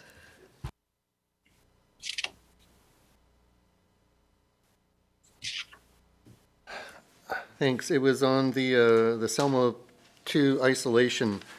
So reading the description, so does that mean that the effective cleaning of the reservoir at this present time cannot be completed? Or hasn't been done in some, if you haven't had you haven't been able to isolate the valve, so you haven't been able to clean the reservoir some period of time then? Thank you for that question. We've been able to clean them. However, it also required us to drain all the water mains down at the bottom end of it, also for a significant length until the next valve. And so it's definitely not convenient, and in case of a water main break, it's definitely not beneficial to take that approach moving forward. Good project. And maybe for clarification, Selma 2 is the main reservoir located next to the treatment plant. All right, seeing no further questions or comments around regional water service, moving on to water service. These are all carry forward projects with regards to water metering, leak correlation, and water meter data analysis. Anything you want to remove here? Or do you have any questions about where we're at or anything about the projects?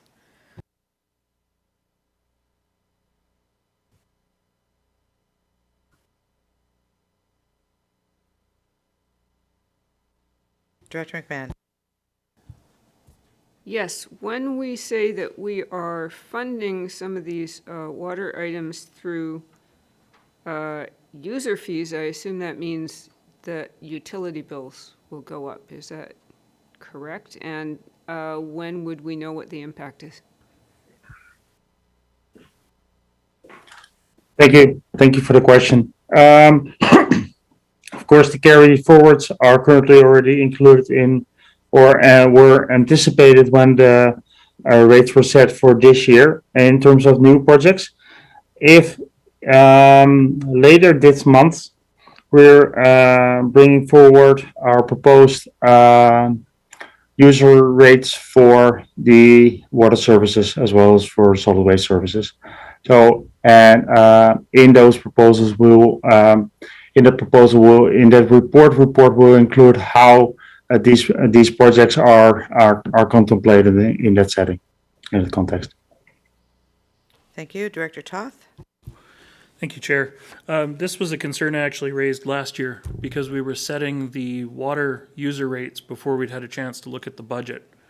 And so by the time you've set the user rates, when it comes time to do round one budget on the water items, well, you've already decided that we're going to collect this money. So what's the point in saying no to any of the projects, right? So I appreciate that they are coming forward soon, and this is here in front of us now. So we've got a little bit more of a complete picture going into it.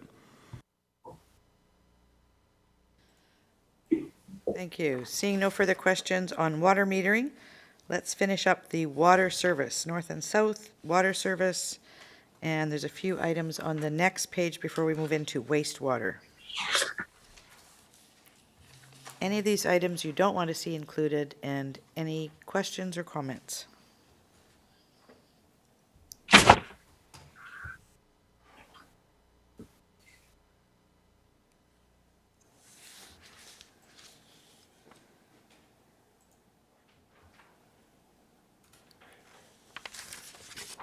Director Toth.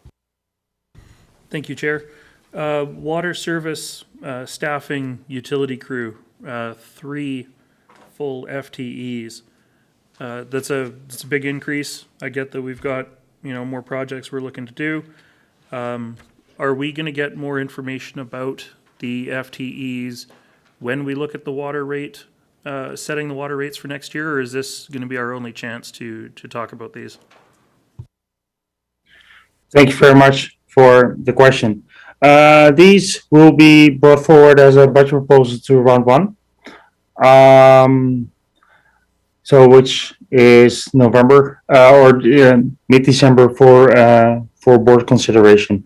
If they're brought forward at this point in time as if supported to that, they would be brought forward.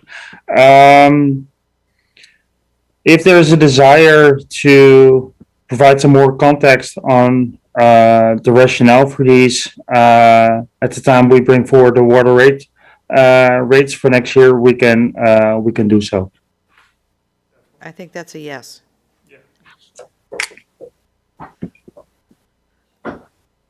Like a motion for that?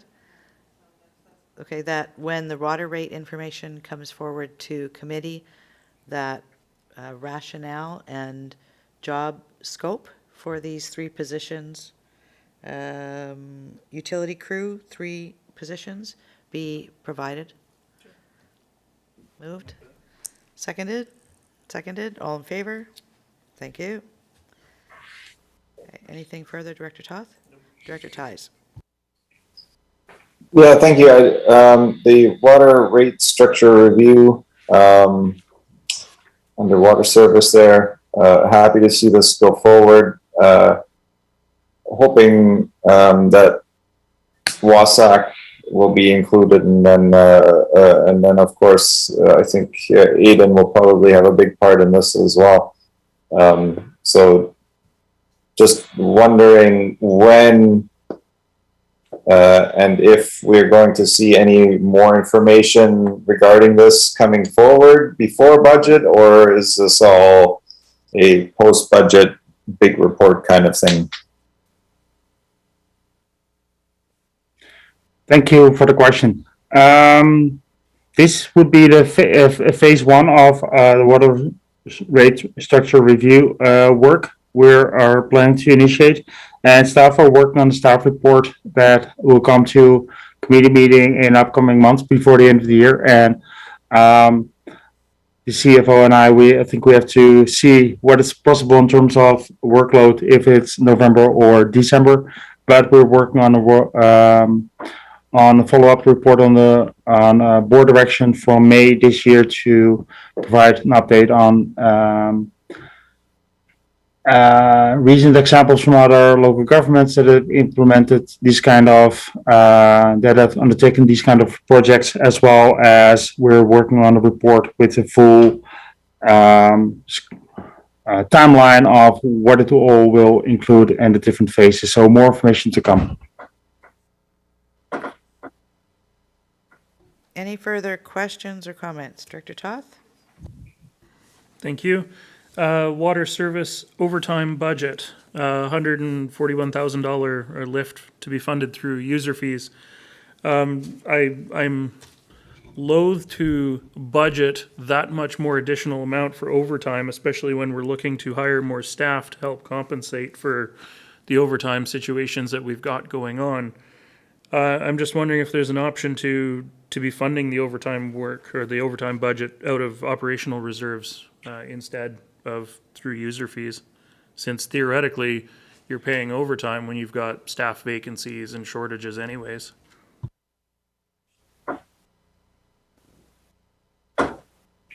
Who wants to take that? GM Rosenboom or Tina Perot?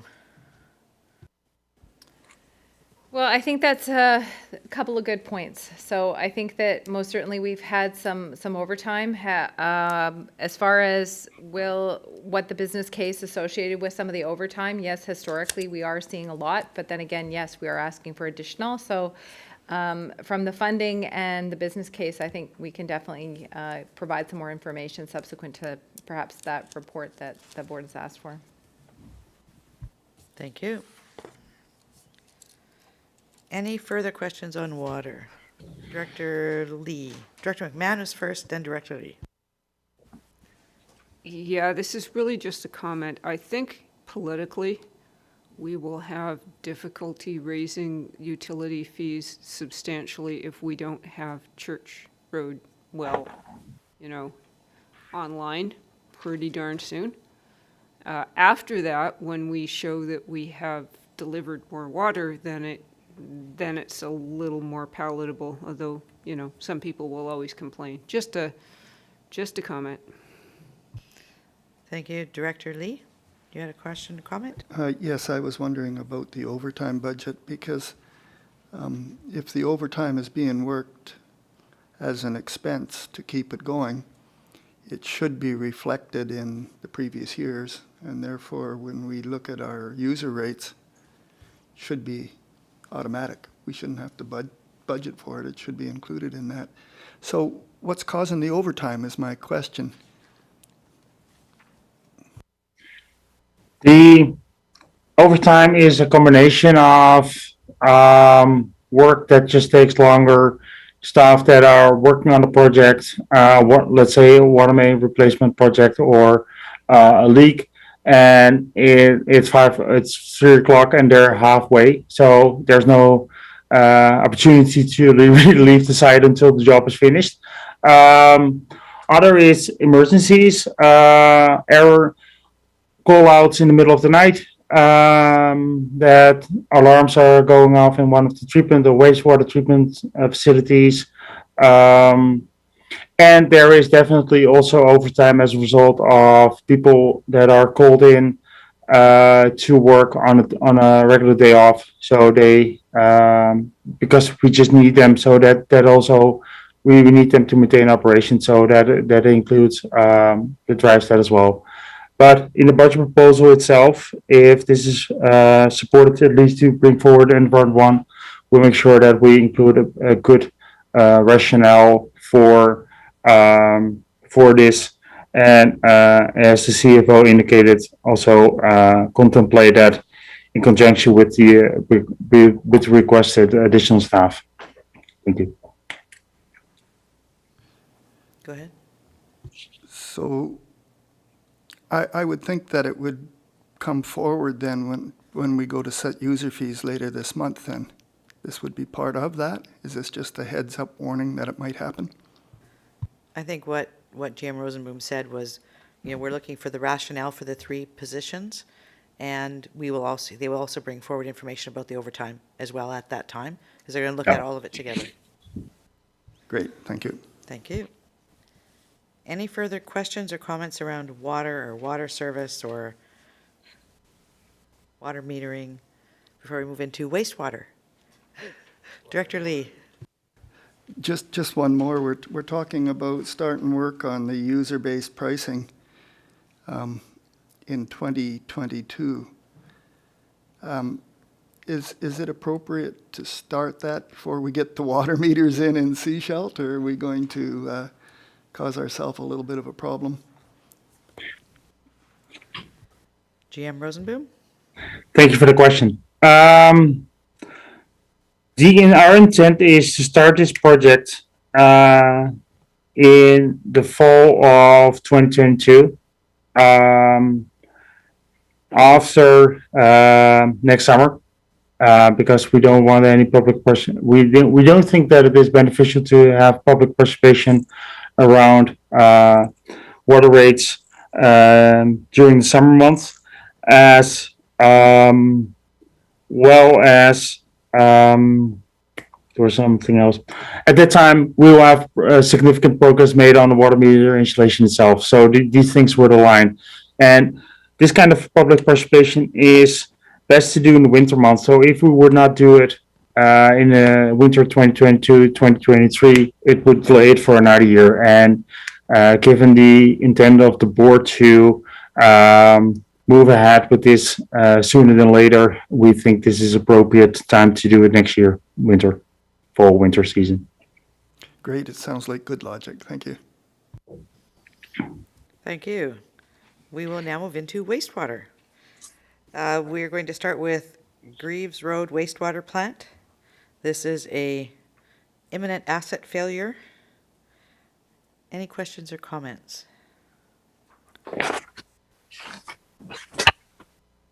There is that much reserves in Greaves Water? I hadn't checked it yet. Greaves Water Plant? There's, I think, a typo here, because this is not $50,000. I think this should be a zero less, because I agree, there is no $50,000 in Greaves reserves. So I will confirm the number. I will get back to you on the number maybe prior to the end of this meeting, but it's not 50,000, that's for sure. That's okay, we'll just have to borrow it, I guess, if we need it.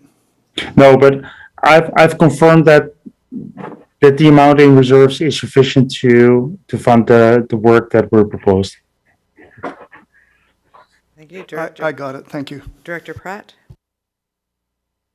My question is in general for wastewater treatment plants and moving forward with as we look to the projects. So it might be best if it waits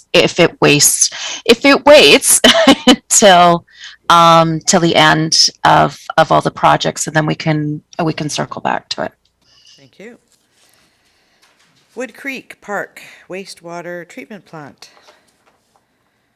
Questions, comments? Director McMahon. Yep, that one's mine. First item, $707. That seems very precise. Is there kind of an explanation for that? I think it's the remaining funds currently still unexpended funds on that project. So I can totally see this could be one of the projects that might fall off this list when it's finalized early next year. Yes, the 2020 amount was $6,710. Yeah. So the 707 is what's remaining. Any further questions on Wood Creek Park? Seeing none, we'll move on to Lee Bay wastewater plant.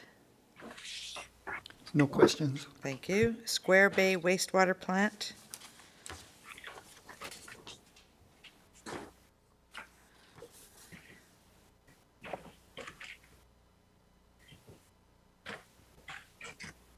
No questions? No questions. Langdale wastewater plant remediation project. May I jump in there? You definitely For some reason, there's an error here in the numbers, and I can give you the numbers right now. The total amount is $256,000, of which 100 is proposed to be funded from community tax funds, 121 from a short-term loan, 121,000, and 35,000 from operating reserves. And as indicated in the description, this would allow for the project to be advanced in terms of a legal agreement with YMCA and the permitting and design for a new treatment plant. And phase 2 would be the actual decommissioning and of the project, which will then be a next phase. Thank you. Director McMahon. Yes, I was just wondering how the gas tax portion was calculated. Was that done on a per capita basis? Thank you for the question. No, it was not. It was more based on what's currently available and what's currently available in terms of uncommitted, and it's currently not based on the amount of residents itself. Yeah, follow up? Yeah, well, not my area, but just saying that since we receive that funding on a per capita basis, I would have some questions about spending more than their fair share for a service that only benefits a small portion of the population and is only paid into, that service is only paid into by those people who benefit from the service. Just saying. Director Hiltz, did you want to make a comment? Yeah, just a, a question on the project description, phase 2. So this project assumes, is making the decision that the tie-in to the YMCA camp is the solution. And I wasn't sure if that decision had been made. I was just wondering about the timing of the decision. Thank you for the question. What this project would allow for is continuing to see if we can get to that legal agreement. And then the phase 2 would be the actual design of whatever the next step would be. Or it would be the connection to the YMCA, or it would be the redevelopment of an independent treatment plant. So that's why there's a two-parter to this. There is the legal agreement part that needs to be agreed on first prior to the next part. However, from a staffing perspective, if we can come to a favorable agreement with the YMCA, I think there is from an asset management perspective, there's a benefit to have one plant one combined plant operating at the location instead of two, especially as the SCRD is the holder of the permit on the YMCA plant anyway. So are you looking for additional information to come forward when this budget comes forward, or prior to this budget item coming forward, for some clarity around that?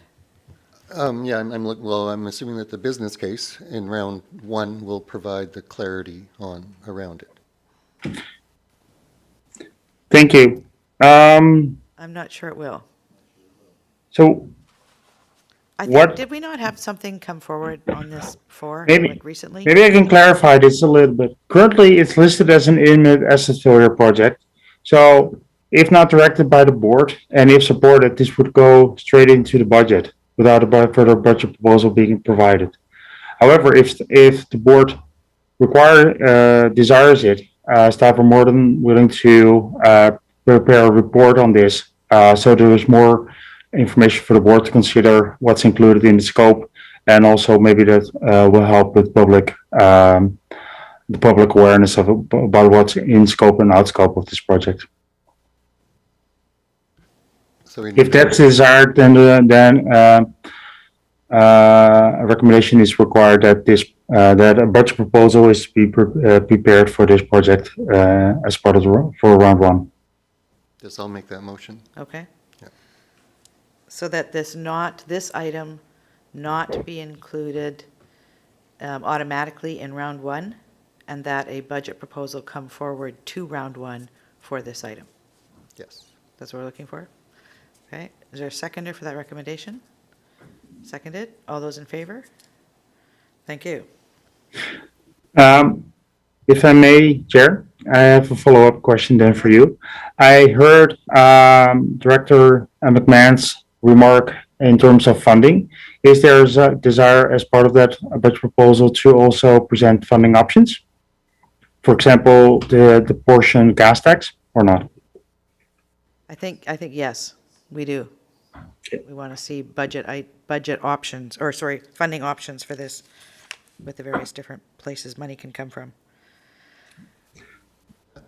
Do we need Do we need an and that, or you're just going to do that? It's good. Thank you. It's good. Thanks. Thank you. All right, Roberts Creek Co-housing. Director Ties, any questions?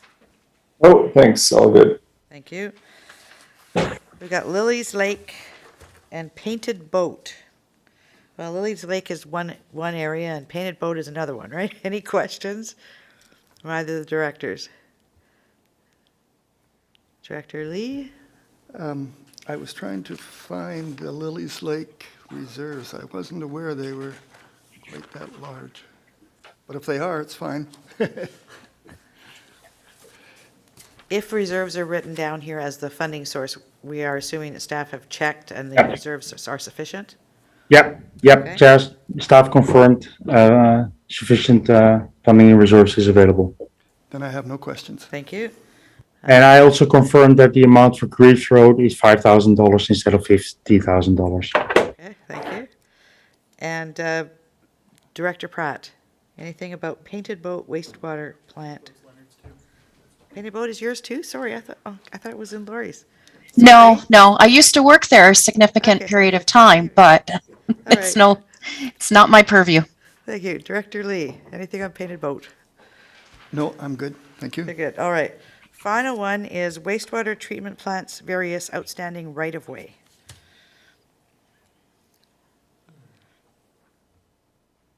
Any questions or comments? This is a carry forward. Director McMahon? Yes, as somebody who has missing right-of-ways, I'm delighted to see this is moving forward. I presume, however, that once there is a conversation with property owners, there may be additional costs for acquiring some of these right-of-ways? Are we going to be looking at more costs? Thanks for the question. That's to be determined. This project was approved last year as part of last year's budget, and due to other priorities, we've not made significant progress on this project to date. While we recognize that it's of course high priority, so if additional resources are required, then yes, then we will get back to the board. We'll provide an update to the board and go from there. Thank you. All right, I think we have one item we'd like to add, and that is new boardroom chairs for directors. And then we'll come back to Director Pratt with regards to her question about wastewater. How do we get a budget item on the list for new chairs for directors? So I'll just jump in. Corporate officer and I had a brief chat because I know it was mentioned at one of the committee meetings. So we do have a budget proposal forward for the boardroom. And so what we can do is, if the board wants to make a motion, that we look as part of the proposed initiative for the, let me just see what the title is. The hybrid meeting solutions. We could maybe call it a hybrid meeting and boardroom solutions, something to that effect. Because part of the hybrid meeting may include some reconfiguration from some furniture in this particular room. For instance, from a staff perspective, we know that we can't all sit here. So I think it has some synergies. And so again, that would be my suggestion. I don't know if the corporate officer has any other suggestions. Unless you guys feel you want to keep them separate and make decisions separately, that's okay. But I mean, that's just what my suggestion is, just to be succinct. So what would you like us to do, just to include that in there? I just make a motion that, as part of that particular budget proposal, that, office or boardroom chairs or new chairs. Yeah. That furniture reconfiguration is contemplated. Would be my I'll suggestion. make that motion. Is there a seconder for that motion? Seconded? And then you'd like to comment. Go ahead.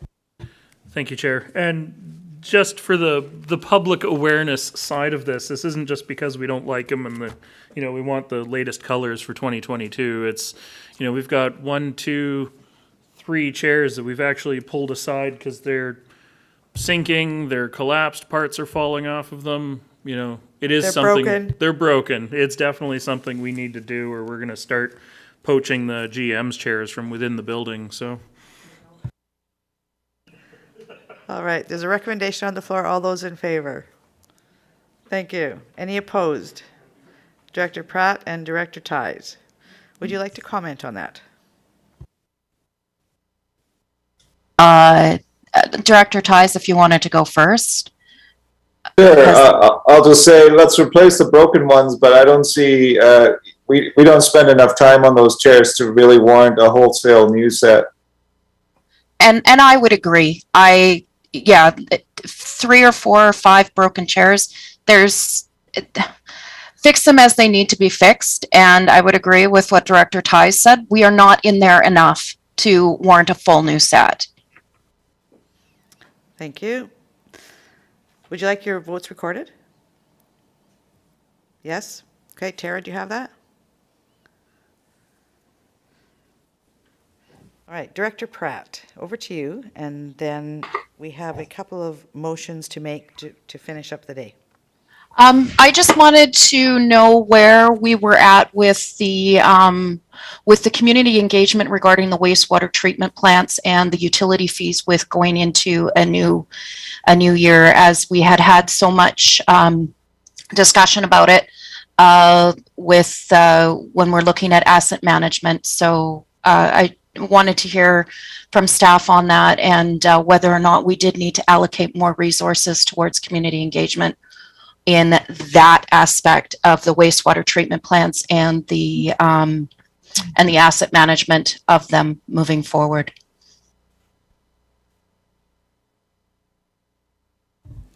I can jump in. Our GM didn't jump in then. I was pausing to see who was going to go first.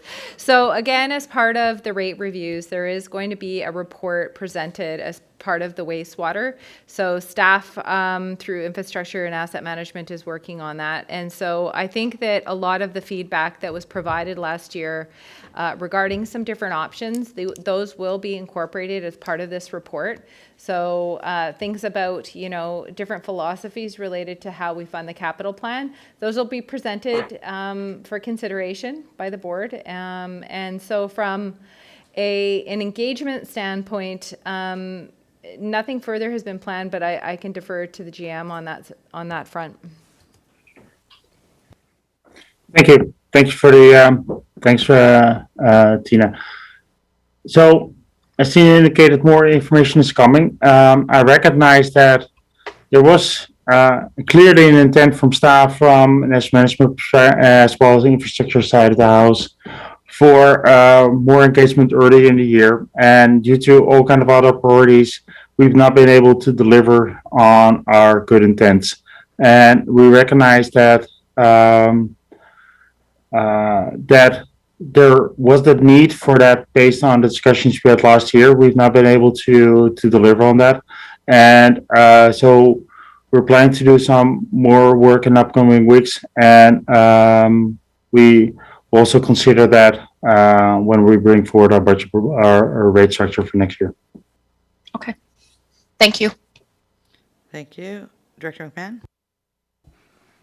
Yes, I support Director Pratt that we do need to engage before raising utility fees again. And I would also like to say that I would welcome less pompous chairs. They don't have to be really expensive. No, I agree about the chairs.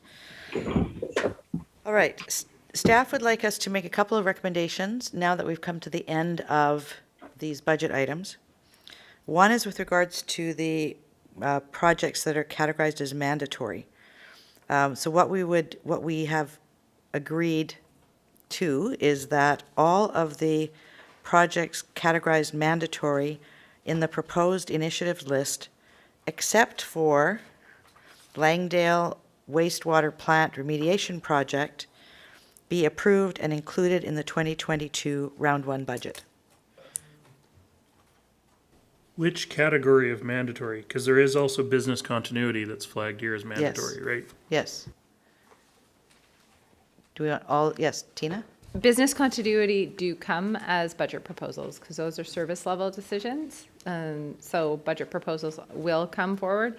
It's the ones that have imminent asset failure, regulatory compliance, or like safety concerns. HSER, that one. Yeah, Whatever it is. the ones that really, like, we want to keep our people safe. Okay, everybody's paging through, just checking them out. It's the dark blue ones if you've got the colored one, not the light blue.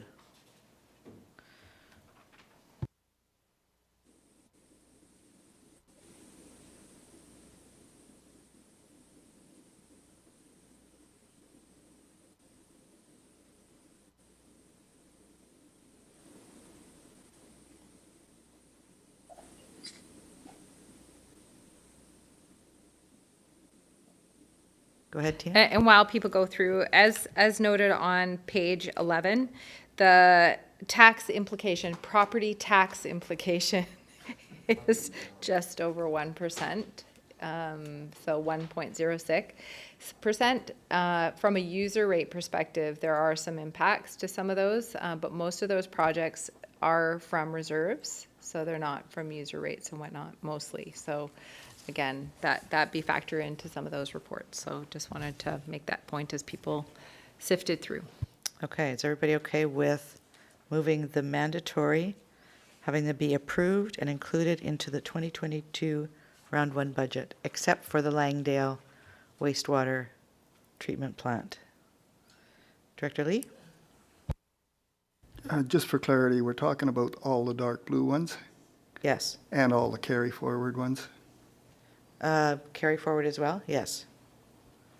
Except for the one carry forward that we've already voted on, and that's the social service function. Right. Okay, thank you. Director Toth? Thank you, Chair. No idea what page it's on, but the emergency telephone 911 dispatch levy is classified under that same category, recognizing that we don't really have any choice on the matter. But given that we've put forward a recommendation to ask ECOM to present to us, I'm wondering if we should pull that one for the time being too, just as a wrap it all up in a bow type thing. I don't know if we will have them here presenting prior to budget. That's the only concern. That's a month away. I mean, I'm fine to include it. It's just if we're going to have that conversation, then, if we're going to roll it in, there's no point in having them here. I think we still have to have them here. Have that conversation. Yep. Okay. Are there any other of the mandatory that you'd like pulled besides the Langdale wastewater plant? Not seeing any. Would someone like to make that recommendation? Moved. Is there a seconder? Seconded. Okay, all in favor? Thank you. And then of the rest of the items, the carry forwards will be incorporated. Tina? The carry forwards will actually, they won't be quite incorporated into the financial plan because we suspect there's a lot of them that'll be completed. So that carry forward list will be updated, presented at round one, and then a decision on the carry forwards will be made there. So at this point, we're looking for a recommendation on the new budget items, and that we'd like all of them to come forward to round one budget with business cases. Correct. Someone like to make a recommendation with the other bits and pieces that we've talked about? Yes. Director Toth's moved. Is there a seconder? Seconded. Any other questions or comments on this? All those in favor? Thank you. All right. Is there anything else that we need to make any motions on? Tara's been monitoring in the background. I'm looking at the screen and I don't see anyone jumping up and down, so I would say no. I think we did well. All right. Yeah, thank you. I'd look for a motion to adjourn. Thank you to staff. I know it's been a long day for you as well. Thank you for being here. Thank you for your attention, and thank you for the work you've put in. We look forward to seeing these all come back in December. Good night.